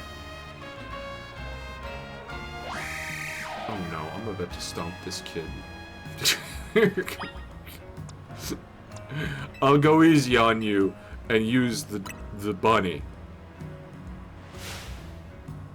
Let's test the strength you gained crossing an ocean against this trainer.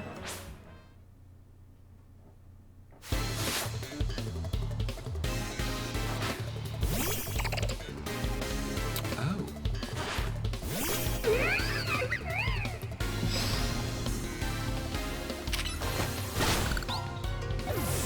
Jesus.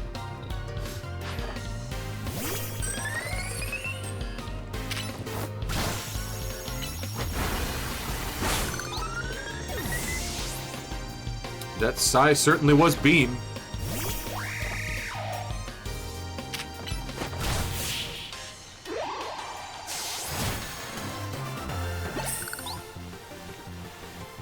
You really are an amazing Pokemon. Bro, you got to see 5 seconds of him. I may have lost, but you were the best. Seriously. I'm gonna work hard from now on to be the best trainer for you too. And you, trainer guy, I'm never gonna forget today. It's the best day of my life. Thank you so, so much. Thank you, Ah, no, I'm not doing that. Corvusquire, we're never gonna be apart again.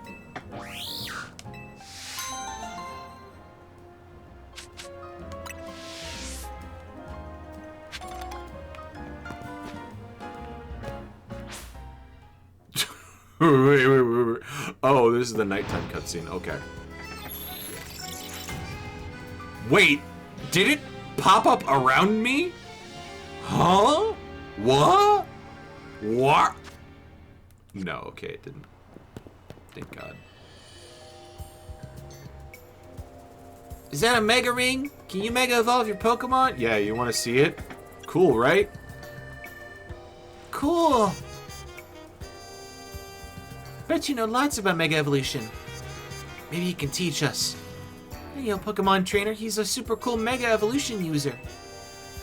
Teach us about Mega Evolution. Let's learn about Mega Evolution. Okay. How do I teach them? Gather round, children. Here's how my bunny wife goes Super Saiyan. You know those little spheres you need to Mega Evolve your Pokemon? What are they called? Mega Stones.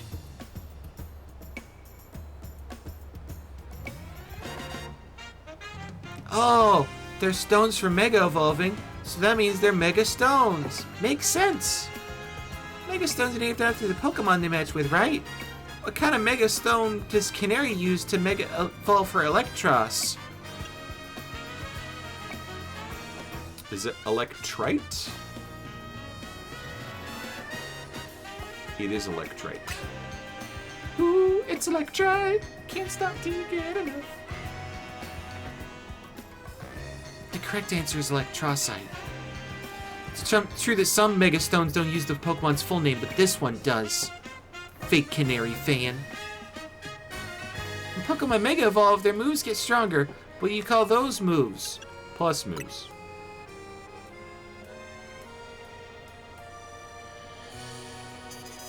Those moves do seem like a real plus. Hey, some Pokemon change types when they Mega Evolve. Can you name one? Mega Ampharos gains the Dragon typing. I don't know how that's connected to the hair. Maybe it's Maybelline. You're all a bunch of nerds. I'm gonna ask something fun. Lots of Pokemon can Mega Evolve. Which Mega Evolution do you think is the strongest? Meganium. That's why I chose mine as my starter. That one's subjective. No right answer. Each one has its own strengths and weaknesses. Yeah, but from my understanding, Mega Meganium actually resists some of Mega Embor's fighting type moves because it's Grass Fairy. Not sure about all the answers you gave us, though.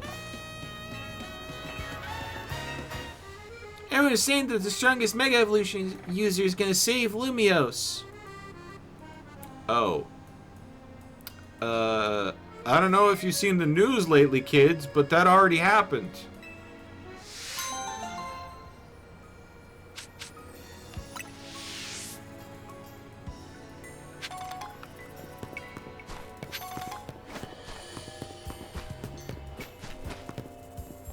NPC that must never be touched.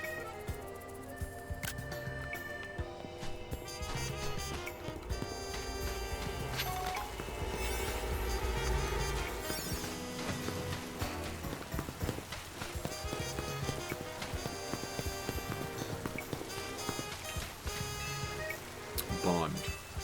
I'll give you my Riolu if you give me an Abra. Abra would be so fun to play tag with because it can teleport.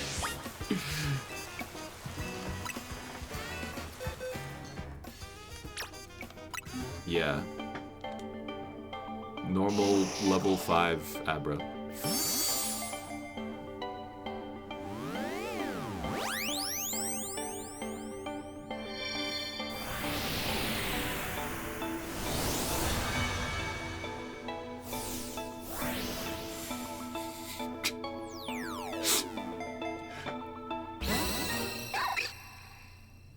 Riolu.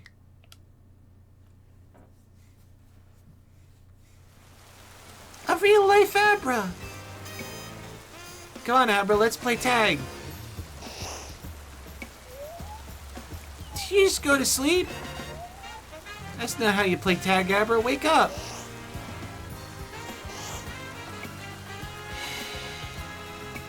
The Abra used teleporting to sleep? Whoa.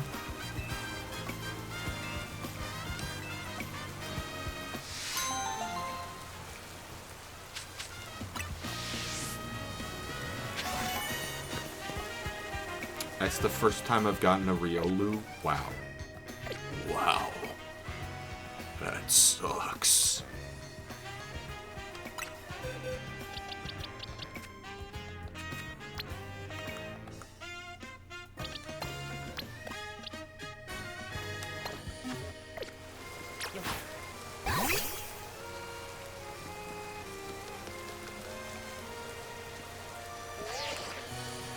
Absolutely fucking gormless puppy.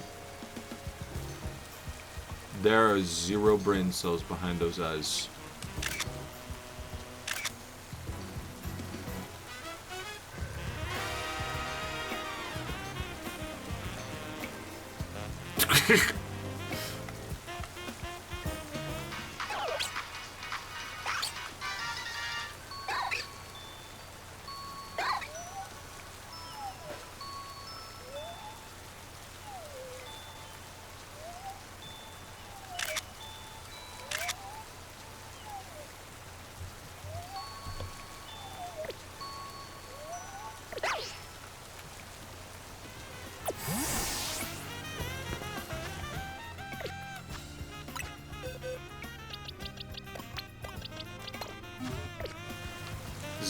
%, Gorm. I cannot get over the phrase 0% Gorm.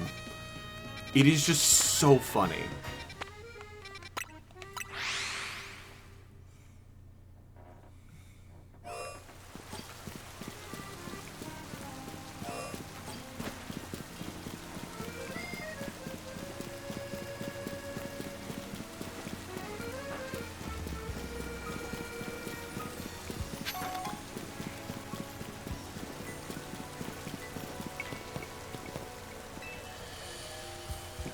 Police officers in Lumios have Pokemon help out with investigations, you know. Yeah, they've been doing Pokemon working for the police since Generation 1.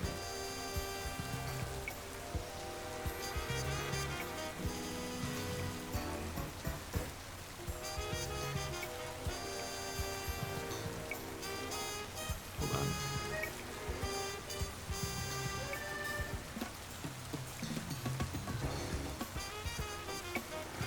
Yeah. I'm wanting to partner up with a Pokemon called Shuppet. Here it likes the negative emotions that people feel. Jealousy, vindictiveness, and so on. I hear it'll help me... was thinking with Shuppet's help I can zero in on people with strong negative feelings. Make it easier to track down criminals. Can even prevent crimes before they happen. Oh, no, no, no, no, no. No, no, no.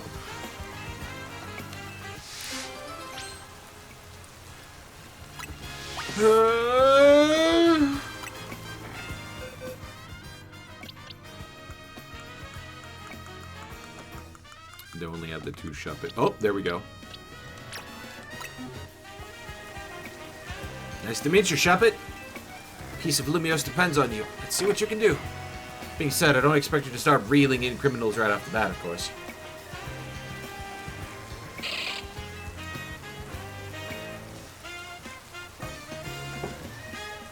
Picked up on some negative feelings already? Let's follow it.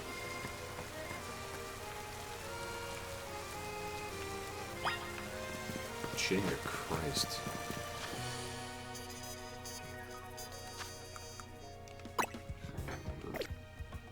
Oh!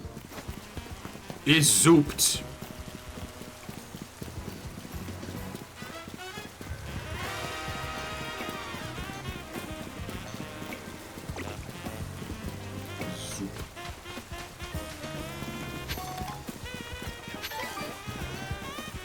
How much do you want to bet the police stations in Kanto smell like Takis? There's a connection here that I'm drawing a blank on. Because Kanto is supposed to be like a specific prefecture in Japan, right? This is where I live. You beat your wife. Are you already done for the day, dear? I'm still on the job. Haven't seen anything suspicious around here, have you? Can't say I have. Guess you're still busy with work. Good luck with the investigation. Why are you reacting to her? Oh, what a nosy little Shuppet. Must be reacting to these ugly feelings I've been keeping inside. I didn't want you to know. I mean, could it be? So absorbed in my work. My wife's been so supportive, but she felt resentment from me from being absent all the time. These suppressed feelings almost turned into a full-blown grudge. That's what led Shuppet right here. Living together for so long, I just assumed we knew what the other was thinking. I was so preoccupied with my job, I didn't even notice she was unhappy. What a fine husband I am. Yeah, you must be one of that 45% of cops that are definitely in tune with their wife. For more info, Google 45% cops. Gonna need your help a lot more going forward, Shuppet. Try my best to be a better partner so my wife doesn't feel the need to suppress her emotions. Let me know if I ever need to try harder, okay?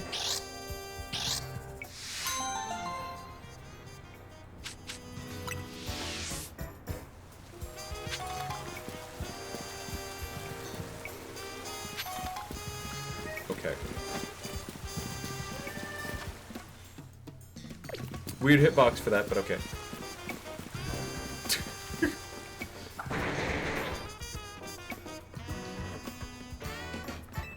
Mr. Rhyme. Mr. Rhyme, rhyme! Rhyme-o, rhyme-o. Do you need me to call a doctor? Need me to call a doctor? Oh, sorry, my partner and I are polishing our act. Mike, the master mimic. Though I can only really mimic Mr. Rhyme. Maybe you could help us workshop our new bit.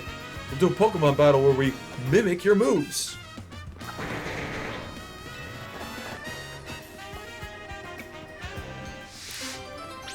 The joy of mimicry. We know when you're ready for a mimicry match. Okay.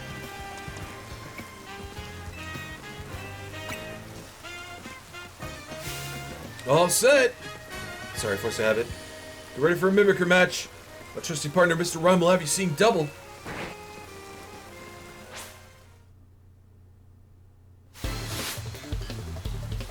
Mike the Master Mimic.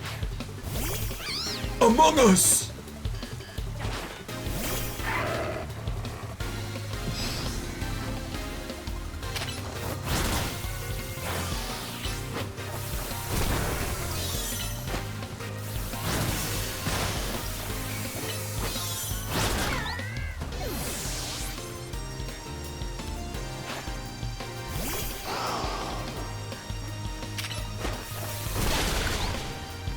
Mimic this, bitch!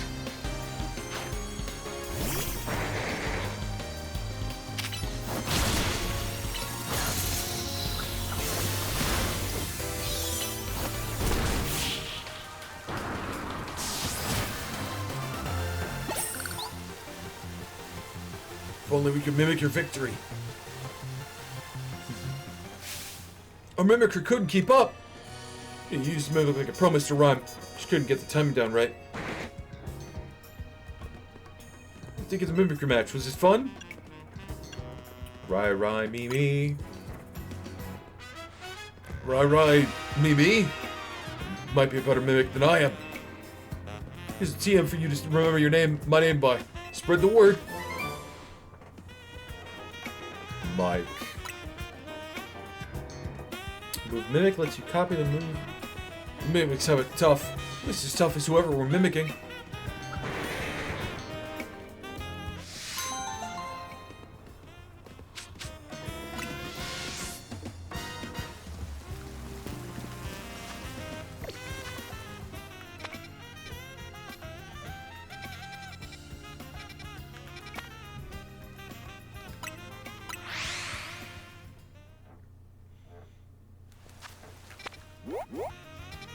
They look like it got serious just when I walked in.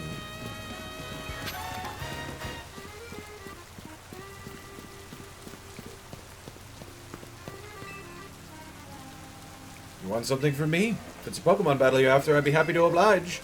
But you're one of those uncouth trainers who uses close range attacks, aren't you? I love battling trainers like you. My long-range moves always finish off your sword off with style. Simply lead my Pokemon where I want it to go, then pummel opponents from a safe distance. Oh, it's a shame that the cooldown time for long-range attacks takes quite... Whoop! Stop there before I give too much away. We have to figure out the rest in battle. Long-range moves, huh? My favorite thing is to launch attacks from afar. That's not stylish. Stylish. Oh my god. Bro is gonna get fucking stomped.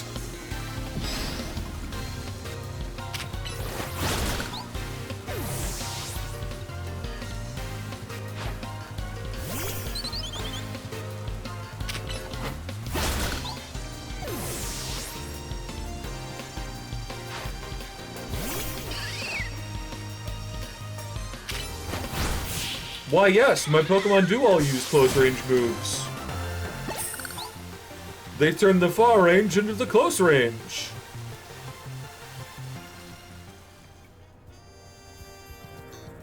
You're surprisingly good. Perhaps you figured out that long-range attacks take longer to execute, but close-range attacks aren't perfect either. You need to get right up close to your opponent before you can launch them. If you're already near your opponent, though, close-range attacks are certainly the smart choice. Not that I plan to deviate from my preferred long-range attacks anytime soon. Battles are terrifying. Who would want to wade into the middle of all that? You don't have to, but your Pokemon certainly can. What do you think of Pokopia, the upcoming life simulator Pokemon game from Koei Tecmo? I feel like it has some promise. Like, if they went all in on the, like, the Ditto thing, it'd be more interesting. If they literally copied, like, the Animal Crossing formula and did that for Pokemon, that would be fun.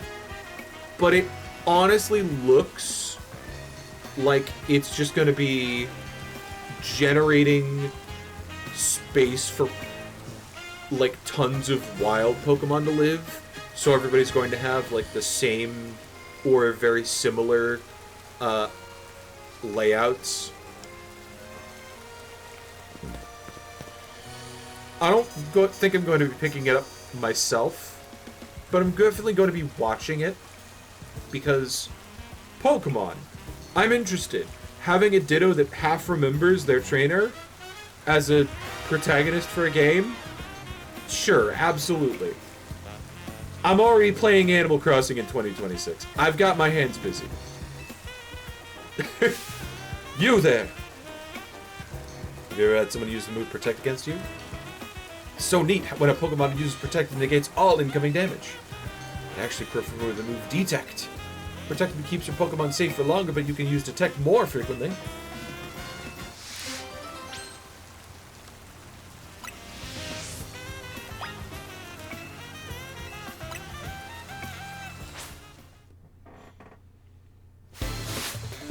Probably more akin to Dragon Quest Builders. Might be thinking, might be closer to that, yeah.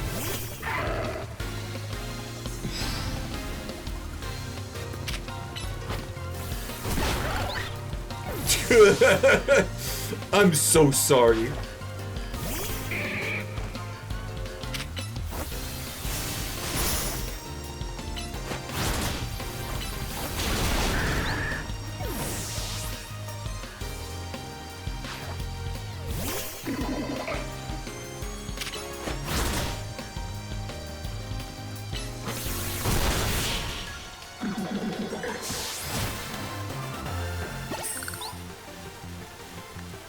How did we not detect this outcome?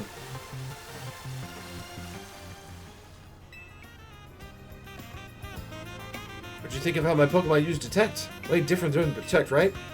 They do the same thing. Not at all! Sure, they both rebrand your Pokemon for taking damage. Detect is just so much cooler. Call it personal preference if you must.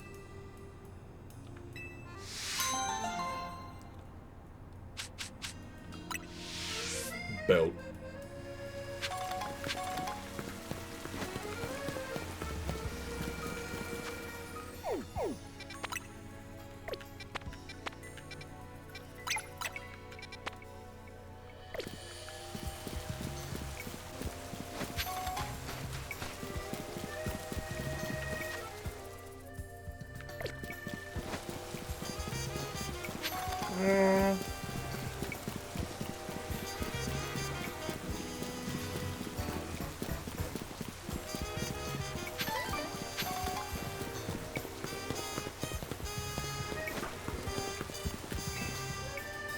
Cafe Galant. I aim to create a superb new galette that will transcend even the mighty Lumiose Galette.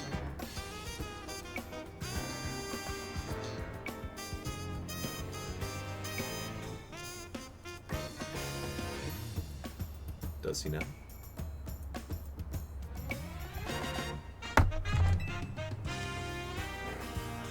There's a problem with my superb plan. I don't have a wonderfully gallant Pokemon to help present my superb galettes to customers. The very name of our cafe is Cafe Galant. Perhaps wanting to be seen as gallant is behind the times, but it is in the name of our cafe. We respect our history and the desires that went into that name.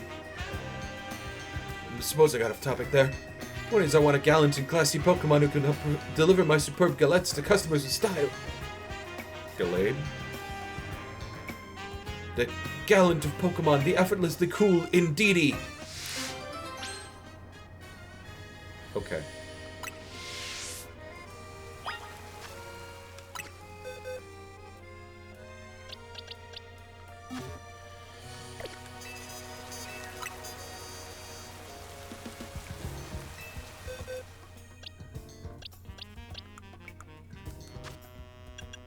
we have the 2?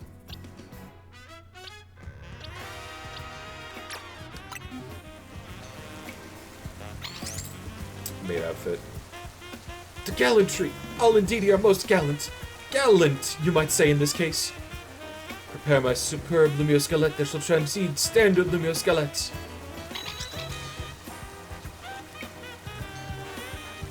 I shall call them Giga Lumiosquelettes. That's right, we're skipping right over Mega.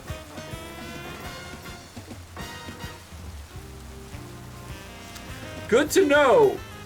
From the mouth of Game Freak itself, Mega Evolution, and then Gigantamax, and then Terastallization. Yes, they have been following Mega, Giga, Terra.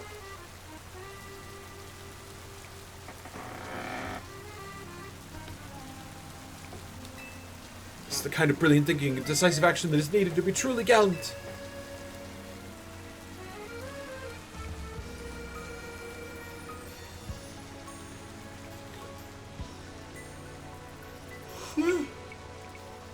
Indeedy, please present our customer with some Giga Lumiosquelettes. If it's not the size of my head, or her head.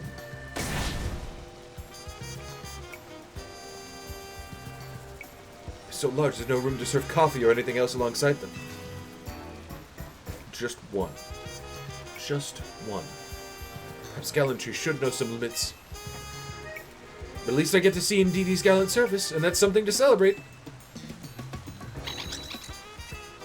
Indeedy, Taylor, you and I shall bring further glory to Cafe Gallant.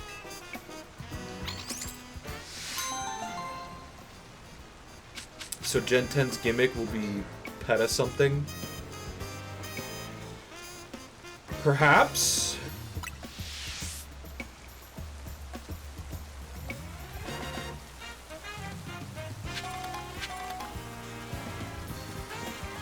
Peter. The horse.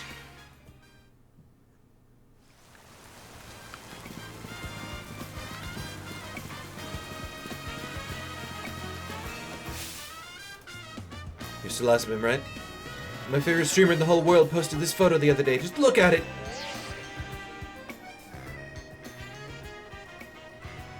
It's too good, right?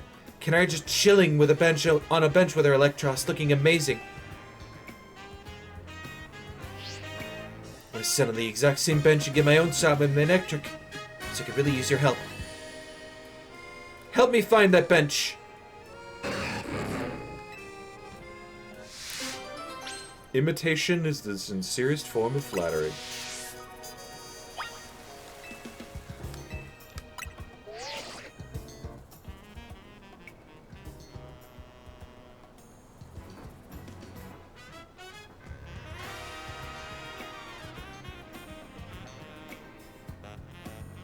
Is that 2? I think that is number 2, yeah.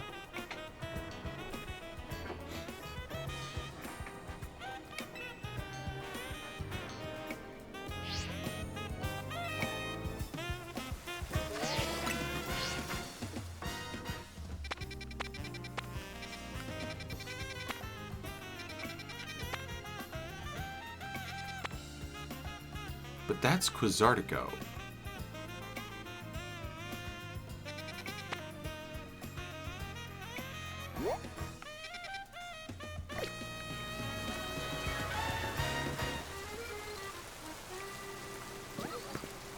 Maybe it wasn't 2, maybe it was 7? I think that bench is inside the battle zone right now. Oh.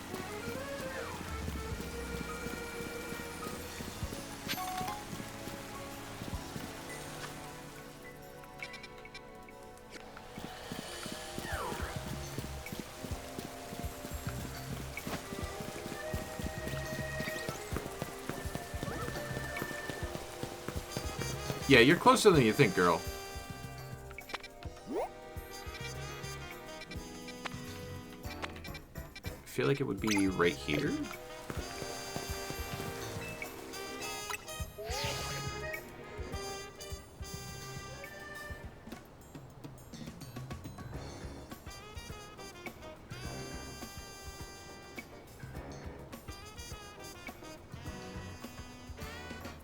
Yeah.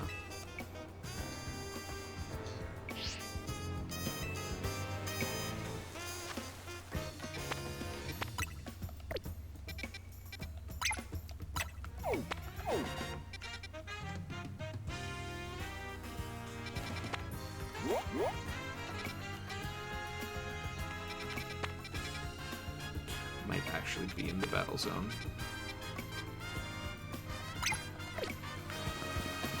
We'll try this one first.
Yep, that's the bench.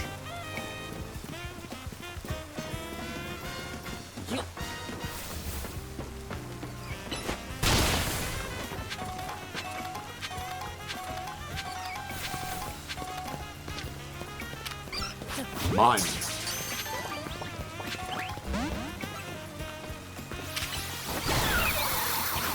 Mine!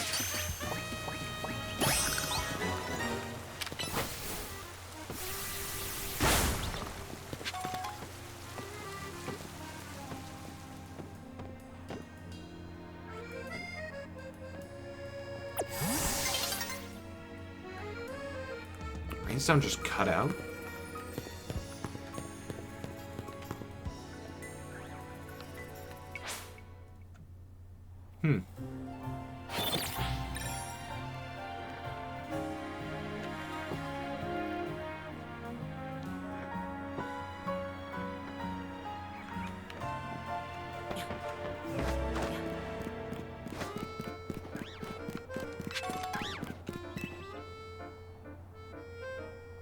You found the specific bench the Sass was looking for.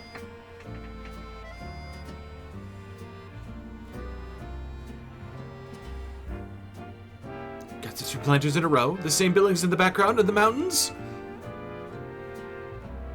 Really was Quizartico that was the biggest one. This has to be where Canary took her photo. Come on, no time to waste.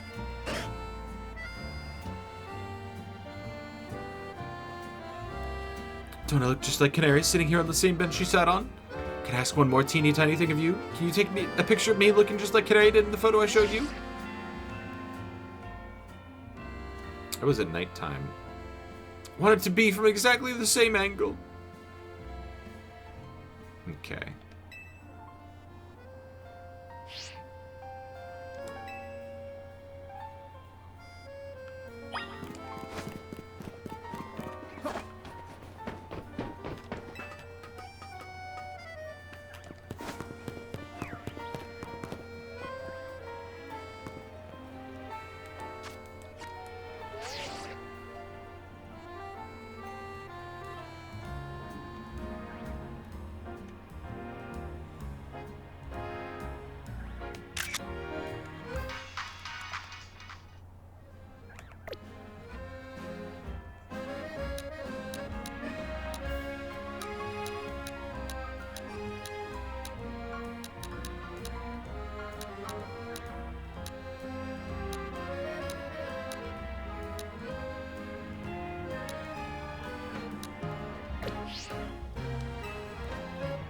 Take a picture from right there.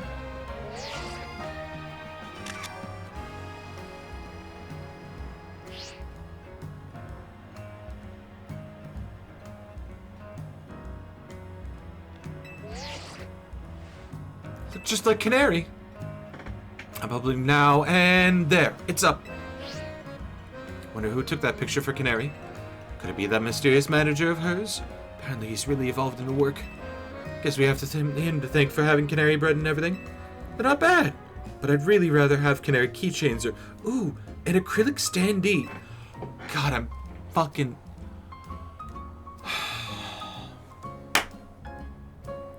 As somebody who attempts to buy things, merchandise of franchises that I like, I am fucking sick of acrylic standees. I am fucking sick of them. Everywhere. God damn.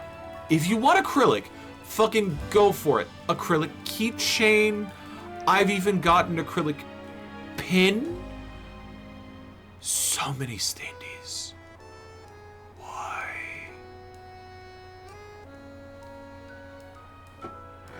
Let's recreate a bunch more of Canary's pics while I'm in Lumios. Thank you for your help, Slussman. Maybe have a seat on that bench and take a load off. See you around.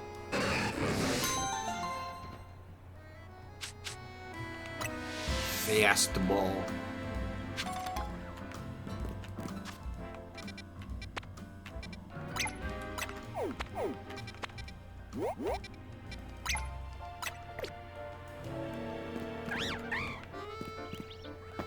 Hi, bird.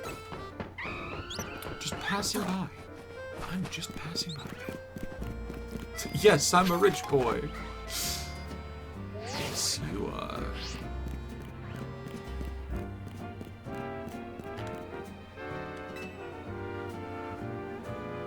Wild Weedle have been devouring the plants in this beautiful garden recently. Oh, that's a big one. It's an alpha Weedle, I think. I've chased the pests away so many times, but they keep coming back. I suppose it's a testament to how healthy and beautiful I've kept the greenery here, but still.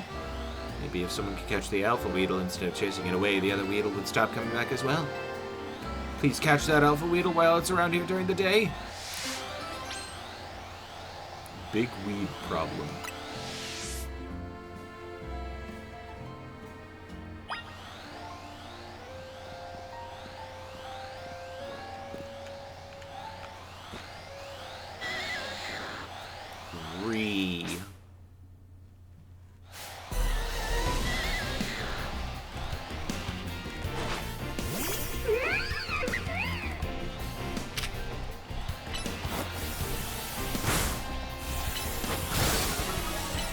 Electro Web.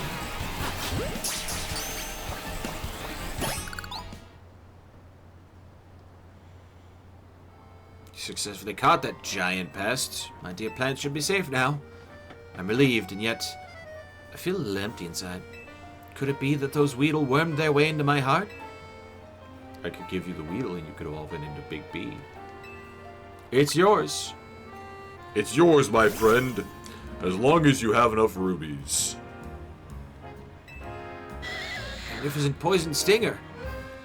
You may have fought it over at eating my plants, but that's just proof of my green thumb. From now on, I'll have this Weedle guard my plants, and I'll feed it choice leaves in return. Thank you all for all your help, young trainer. Berries. Nice.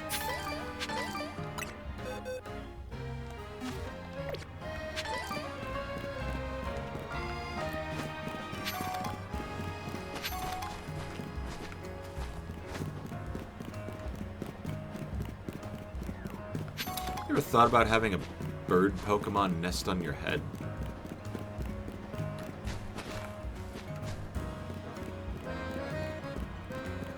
Like Swablu here. Look at it.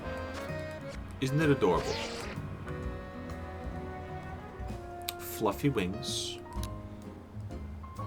Tiny feet. Could literally just like nestle on top of your skull like a giant cotton ball.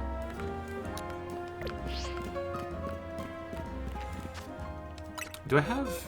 I think I have an Altaria somewhere. Somewhere.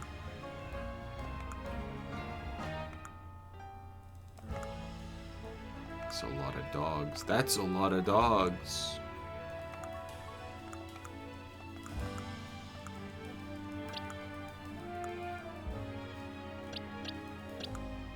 Ice cream. Ice cream.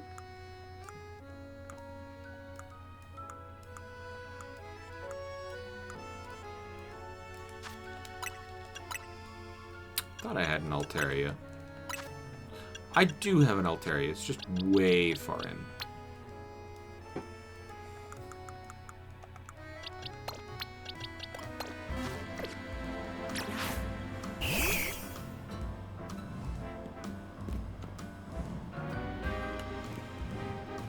Altaria is just straight up a fucking cotton ball with wings.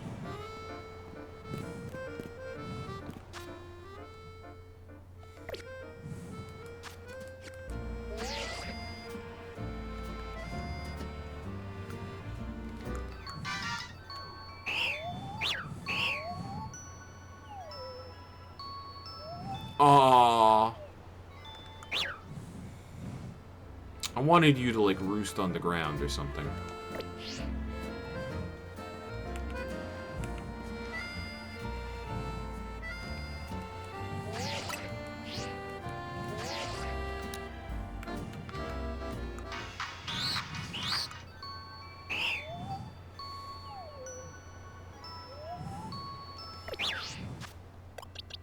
How heavy are these guys?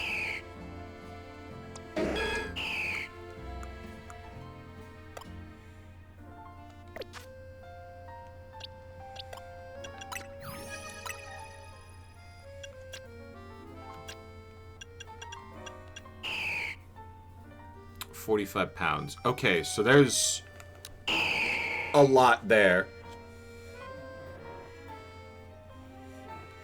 Its down is so soft, it seems as if a touch would melt it, but it's strong enough that just a few strands can be used to hoist a dump truck.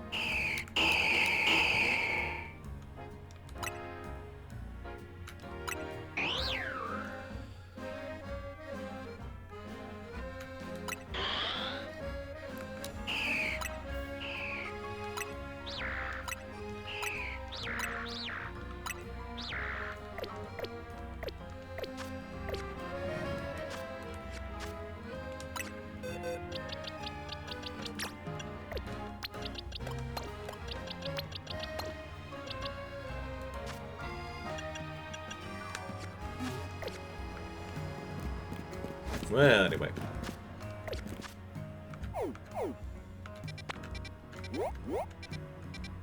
Huh?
Thank God.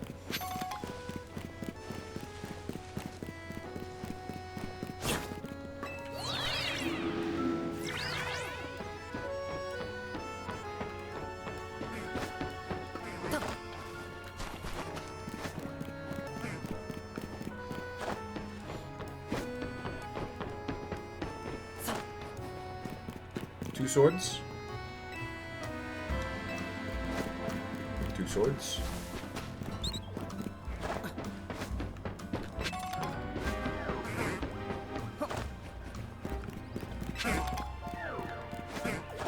I don't know why, but playing Pokemon Legends CA trademark makes me feel like I need to go to a like cafe IRL and just absorb the vibes there. Just like soak in the vibes for a day. Oh yeah, you're the one that feeds the Hawlucha around the rooftops, yeah. Don't know what you did, but you managed to find Hawlucha again after that. It was really lethargic though. And ever since then, it's been acting strange. It always has this faraway look on its face, as if it's remembering something. Oh! The trauma!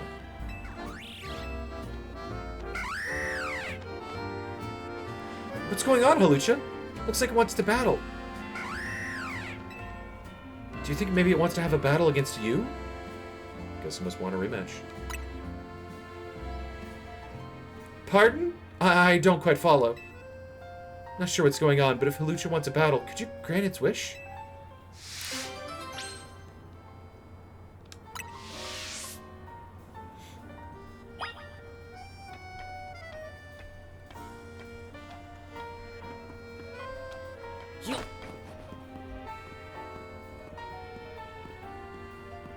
Sorry, kid. It's gonna go one of two ways. You concede, or you become a smear on the freaking pavement.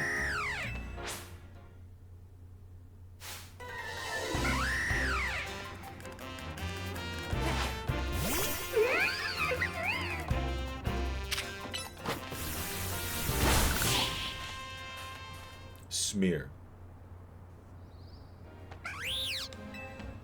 It was a fun rematch. No idea Pokemon battles could be so exciting. It's not about beating down an opponent, it's about facing each other without holding back. Hawlucha, you think you could let me be your partner? I'll do more than just feed you. I promise I'll learn everything I can about being a trainer. I want to help you.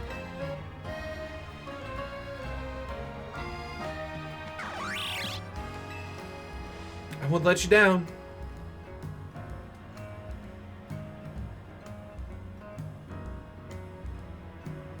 Thank you so much for battling Hawlucha. I thought it would be really hard for wild Pokemon to live in the city, but I guess Pokemon are more powerful than I ever imagined. I'm going to try to become stronger too, together with Hawlucha.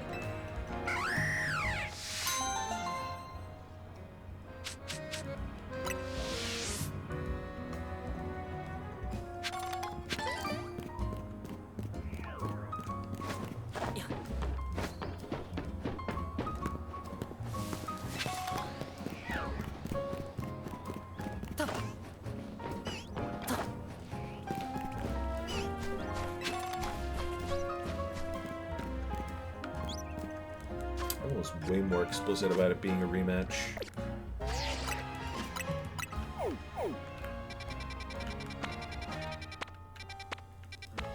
Well, the map is still Icon Vomit, but it's way more cleaned up now that half of the place has no like side quests. Still feel like I haven't done anything. Like, straight up, there's just an ass load of side quests in this game.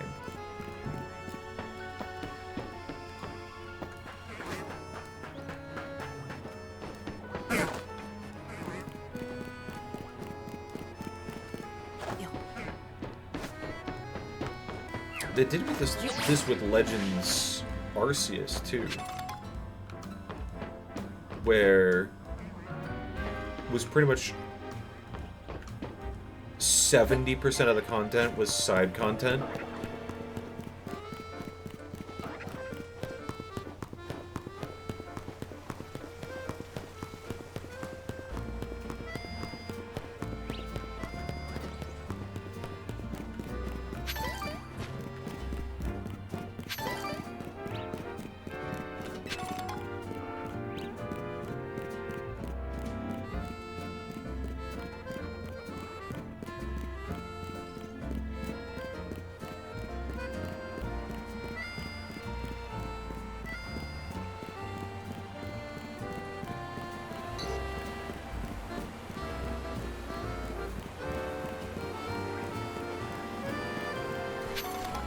I am really glad they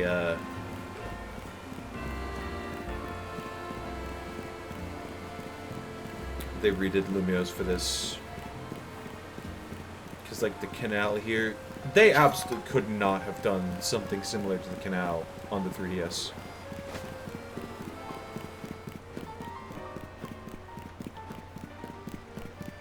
There's just not enough processing power there. 3DS, you were a good console. There's not enough processing power there. Frickin' 1 out of, like, 8 of my CPU's cores is more powerful than the entire 3DS. I swear to God.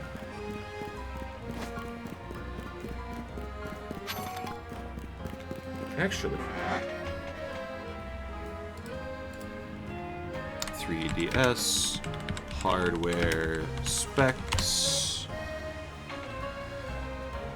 2 ARM11 CPUs, 128 megabytes of RAM, 6 megabytes of VRAM.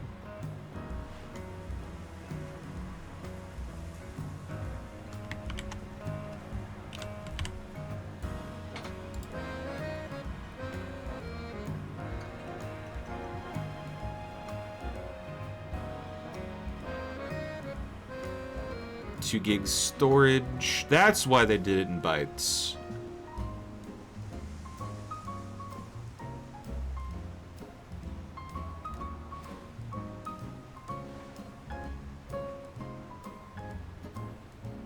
.240p audio recording.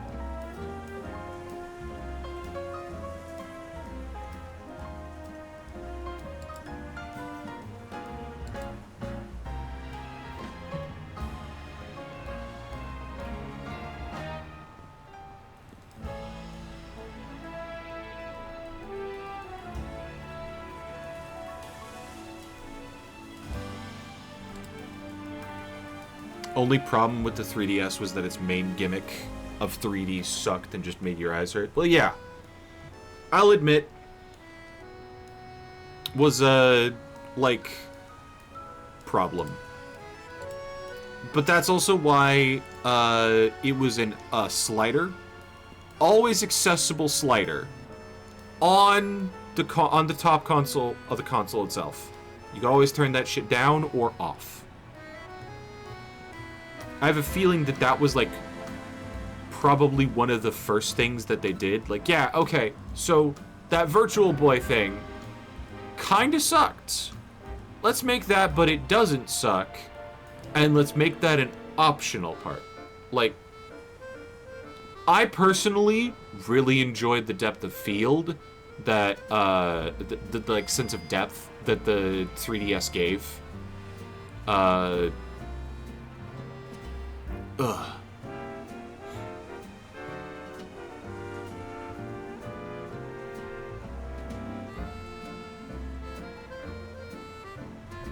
Okay.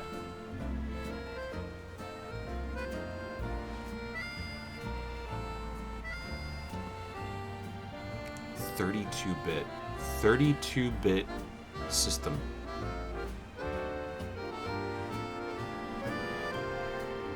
But, like, the games for it were good. The,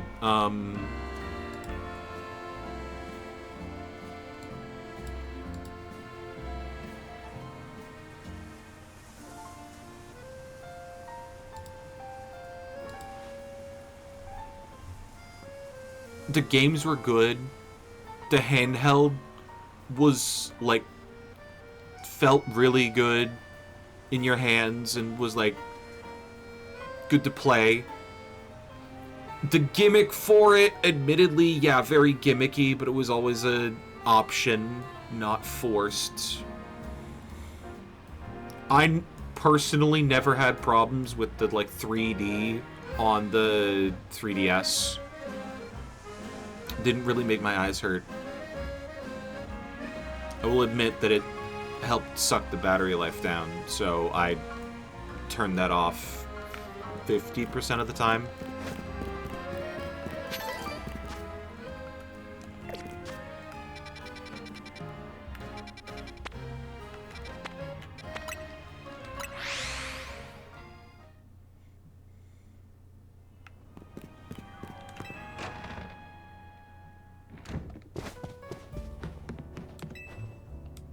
I just ask that you don't throw the baby out with the bathwater.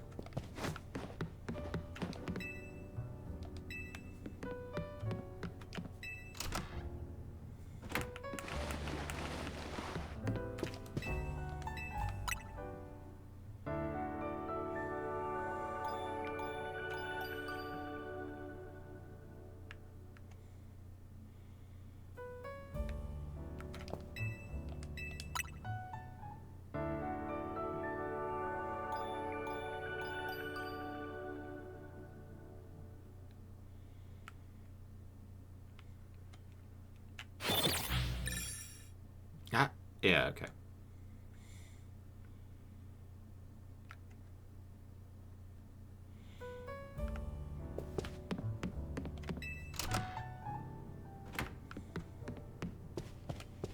Giant Pokeballs floating in hyperspace. Balls in space.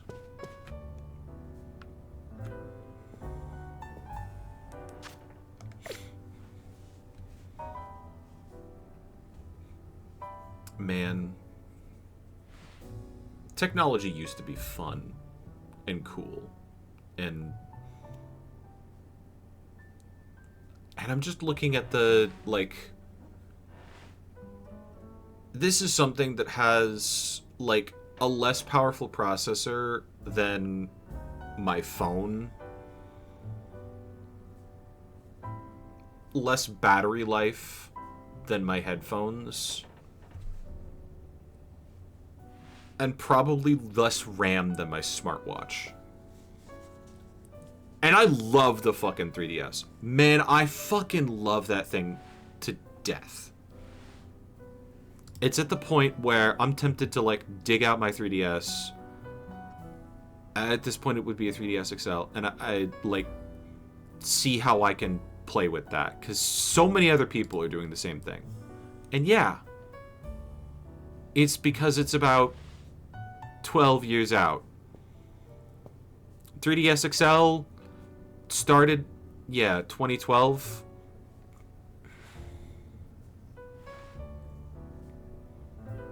Was a good console.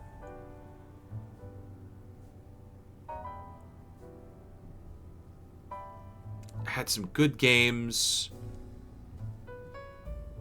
I feel like Switch has essentially just been like the, like, giving up on mobile, but it is a mobile console. It's technically a handheld console. It's just that it's a way different form factor. It doesn't feel the same. Like, I can pocket a 3DS. I cannot pocket a Nintendo Switch 1 on any of my pants.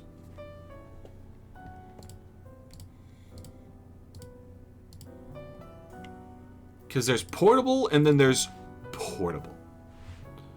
Portable versus pocketable is the, like, the vibe.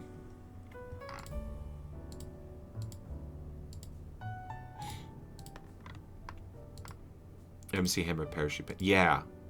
I think it got to the point where if I wanted to take my OG Switch out in my, like, over-the-shoulder bag, I would have to either, like, put it in the main pouch. This is before I had a case, so it would just be, like, naked glass rattling around with everything else in my bag. And, like, or, like, I would have to, like, take the Switch apart and, like, put it in different pouches of my bag.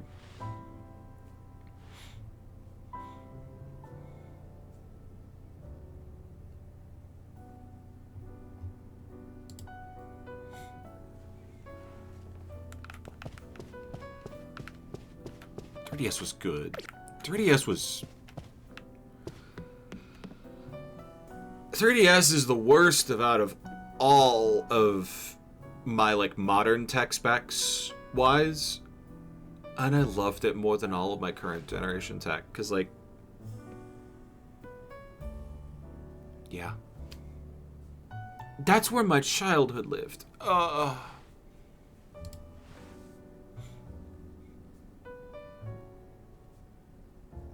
Auto stereoscopic 3D. Glasses 3D. Free 3D. Weren't they doing 3D TVs around the same time too? Eh. Hold on, let me look that up.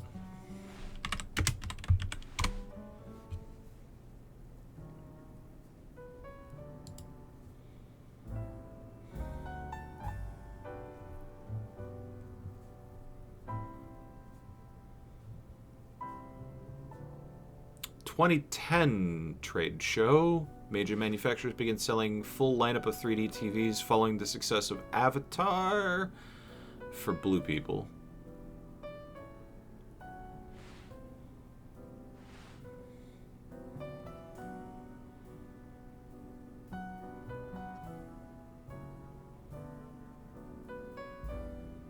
Yeah, no.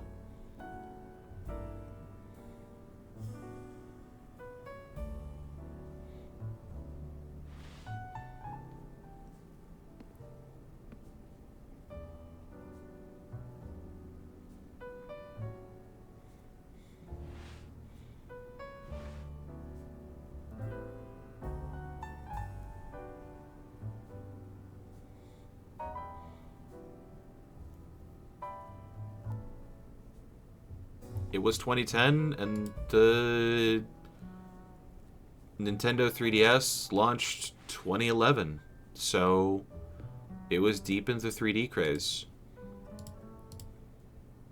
But I think the Nintendo understood two things. One, it was ultimately a gimmick, so they had an off button for it. And two, you still have to have good shit for people to want to switch from the regular DS. So they made good games for it. And also X and Y.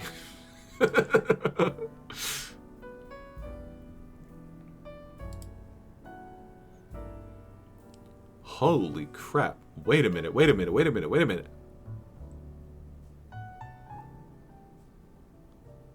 The GameCube, released in 2001, was capable of displaying true stereoscopic 3D with an LCD attachment. Only the launch title Luigi's Mansion was ever utilized then. Add-on itself was never released due to expensive cost, leaving the feature unavailable outside of development environments. Nintendo later experimented with a 3D LCD during the development of the SP, but the idea was shelved. So Nintendo's been trying to shove 3D in a bunch of their shit for a while. Why haven't they tried to do the fucking turn the Switch into a VR headset? The Switch 1, didn't they have patents for like a headset style for the Switch 1? Hell, they're bringing back the goddamn Virtual Boy. The goddamn Virtual Boy. Actually, hold on.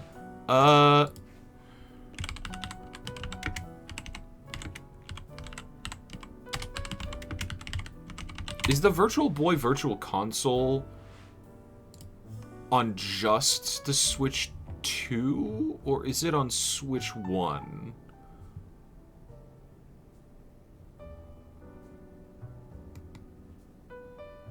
Wasn't there a Labo build to turn the Switch into a headset? Yeah?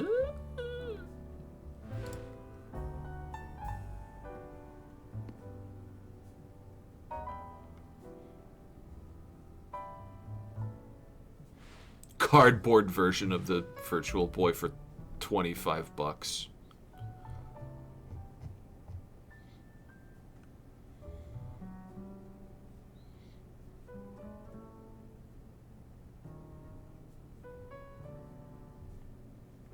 Apparently it's Switch 1 and 2, but it's only on NSO Plus.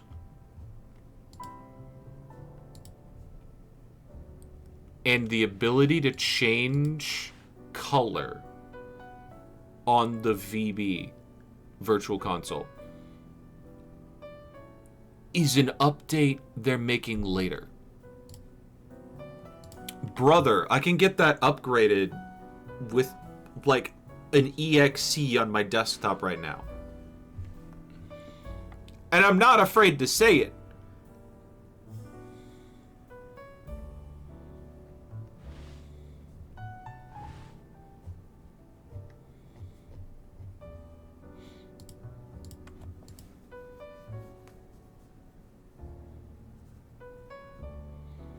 I'm not going to buy the Virtual Boy. I'm not even subscribed to NSO Plus.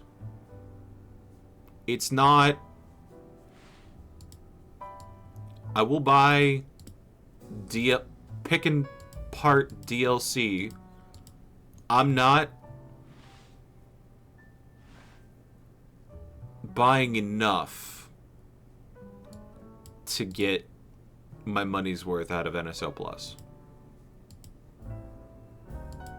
If I want to play GameCube games, I have Dolphin. If I want to play Virtual Boy games, I'll stare at a red LED for 45 minutes and hallucinate. Anyway. Wasn't there a Labo build to turn the Switch into a headset? I think there was.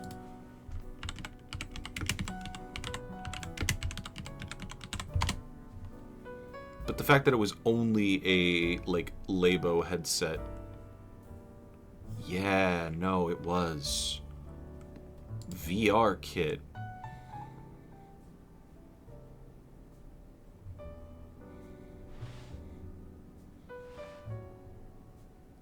Kind of surprised that it's just that. Yeah, no.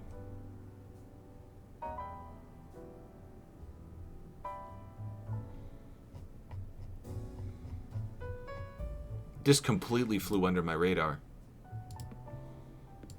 But yes, there was. Surprised they haven't... It was just Labo, though. It was just, like, the Labo stuff, which is the equivalent of, like, fuck-around tech demo with cardboard accessories.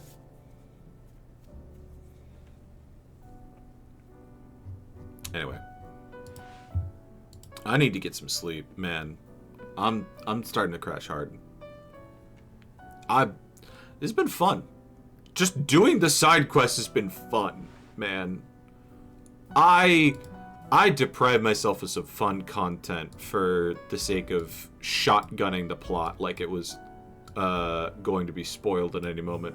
And to be fair, it would have been spoiled at any moment. But yeah.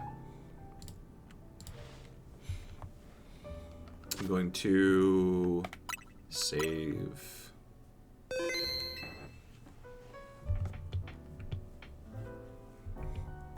Call that quits for the evening. If you like what you've seen here tonight, follow me here on Twitch to get notified when I go live. We will do... EBD. We will be doing more Cult of the Lamb tomorrow. So everybody praise the wolf. And make sure to get in cult uniform. The leaf is not optional. Twitch has told me that I need to cover my throbbing wolf nuts with a leaf next time. So follow me here on Twitch to get notified when I go live. Discord and Blue Sky for any midweek stream updates. I don't foresee one happening at this point, but the last 3 weeks I've had to change the schedule. Midweek, it will happen again. And VODs on YouTube. I do want to raid out. Thank you, Eyebolt, for raiding in. I'm not sorry. There will be plenty of stuff added to the sin bin later. It's been a while since I've checked Blue Sky, so there's gonna be that.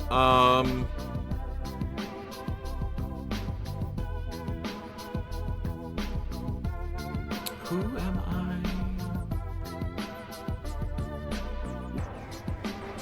Fallout 3 modded.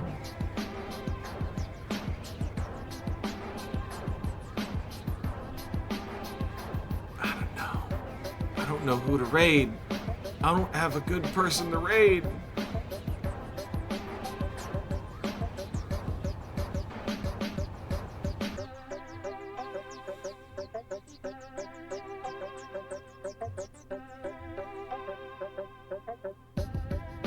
I might just not raid out tonight. I'm not seeing anybody good. Yeah.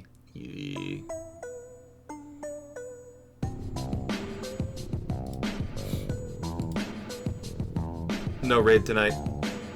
Have a good one. It's midnight 30 in my time zone, so it's guaranteed to be later in yours. Unless you're in Europe, which means it's earlier. But, like, why have you been awake for this entire time? Anyway. Sleep. I'll certainly try. See you tomorrow.